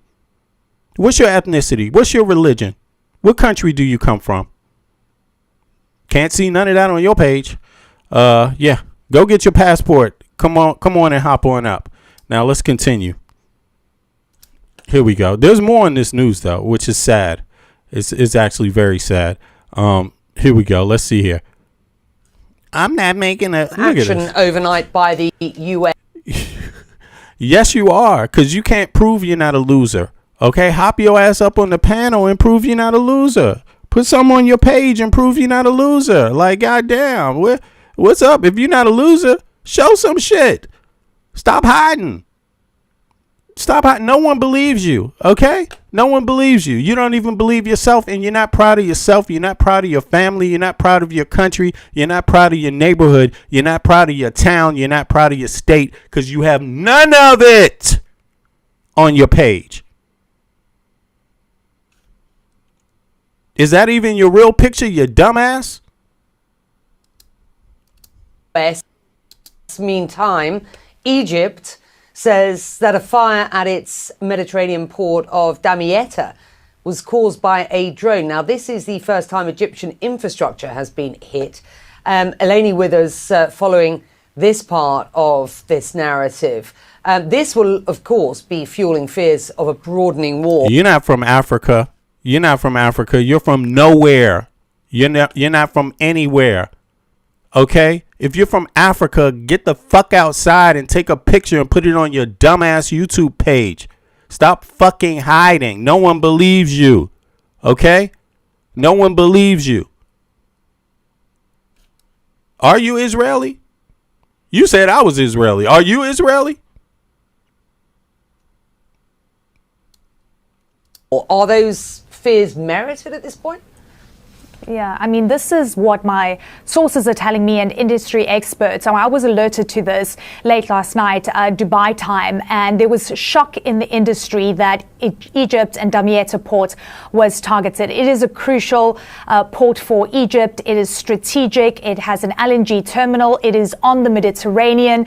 And then initially it was a fire that erupted on the Energos Winter, which is a fuel storage unit as well as a regasification unit. That fire then spread onto the gas log vessel as well. And you can see some of the images of the fire as well as the smoke. Egyptian authorities extinguished this fire and then confirming today that indeed it was a drone strike. Now, my sources tell me that we don't know where this comes from. There is major concerns around the source of this drone, but if this is now a true expansion that extends beyond the Strait of Hormuz and the attacks that we've seen in the Red Sea now heading towards Mediterranean ports, it really poses the question around hostility that is expanding and then drawing Egypt into this.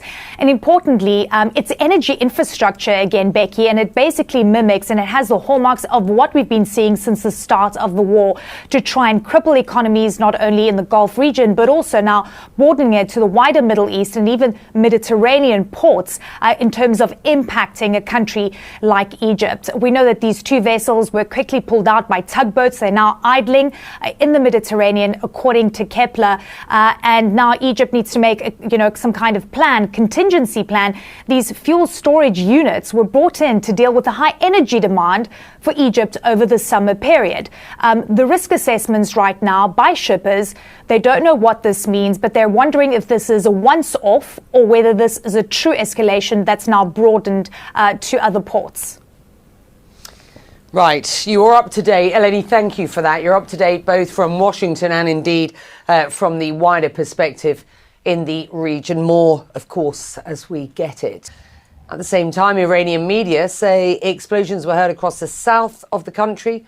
The US says it carried out powerful attacks on military command. Another troll. E.B. Cohen, not proud of himself, his family, ethnicity, country, neighborhood, town, backyard, nothing. Happy anniversary. You've been on YouTube for 1 year. Congratulations. Centers and on drone facilities. Well, Pakistan, which played a mediating role in last month's That's probably the other troll's fucking second account and shit. You know what I'm saying? US-Iran agreements. MOI, is that your second account, MOI? Says it is trying everything it can to revive negotiations. Kevin Liptak at the White House. We are getting the latest on the overnight US strikes on Iran from CENTCOM. What are they saying?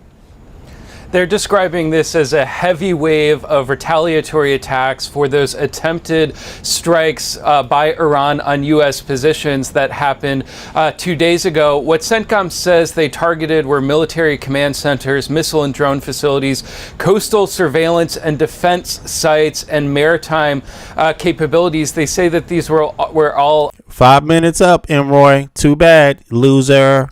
targets of the IRGC, and they were, quote, aimed to further diminish threats posed by Iran and its proxies to American forces, commercial shipping, and neighboring Gulf countries. This does seem to stop short of the full-scale return to war that we know President Trump has been considering and that he's received options for, and you have seen how the U.S. military has been bolstering forces in the region in the occasion that the president decides to go in that direction. But before the strikes began last night, the president described this as more of a tit for tat. He said it was the U.S.'s turn to strike Iran after Iran struck its positions in the region. And he even suggested that those Iranian strikes were the result of miscommunications between different factions in the Iranian regime. He said that the group of officials that the U.S. was attempting diplomacy with had in fact apologized. And so how the president plans to proceed. So a known liar by the name of Donald Trump, we're supposed to believe his ass? We're supposed to believe something he said, Mr. I plead the fifth? We're supposed to believe him? The guy who said Jeffrey Epstein is a very nice guy, we're supposed to believe him? I mean, okay. Whatever happened to those Doge checks? People still believe him? You still waiting? Proceed from here, I think, at this point remains clear. But it is evident that this war is, in fact, expanding, even at a moment that he's trying to wind it down. You have what's happening in Egypt. You also have now the Saudis joining in on these strikes against the Iran-backed militias inside of Iraq. Jack Brady, you don't even write like an American. Look at this. Mindless, leaderless, desperate, little dim trolls live by the failure of CNN. Ignorance binds them. I can guarantee you that's not an American right now. Yesterday, we had the Saudi defense minister, Khalid bin Salman, here at the White House meeting both with the Vice President, J.D. Vance, but also with President Trump. It was an unannounced visit and went somewhat under the radar, but I think a very important discussion as the president tries to gain the insights of partners in the region about where exactly they see this heading. The war with Iran is now expanding across the Middle East. Egypt now confirms that it has come under attack for the first time since the war began. And just yesterday, U.S. Central Command said that Saudi Arabian forces joined American forces in conducting joint strikes against Iran-backed terrorist sites in Iraq. Overnight, CENTCOM says it conducted a new wave of strikes across Iran. They say it was in response to Iranian attacks on U.S. forces.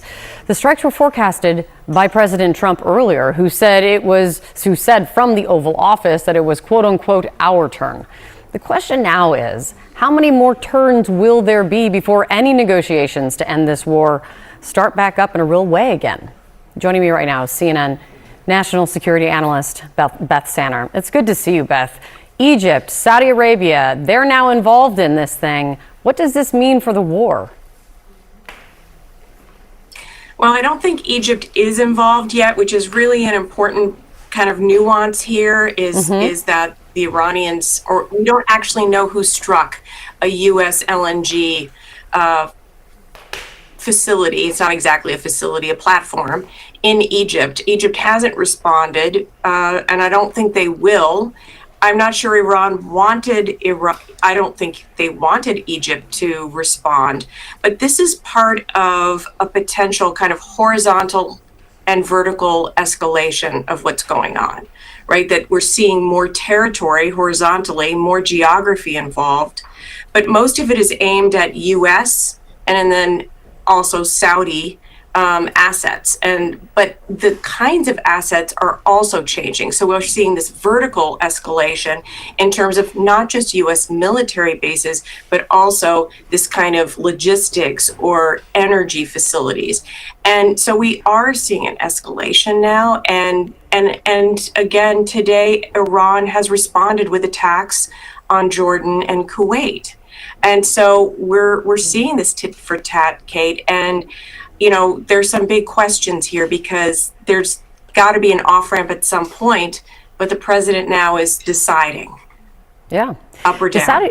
Yeah, exactly. The Saudi Arabian foreign minister, he met with the U.S. after the joint strikes were conducted. And the kingdom's assessment, according to sources CNN is reporting, is that Iran will seek to create leverage through escalation and will continue trying to use pro-Iranian militias in Iraq and Yemen's Houthis to do so. And I read that thinking 2 straight weeks of nightly strikes by the United States did not bring Iran to the table. And then you have kind of this declaration of the assessment is they are going to escalate in order to gain themselves leverage.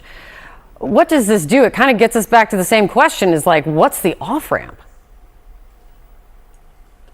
It's really difficult to say, and I think that this is something that, all of us who are watching this closely have been saying for weeks now, is that there doesn't seem to be a very clear off-ramp. Someone has got to basically, I don't want to say capitulate, but has got to stop in order to get the negotiations back.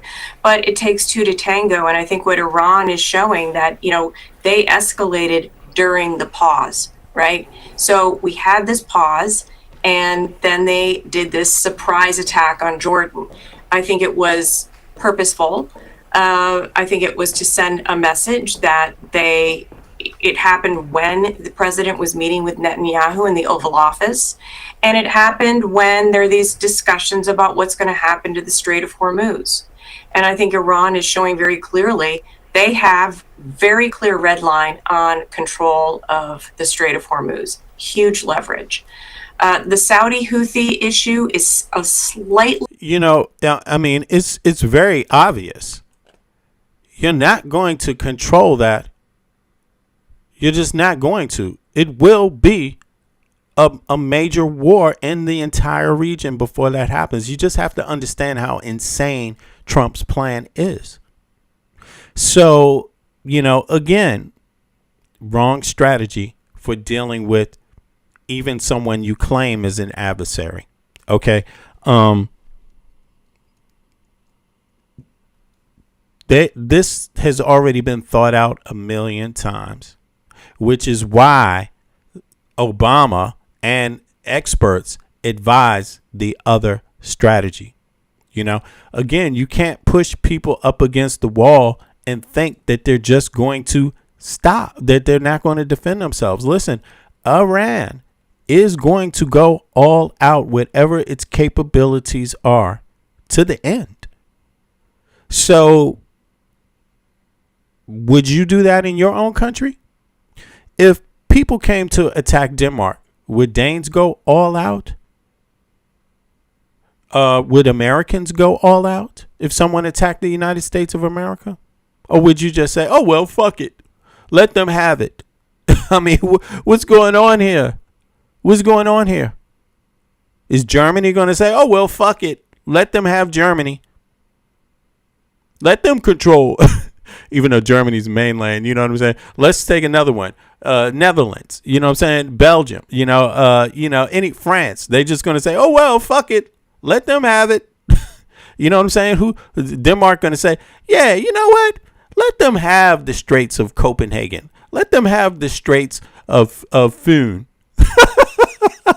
Let them have the Straits of Jutland. That's what Denmark's going to do. You know what I'm saying? I mean, come on, just ask yourself, what would I do? You know what I'm saying? And then you get the answer. And then you have to add on top of it mountains and a whole lot of fucking people. Okay? Getting help from China and others. Because the moment this shit just starts getting a little bit further, they're going to get help from way more people, man. You're going to unite more people that you claim to not like, then you're dividing them. So it's just insanity. It's just insanity, this approach. I mean, at the same time, keep in mind, I said this before, Trump insulted every NATO ally that exists before he went out and did anything. He came out saying, man, fuck Europe, you're falling apart. Your culture, you're losing your culture. Who the fuck are Americans to tell somebody else they're losing their culture? They speak their own ethnic language. They have their own, they've held their own national boundaries for how long? You know what I'm saying? They created peace among each other. Okay? You see what I'm saying? Like, it's not forced, it's voluntary. They work together. Europe has 450 million people. They see their prosperity in their unity. The only one that went Trumpian was goddamn UK, and they're suffering for it. They wish they were back in the EU. They wish they were. They got way more out of the EU than they get being outside of it. And that's what's happening now. They're bitching and complaining about it more. They fell for the okie doke. But just keep in mind, Trump dissed every NATO ally first. Then he said, can I take something from them? Maybe I should talk about that globally. Let Iran know that I think I should take Greenland. Let Russia know I think I should. Right at the time where they're in a conflict in Ukraine, talking about Ukraine, worried about security in Ukraine, Trump says, I know what I'll do. His genius. I'll talk about taking Greenland. That'll help them a lot. Who'd you do that for? Who are you helping there? So while now you got certain Americans talking about, hey, what about the European allies, man? They gonna come help us. They need to get involved. This affects them too. Even though the whole Atlantic Ocean is open, trade between Africa and goddamn South America and Canada is freer than it's ever been. And they're like, you're gonna lose the Straits of Hormuz, man. You might lose that. People aren't stupid. People aren't incapable. I mean, some people are dumb, though, but a lot of them are in the U.S. Why? Because school's not guaranteed. Like, seriously, man, they turned something as holy and useful as public education into motherfucking with charter schools. Let's privatize it. See how that works out. In any case, but this is what they're doing at the same time. Guess what happened? Trump not worried about this. So you want them to go into conflict in the Straits of Hormuz before this gets resolved, huh? So we've got some breaking news that's just coming in. NATO has now confirmed that the missile that hit Poland in the early hours of Thursday morning is a Russian missile. So authorities have been investigating a 10-meter wide crater at a site that's around 50 kilometers from the border with Ukraine. Poland's Prime Minister Donald Tusk, who traveled... How much of this is Trump's fault? How much of what is going on is Trump's making that he's claiming he needs help now resolving? How much of it was Trump's actual work and artistry? All of it. Traveled to the site, said there was no reason to believe that Poland was the target. Yo, Eric, all of it, bro. All of it. All of it. This could have been much more simpler. No. Trump can't have that. We got to reverse Biden's position. We got to reverse Kamala. I don't think MAGA had any idea he was going to do something so reckless. Well, they don't sound like it in the chat. Oh, but those are the trolls. That's right. They're not really even Americans. I see. That's true. I should stick to that because it's true. It's more than likely. It's more truer than that. So we'll stick with that. I agree, man. I think some of these MAGA people, they're like, damn, what did we do? Like, wow, was it this? We didn't have any idea. I hope. But then again, some of them are out there saying, yeah, but, you keep showing the map, but the earth is flat, man. Other ones are like, we don't want women to vote. The founding fathers didn't intend on that. And then, the other ones are like on the metro in D.C., right? The far right groups marching to Trump Day 250th anniversary want to threaten Jewish people on the metro train, talking about the country won't be right until all the Jews are expelled.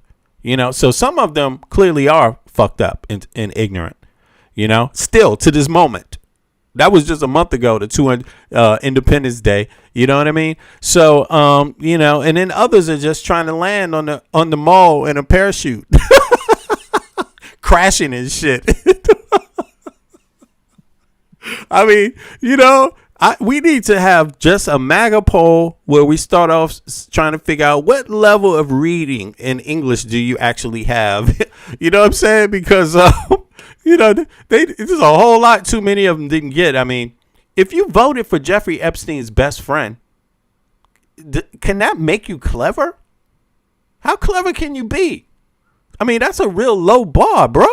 That's a fuck the complaints about the COVID conspiracy theory. Kamala's great conspiracy. Granddaddy was a slave master in Jamaica. That conspiracy. What else? Globalism. Duh. What do you think Trump is involved in right now? This is not globalism. This is even worse. This is like way worse. This is like globalism, but let's kill a whole lot of people. Also, you know what I'm saying? It's like, what the fuck? You just took globalism and you thought globalism was bad. Now you just want to get everybody dead, you know, and starving and shit. Like, you know, it's just insidious, man. It's insidious. But this is what happened. This is what happened. Who just got struck? Poland. By what? This ain't the first time. By a Russian missile. For real this time. You know, it was for real last time, but it happened again. So, you know, yeah. It is what it is.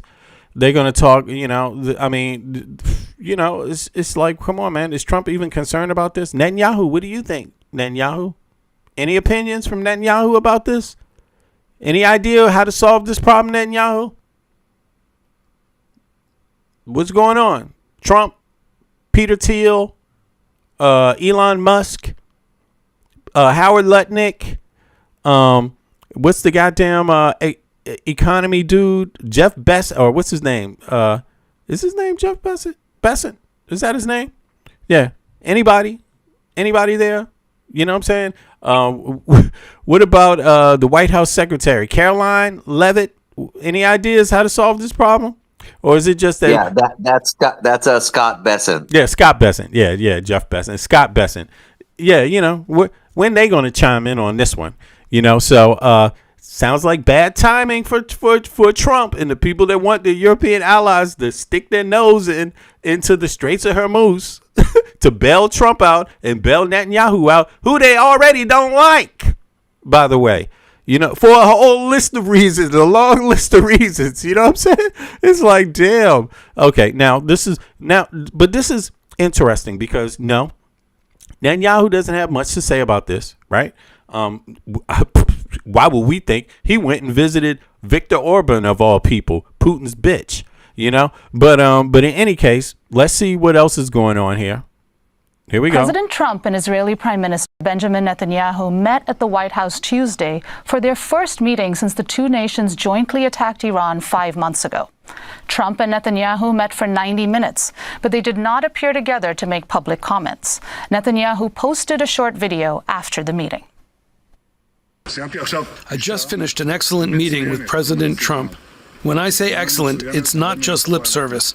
A conversation with full partnership, mutual support, understanding of the common goal to ensure that Iran does not have nuclear weapons. Do me a favor. If you haven't put a 1 in the chat, not a 1 in the chat. If you haven't clicked the like button, do me a favor. Click the like button. It helps more people find the stream, more people like you. If you've been interested, if you've been watching, and I'm sure you have, because it's bound to be like, 10 or 20,000 people that see this video. It's because of you people that participate early in watching a few. So let's get the likes up if you don't mind. If you haven't clicked the like button, do me a favor. Take 1 second, click the like button on your mobile phone. If you're watching from your TV, which a lot of you do me a favor. Pick up your remote control and hit the like button. If you haven't subscribed, subscribe. But let me explain something to you. That's how the YouTube algorithm works. When you click the like button, it now spans out to other people that watch the same things as you and suggest the video to them too. So that's how it works. So I just want to explain that to people. Big up to the people that did click the like button. It's appreciated a lot. Without you all, we wouldn't be doing this, you know. And as you can see, we do have a good team of commentators. It's not just myself. We got Eric Klein, right? He's from San Diego. We have Mark Brooklyn Best, who's from Brooklyn, New York, right inside of Brooklyn right now. He's a he's a democratic socialist, you know, just to add some political perspective to it. So, and then we have others, right, that are joining in. So, so I appreciate that. We're growing, and some things are going to be changing. You know, some of the format, we're going to step it up in a little bit, but we have that plan and we've been working on it. But it's all because of you all that have been watching and participating. So I appreciate you all a lot. All right, let's continue with the stream. civilians. And We got about, let me see, how many minutes left? We're going to be overtime in about 7 minutes, but let's take it about 15 more minutes. other goals Yeah, as well. we're at about 4.5 B. Yeah, we're getting overtime, but 15 more minutes and we can wrap it up. Let's go. This is one of the best conversations I have had with the President of the United States, our friend, President Donald Trump. After their meeting, both Trump and Netanyahu attended the funeral of Republican Senator Lindsey Graham. Meanwhile, protesters in Washington gathered near the White House to condemn Netanyahu's visit. This is an Iranian-American activist named Bita. And he is the reason for the illegal war that has started on my homeland of Iran that is also currently being bombarded. And every time he comes to visit, our people, our countries get bombarded again. And we are here to make sure that our voices are heard, and he knows that we don't want him here. He is not welcome here. We know that he's a war criminal. We want bombs to stop falling on our people.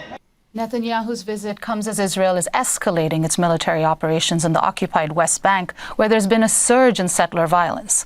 On Tuesday, Defense Minister Israel Katz announced that he's ordered the IDF to take over a fourth refugee camp in the West Bank and expel its Palestinian residents. Israel is also continuing to carry out deadly attacks in Gaza, where a severe humanitarian crisis is unceasing.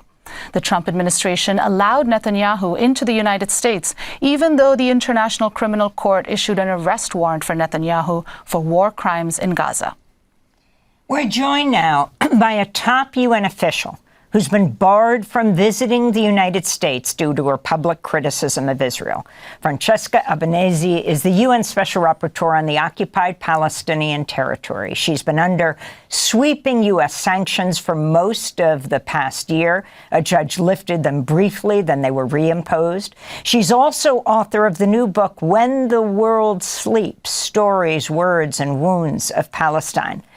Francesca, thank you so much for being with us from Italy. If you can start off, I mean, this was unusual yesterday.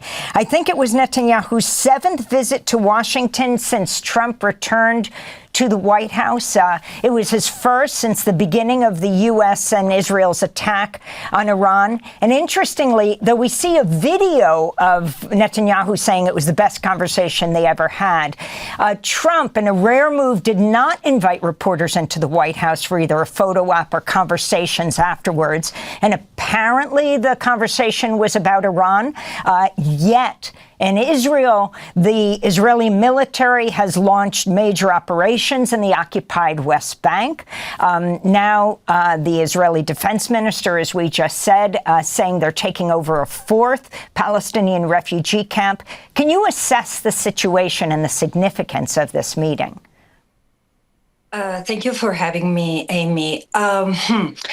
Having an ICC wanted in the White House, again, just corroborates the charges of complicity leveled at the U.S. administration. This is bullying in a sort of a formal diplomatic suit. But again, since Netanyahu's last visit to the U.S., the list of crimes that have happened, that the Israeli army, but also Israeli civilians have committed against the Palestinians has just grown longer and more documented by Israeli and Palestinian human rights organizations and UN Commission of Inquiries, other committees, myself and other special rapporteurs.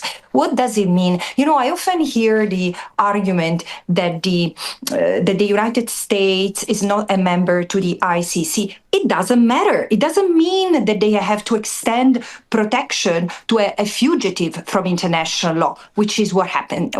At the same time, this is not just a fugitive. This is an accomplice to other violations of international law that the U.S. is committing itself against the. And, you know, for a lot of people in this past election, not to stop this, the activists here, right? But the last election, a lot of Democrats refused to go and meet with Netanyahu, you know, and but people kind of didn't give them credit for that. A lot of, you know, you could say Democrats, and that there was maybe one Republican who refused to, but you know, actually Republicans invited Netanyahu right to the Capitol building to speak, and so a lot of Democrats held out of it, in response. Maybe not all of them, of course, but there was a good sized group of them that did.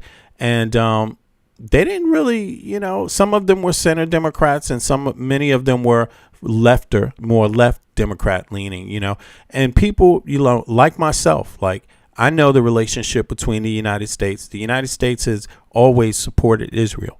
Like, we just have to be honest about that. And most Americans had no problem with this, right? Except it has changed over time because of the civilian casualties, but more also in line with the fact that the settlements, Israel keep making excuses about taking more Palestinian land, and this has been going on the whole time. And it's only a point where you have to say, come on, this is not helping. Taking the land is a major contention that people have had, not just Palestinians, not just people in the Middle East, but around the world. People see it as colonization. That's how people see it. And, so I felt sorry because I'm going to tell you, I voted for Kamala Harris. Why did I vote for Kamala Harris? Because I thought she would be different than Biden. That was what my thoughts were. Okay, everybody doesn't have the same opinion, but my thoughts were, give the lady a chance. The first woman to ever serve as the vice president in the country's history. You do know we have a huge problem with misogyny in the United States, too. We do. And so I said, give the lady a chance. There was a lot of people that didn't believe her. People that some Palestinians, Americans, and others believed her. Some didn't. Some said, no, enough is enough. Trump will be better. And I was saying, oh, hell no, man. Please, your life is on the line. Give this lady a chance. She may not talk as much about it, but that happens a lot. Barack Obama didn't talk about making a nuclear agreement with Iran before he did it. That wasn't his running thing. He didn't run on making an agreement with Iran. He did it. Did he get AIPAC money? Yes, he did. Was Israel not happy with that agreement? Yes, they were not happy with that agreement. It's called asymmetric politics. You see what I mean? And so sometimes a lot of things that are being planned to happen are not always clear to everybody, and maybe not in language. And a lot of times when we vote, we want people to say a lot, say more. But in politics, it doesn't happen always that way. There's always some room for some things to happen in a slightly different way. And I thought that's what Kamala Harris would do. Now, Kamala Harris didn't win. The first woman to serve in the history of the country as vice president in 250 years wasn't given that chance to be president. And I think, we can all talk about what her politics were up until that point, but I think people are missing that right now. Not just the politics on Palestine, but the politics on the United States of America national policy, too. She talked about housing. She talked about childcare. People didn't give her a chance. They didn't believe it. They said, no, but you won't be president. You won't do it while being president. We don't trust you. That's what they said to her. They called her a communist. Trump called her a communist. Every day every day that she decided to win, she was a communist, according to MAGA and right wingers. And even some centrist Republicans, people that's supposed to be, just because she talked about expanding health care. You didn't know that everything. But long story short, we didn't give the lady a chance. The world looks different now. Did it get better? No, it got worse. It got worse. The world got worse. And so, here we are now. Now there's going to be there's other elections coming up. It's not only the presidential election that matters. This is the midterm elections. This is where parliamentary members. Not all of them are up for election, but it's pretty much Congress, right? And Congress writes the laws. Congress controls the money. If they don't want anybody to have a law, if they don't want anybody to have money, then it doesn't turn into a law, and they don't get their money. The Senate affirms it through their own mechanisms, but without Congress, nothing. Okay. So, what can the Congress do? Congress and the Senate, if you have enough of them in favor of doing certain things, You can impeach presidents. You can impeach Supreme Court justices. You can throw out other members of Congress. You can throw out other members of the Senate. You can throw out members of the president's cabinet. You can throw out any government official. You can throw out any Supreme Court member. There is power there. There is power. My suggestion to people is think big this time and understand it is your country. What is going to happen is what you want to happen, but it's up to you. It is really up to you. So enough people need to get out and vote. In the last election, 90 million Americans, the last presidential election, 90 million Americans did not vote. We have a system that makes it hard for people to vote. So all that disinformation makes it even harder on top of it already being hard. So keep that in mind when you decide whether you're going to register to vote or not. Keep that in mind. The system is already set up against you. Why make it easier for the system to be against you? So my thoughts are register to vote. If you don't know how to vote, go to vote.gov, click on the state, the country you're from. Let's say you're from Idaho. Boom. It goes to there and it says register to vote in Idaho. You can check your registration or you can update your registration online. And all you got to do is proceed and say, yeah, fuck that. I'm going to check my registration online. And it takes you right to the Idaho Board of Elections, where they will tell you every single thing else you need to do. Of course, here they have some security things. I'm not going to do that. But I just want to make that clear for the people that are American citizens. Take your vote serious. There's a correlation in the Western world between what percentage of your population votes and your rights. Europeans have more rights than American citizens. Europeans have more parliamentary representation than American citizens. They have double. That means for every 200,000 people, there might be one representative, or 700,000 people in the United States, there might be one representative in Congress. In Europe, there would be two for that amount of population. Right? That's just starting off.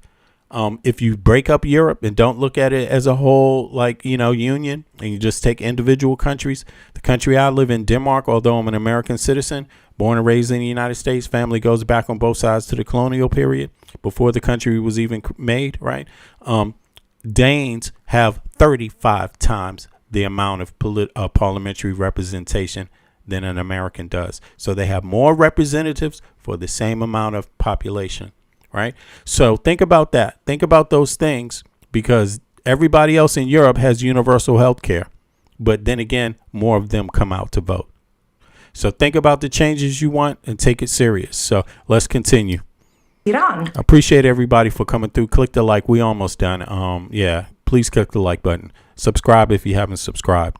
And against Palestinians in many ways. So what does it tell us in a nutshell? That the United States is actively contributing to make the international criminal law architecture that it has been building from the Nuremberg trials up until now, crumble on our head. And this should make no one happy, including US citizens who think that they have nothing to do with it or with Israel and Palestine. This is everyone's business.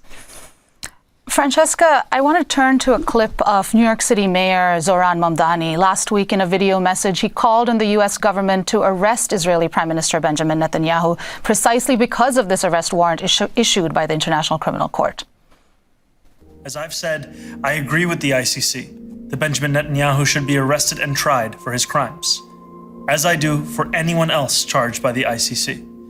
My administration has reviewed every avenue available under applicable law to determine whether New York City could execute the International Criminal Court's arrest warrant if Benjamin Netanyahu came here. It is clear that we do not have the independent legal authority to enforce this warrant. The federal government, however, does. And I call on them to join the ICC and execute this warrant. And I want to be equally clear.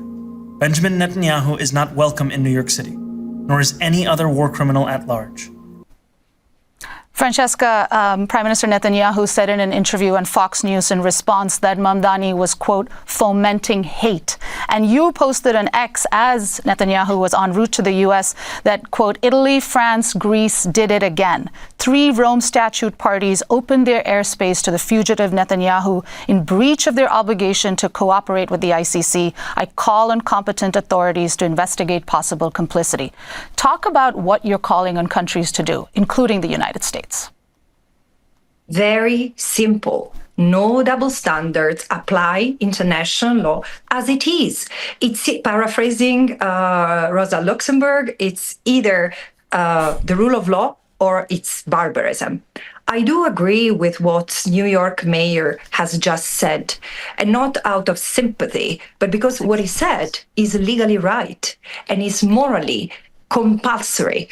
And we cannot keep on looking idle or standing idle in the face of impunity. This is why at the beginning of this interview, when you asked me what I think of this visit by ICC wanted Benjamin Netanyahu, it's bullying in diplomatic suit, because the New York mayor might not have the power to enforce an arrest or an head of state, and still he called upon competent authorities, federal authorities, to do so. It doesn't matter that it doesn't happen today because there is someone who prefers to abide by the law of might rather than a rule of law. We need to keep on voicing dissent in conformity with international law. This is what I keep on doing from within Europe as a European. It doesn't matter if they ridicule me, if they mount hatred campaign or smear campaign against me. My skin has grown thicker, as I think everyone who's dealing with justice and human rights. And at the same time, we need to recall the obligations that these states, including, as I said, Greece, Italy and France have. This is the third time, if my count is correct, that these 3 countries authorized flights of ICC wanted Netanyahu over their airspace. Making all of us, all European, French, German, Greek and Italian citizens accomplices, even morally. This is unacceptable, and this is why there should be an investigation over the authorities who allowed it. It looks small in the context of a genocide, but every action matters, as every crime matters and will be accounted for. Francesca, let's go to the West Bank. You recently posted on social media that pogroms against defenseless civilians are happening all over the West Bank while Gaza is under fire. Israeli civilians and army joining forces. It's not just Netanyahu, you wrote, and a few rotten apples. This is Israel. Absolutely. And look at what Israelis themselves are saying. I want to point to the fact that an increasing number of Israeli organizations, political forces, journalists have been sounding the alarm for over a year, and especially in the latest days, in recent days, that the situation is out of control. A few days ago, a Land for All coalition said the Israeli forces cannot keep control, cannot ensure protection of anyone, because the settlers, who are the settlers? These are Israeli civilians who behave like thugs, who behave like squads, who have been killing and beating, attacking Palestinian families and properties.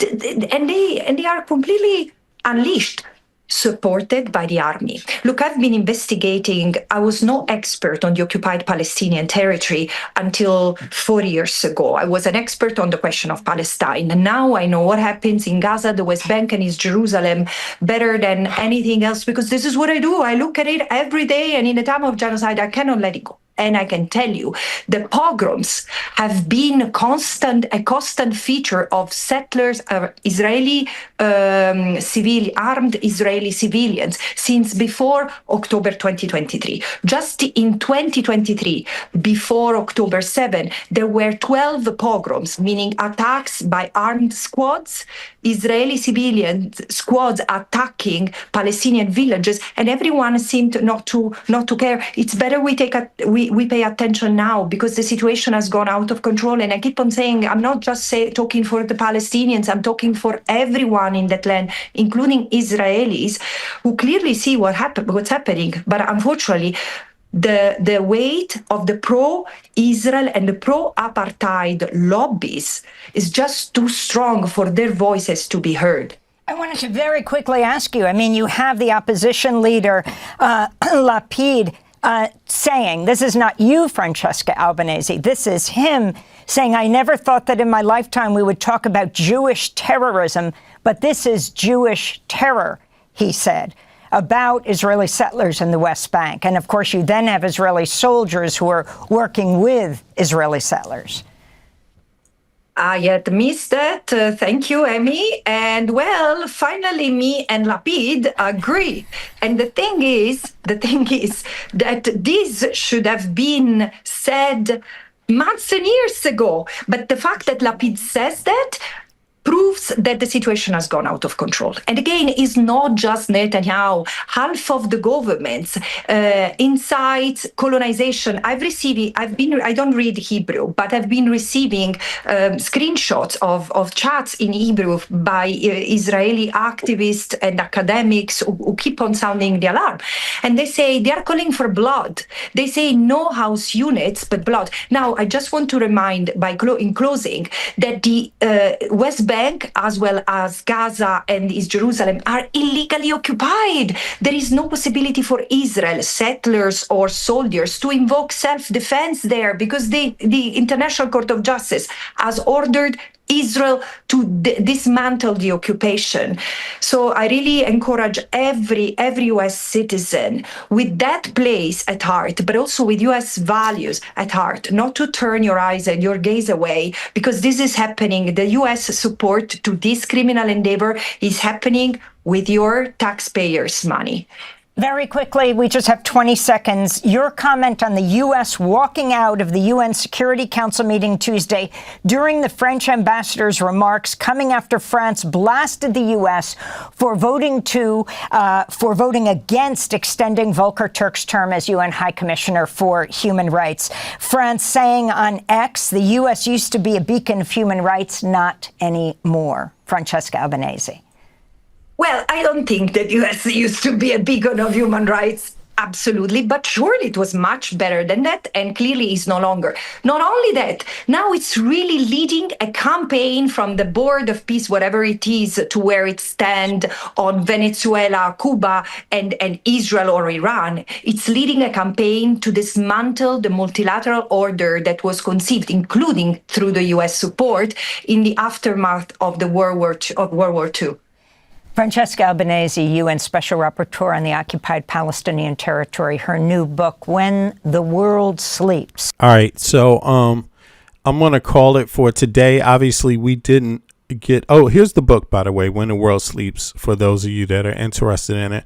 I'm going to end it. I know I wanted to talk about Fauci also, but that's going to take a while. But it's an off day for me, so that means I'm going to have a second stream today within this same period, right? So look out for that. That will be in about maybe 5 or 6 hours from now, something like that. But I think it's appropriate that we cut it off now because we've kind of capsulized the situation here with between Europe, what's going on in the Middle East and the United States, right? And other parts of the world, China, Russia, and Iran, how they all play into each other. Saudi Arabia also, and other nations, right? And it's very important. That's why I want to stop it, just so everything stays contextualized. This shit with Fauci, I stand with Fauci. Plead the fifth, goddammit, because Trump pleads the fifth any goddamn day that he wants. In fact, I'm just going to leave on Trump pleading the fifth, all right? That's what I'm going to lead out on. You ain't going to get nothing out of Trump. So fuck Trump. And fuck anybody that criticizes Fauci on pleading the fifth. I mean, you just criticize him, debate him on anything else. But when you take it there, then you just then no one can believe you anymore. All right. So what the fuck? God damn. You know what I'm saying? But having said that, I'm going to say this. Free Palestine, and Palestinians deserve their nation, their country. Israel has not lived up to that. Look, you can fight all you want. You can argue all you want, but you're not being a good actor. You're taking lands, and the Palestinians really have no power. They have been living under apartheid. They don't like it. They stand up against that apartheid, and you slaughter them. That's what's basically happening. Other people play a role in what is going on too. Iran has played a role. That doesn't mean the Palestinians deserve to be slaughtered. Other countries, Russia has played a role. It doesn't mean the Palestinians deserve to be slaughtered, man. You know, United States, we're supposed to be playing a role where we get all these groups to cease their activities. We could have done that. We have enough power to where we could have led a coalition of the willing and do something different. Why is that? Why is that? Why could Jesse Jackson in Carter's administration go to Iran and get the hostages freed? Why? How could he do that? How could Obama get an agreement with Iran? How did that happen? And there's a lot of other different examples. It's because people that have some respect for other people are able to make it happen. When you deal with people like all they've ever done is something wrong, you're not going to gain any respect or any type of mutual respect. You know, people deserve to understand that you understand they still have human needs, no matter how you see their politics. You know, and if we don't have strong leaders stepping up and talk to human conditions, forget politics. Just talk about human realities. You want to talk about realities, right? I mean, listen, you want to go to history. There's a lot of examples of why there should have been peace there, right? And people can always blame other sides, but look, Netanyahu, how long has he been the leader of Israel? How long? How long has Putin been the leader of Russia? How long? You know, so just even on the most basic levels, it's like, sorry, man, this is not going to work. We need new people that can speak for people's feelings. You know, feelings change. Feelings do change when you give it a chance. You know, those that have more power bear a responsibility. We bear a responsibility. But having said that, just as an American citizen myself, family goes back to the colonial period on both sides of my family. Born and raised in Washington, D.C. As a qualifier, if you want to know how old I am, I was born in Freedmen's Hospital. Those of you that know D.C. history can now figure that out for yourself, what my age group is, right? Because Freedmen's Hospital is, you know, the name has changed, right? But having said that, we've supported Israel for a very long time, for generations, you know. And there's a lot of Americans that are tired of this, of different political backgrounds. Some of them are right wings, you know, when we talk about the constituents. But the damn Republican Party is lock in step with Netanyahu. The Democratic Party, a little less than that, lock in step with Netanyahu. They've been a little bit of pushback against Netanyahu. But as we can see, it hasn't been enough because, look, a little bit of pushback only let opportunity for Trump to be a total annihilist. You know, things didn't get better with Trump. They got increasingly more savage with Trump. It's going to take more effort and more clever minds, smarter minds to resolve this issue now, because what has been done under Trump's presidency has been a total travesty. You know, these people, before they trusted some of us, now they have a reason to pretty much never trust us again. You see what I mean? That's a problem. That's a real problem for not just the United States. That's a problem for many other countries, and you know, it's going to change the math.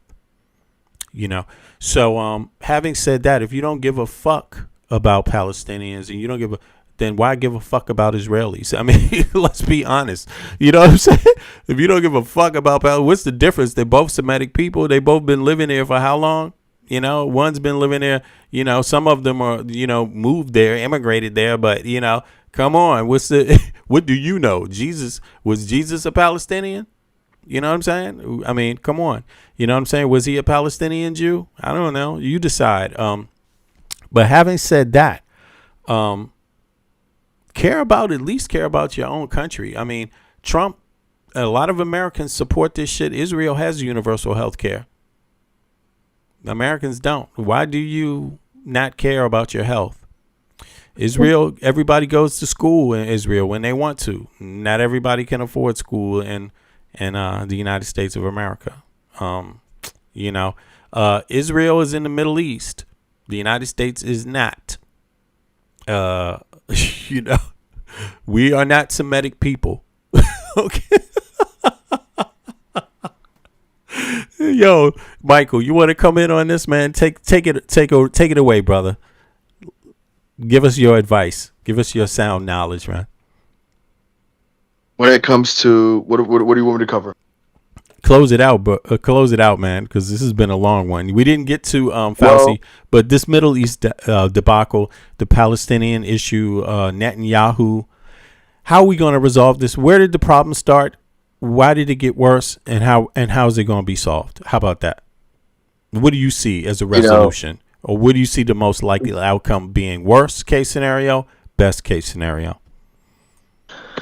You know, obviously Israel started it for greater Israel purposes. You know, it was just who was in office in order to let that happen. It just so happened to be that, you know, Trump is a favorite, right? We've already spoken about the right-wing sentiment, with the right-wing growing sentiment within Israel, and you know, how they are being radicalized as a people, you know, and the only thing we can do now is hope that things like Section 219 and the NDAA don't pass, right? Elect officials, both in the House and Senate, who will delay the joining of the U.S. and Israel. May that be just militarily, financially, slow down what that looks like.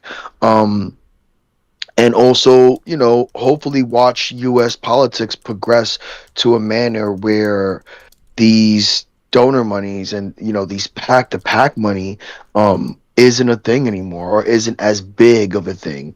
You know, I think right now we're currently seeing, you know, with these current midterms elections, that no matter how much, you know, you spend, this isn't yesteryear where you're forced to watch certain TV programs at a certain time and forced to watch, you know, the ads and everything else that come along with it to be programmed.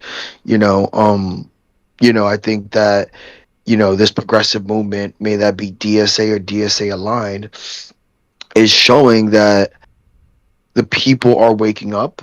They are recognizing, you know, an opportunity to be truly America first in social programs like education, like healthcare, you know, like in the form of, you know, city run grocery stores, you know, and hopefully we continue along this progressive path, you know, as a nation, right? I think we've been bogged down by race politics, identity politics, and single voter issues way too long, right? And I think you're always going to have that voter who is bogged down by those things. But I truly do believe that, you know, the majority are going to vote in the interest of Americans in the form of universal health care, right? In the form of universal education, in the form of affordable housing, in the form of affordable grocery stores, right? You know, and as we continue to progress, we'll start seeing a lot of these federal minimum wages in red states like Florida, Texas, Kentucky to rise, right? And as we start to see those wages rise based off of progressiveness, we will forcefully progress as a country, you know. And as far as it goes down to Israel, you know, like I said, it is about, you know, being as active these midterms overall and continuing to slow down the progression of Israel, right? I think that's where I'm at. I think that's where I'm at for tonight. Okay. Yeah, I appreciate that. Yeah, so good looking out, Mike, for Michael Brooklyn Best for stepping up. Eric, also you, Eric Klein, and we'll be back. I don't know if you're going to be around, but I'm going to plan the next stream for like maybe 7 hours from now, something like that.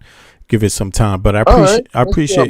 Yeah. Then we can get on Fauci. Not get on Fauci, but I'm like, listen, I'm going to be just as hypocritical as Trump and every MAGA supporter. Fuck Trump, fuck MAGA. Trump pled the fifth, and so should everybody else from this point on. If you let Trump do it about rape, and he's the best, he said Jeffrey Epstein was a great guy. Okay, you let that happen. You let the best friend of Jeffrey Epstein for 15 years become the president. You didn't have a problem with that. Yeah, who are you to judge anybody? I remember that. Like, what the fuck? Who was president and who was Fauci's directly under in terms of Fauci was under Trump. There we go. Exactly. And we cover that back in the next stream, right? Yeah, we talked about it. Yeah, we talked about it in the top of this stream because we thought we were going to have enough time to get back to it, but we didn't. But the next stream is definitely going to be Fauci all day.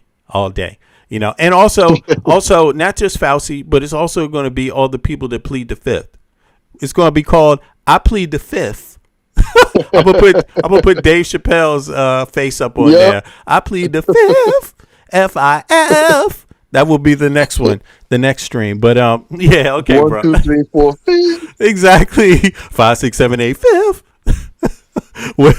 What time of day is it? Fifth. All right. So exactly. So yeah, but I appreciate everybody for coming out. Click the like button. Subscribe if you haven't subscribed.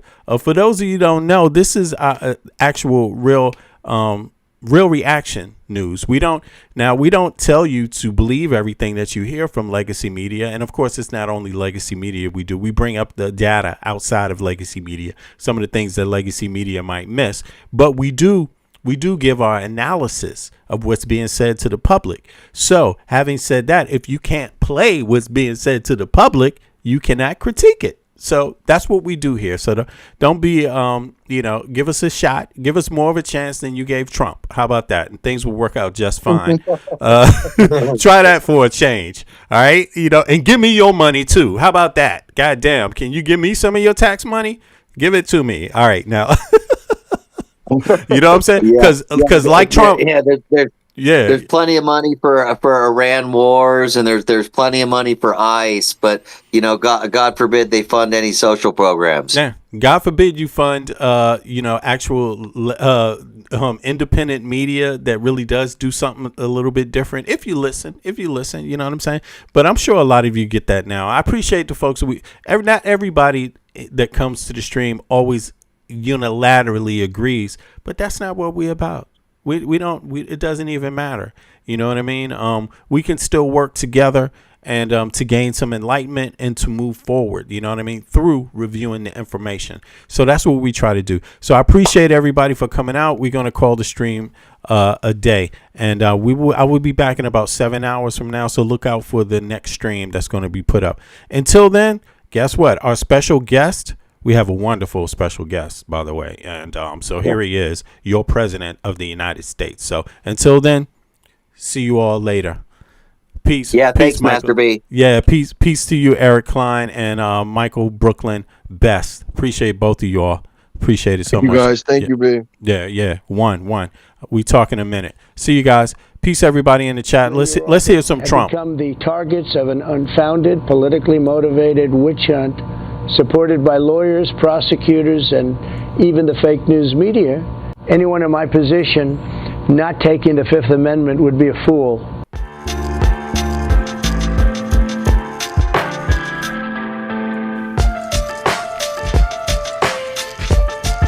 Good night, everyone.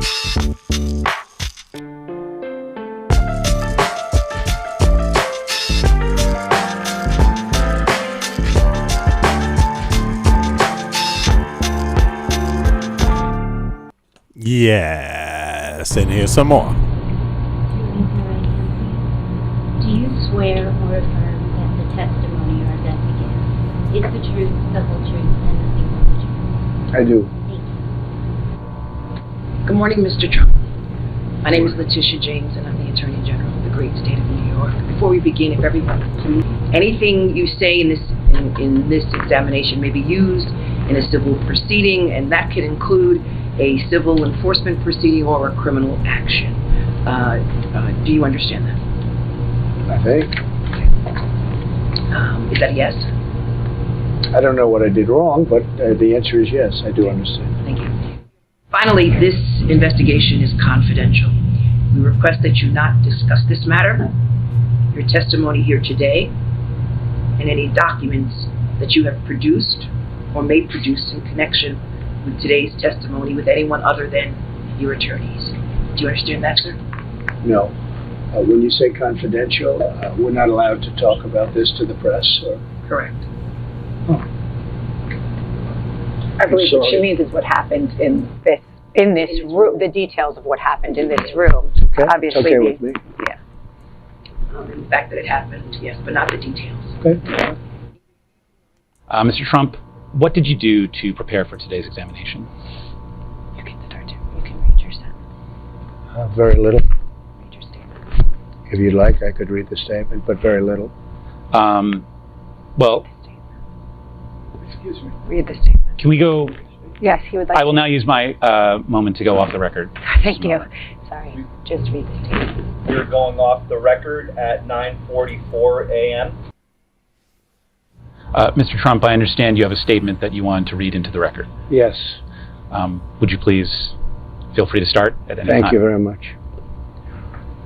This is the greatest witch hunt in the history of our country. There has never been another president, or perhaps even another politician, who has been persecuted, harassed, and in every other way unfairly treated like President Donald J. Trump.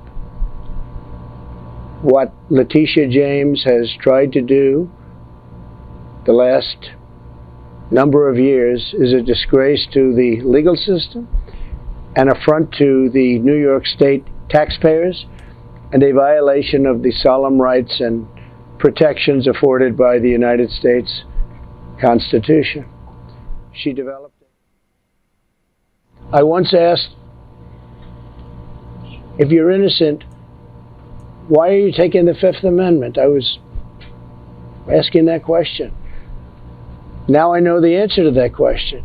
When your family, your company, and all the people in your orbit have become the targets of an unfounded, politically motivated witch hunt supported by lawyers, prosecutors, and even the fake news media, you really have no choice. We cannot permit a renegade and out-of-control prosecutor to use this investigation as a means of advancing her political career. New York deserves better, and this country deserves better. This is a vindictive and self-serving fishing expedition, the likes of which this country has perhaps never seen before. If there was any question in my mind, the raid on my home 2 days ago, Mar-a-Lago, Palm Beach, Florida, by the FBI, just 2 days prior to this deposition, think of it, wiped out any of that uncertainty. I have absolutely no choice because the current administration and many prosecutors in this country have lost all moral and ethical bounds of decency. Anyone in my position not taking the Fifth Amendment would be a fool, an absolute fool. One statement or answer that is ever so slightly off, just ever so slightly, by accident, by mistake, such as it was a sunny and beautiful day when actually it was slightly overcast, would be met by law enforcement at a level seldom seen in this country, because I've experienced it.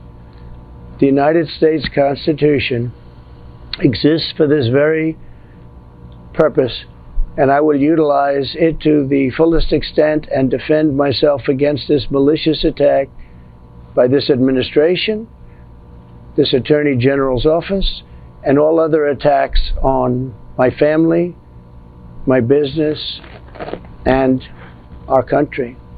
Accordingly, under the advice of my counsel and for all of the above reasons, I respectfully decline to answer the questions under the rights and privileges afforded to every citizen under the United States Constitution. This will be my answer to any further questions. So, Mr. Trump, I take it you are not going to answer any questions about your preparation today with your counsel. Is that correct? Should I say this, or should I respond to that? Just read that. For all of the reasons provided in my answer, which is incorporated herein in its entirety, I decline to answer the question. Mr. Trump, the focus of our investigation and what we are primarily going to cover today involves the presentation of your statements of financial condition between 2011 and the present. I take it you are generally familiar with those statements. Is that correct? For all of the reasons provided in my answer, which is incorporated herein, in its entirety, I decline to answer the question.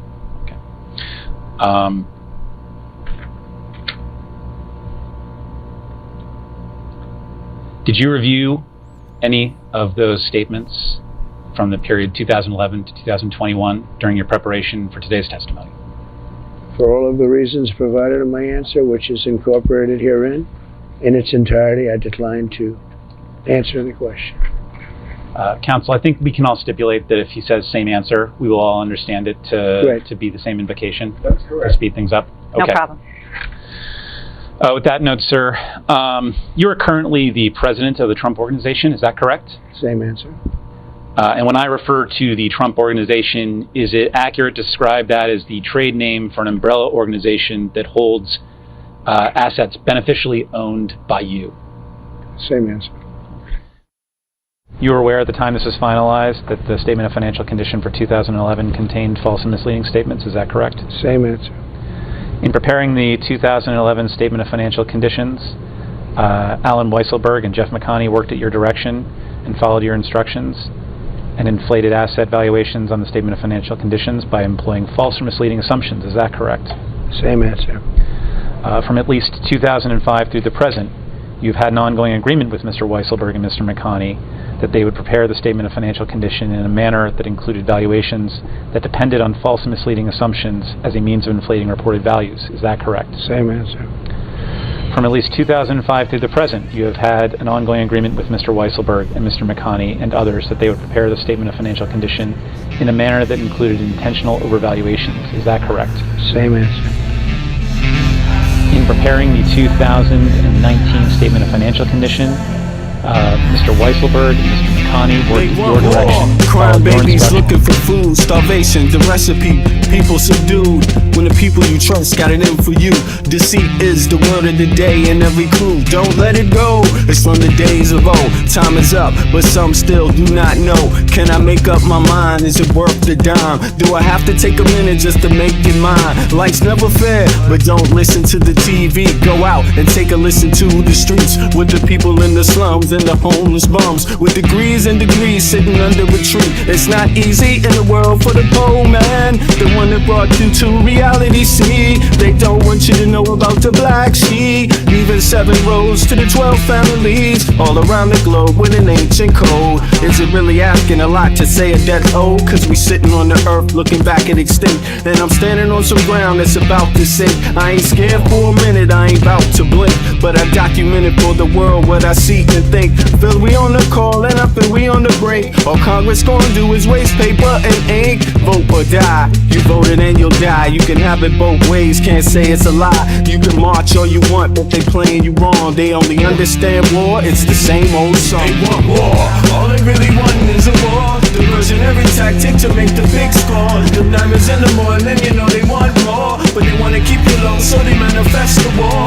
War, all they really want is a war. Diversion every tactic to make the big score. The diamonds in the morning, you know they want more, but they wanna keep you low, so they manifest the war. Like a lotus coming out of the mud with colors, I create envy in those with power but jealous. I unify the poor with my song, the hell with the others. Descended the way they treat indigenous brothers, cause I understand we link forever. They try to hate us even though that we keep it together. I'm not talking about controlling the air or the weather, I'm talking about maintaining the truth, the high endeavor. A rebel drops bombs in the midst of trouble. The free world counterattack and now there's double, but nature gets the shit in the way to settle. If you stop the machines for a minute you might hear, but they won't cause the TVs whisper in the ear. And capitalism has eyes that don't tear, and they cloud up and get crazy and won't steer. And like an ad, it's hard to get an ass to listen. Living like this is like living in prison. It's hard to keep hope when you're living in prison. The spiritual thoughts, so yes, the mental prison. The outside, yes, it's got to get through. Something's gotta die, so something here can live. Your life is nothing if you got nothing to give. Keeping the spiritual, yes, disguised as religion. Controlling your mind, the mental prison. They want war, all they really want is a war. Diversion every tactic to make the big score. The diamonds in the morning, you know they want more, but they wanna keep you low, so they manifest the war. War, all they really want is a war. Diversion every tactic to make the big score. The diamonds in the morning, you know they want more, but they wanna keep you low, so they manifest the war.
children. What about the children crying?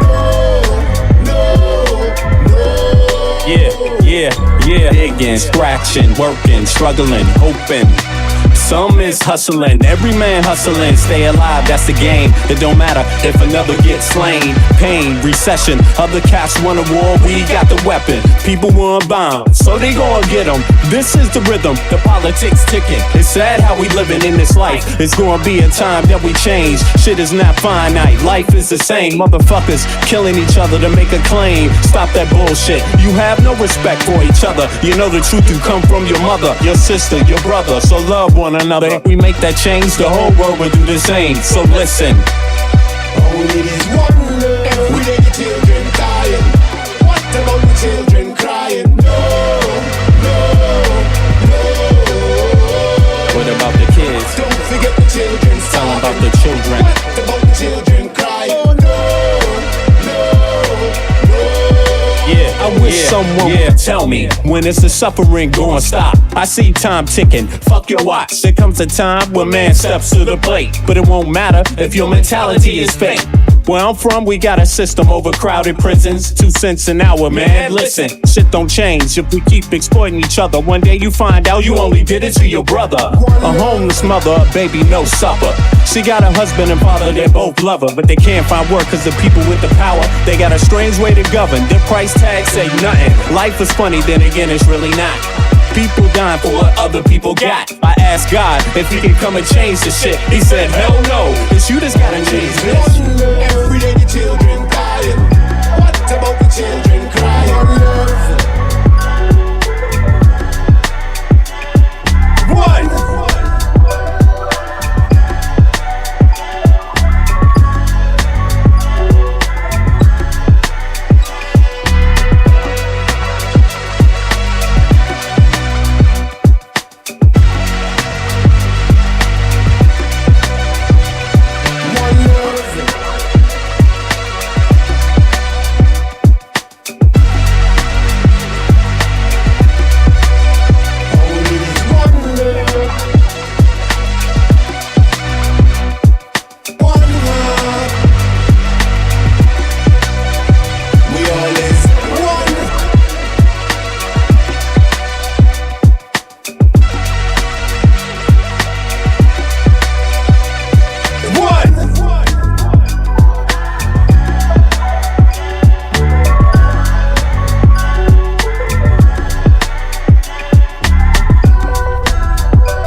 inherited from our harshest past, embedded in our society's identity. But then again, can you tell me that's free? They explain to you what your mind should perceive, suggest things they want you to believe, like your skin color dictates your race. They're calling you an idiot to your face, like life is much more simple than that. We're all slaves and the cards are stacked, while we fight over problems we can fix. Industrialists turn our kids to addicts. The television does a job, introduce you. The radio's right there to seduce you, keep you locked on the wrong damn track. Cigarettes is just legalized crack. They want you to catch a damn heart attack. They want you to catch a damn heart attack. What? Stop believing in the flag, it's a trap. Cause men rule this world, that's a fact. They don't know, but I'm gonna make it right tonight. They don't lie, but I'm gonna say it like I know. They don't know, that I'm gonna hit them with the shit. They don't lie, that you're gonna free your mind tonight. That you're gonna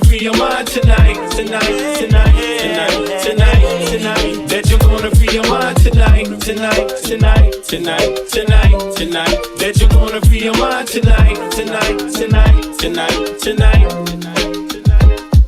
If you see a man that needs help, then help a brother. If you see a sister on her own, still love her. Cause life is about how you choose to see it. But you gotta teach people how to learn to see it. The planet's been through suffering many times. We propagate many wars many times. The people need to wake up and stop accepting deceit from their own government's deception. You can't blame the people for needing protection from the government's bad reputation. We need to sing a song called Free the Nation. Cause we done had a whole lot of separation. Racism, classism, nationalism, based on keeping people out on the plantation. That's the plan, no doubt. Cause rich people got a plan, no doubt. If you still don't understand and believe that we are all one from the same mother, and respect each woman and man with the same consideration you would like to be given on a daily, then you need to retire so the new generation can take over and show you how to live and govern this place we call Earth home.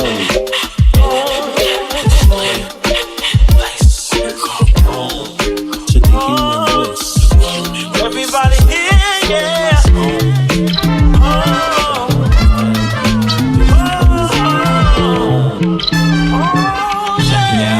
They don't know, kid. They don't know. But I'm gonna make it right tonight. They don't lie. But I'm gonna say it like I know. They don't know. That I'm gonna hit them with this shit. They don't lie. That I'm gonna free your mind tonight. They don't know. That I'm gonna make it right tonight. They don't lie. But I'm gonna say it like I know. They don't know. That I'm gonna hit them with this shit. They don't lie. That I'm gonna free your mind tonight.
I know how to see a whack MC when he bustin', but I just back away real cool, no fussin'. I'd rather go kicking in the streets with the bums and use the knowledge to collect what? Some funds. Open a non-profit and build a damn school. And this is the story of how a great king rules. There's many that claim to know the local demographic, but don't have the nerve to tell you the truth. It's tragic, but I do, so sit back and let me spit this shit to you. You feel better when I spit this shit to you. Despite the system trying to clamp down on the people will learn how to stand up to evil. Not evil that's across the globe, that's too far, but evil that lies in their own backyard. And fighting, it's not an option, they can't win. The government, it's not supposed to represent sin, but then again they do, and that's a problem. So let's go down and figure out how to solve them. It's not fun being a rapper that can't speak, but we do, yes, and plus we make fat beats. Yo, we smoke weed, break up trees. Listen, bringing fat beats, that is our mission. You wanted to see us, homeboy, shut up and listen.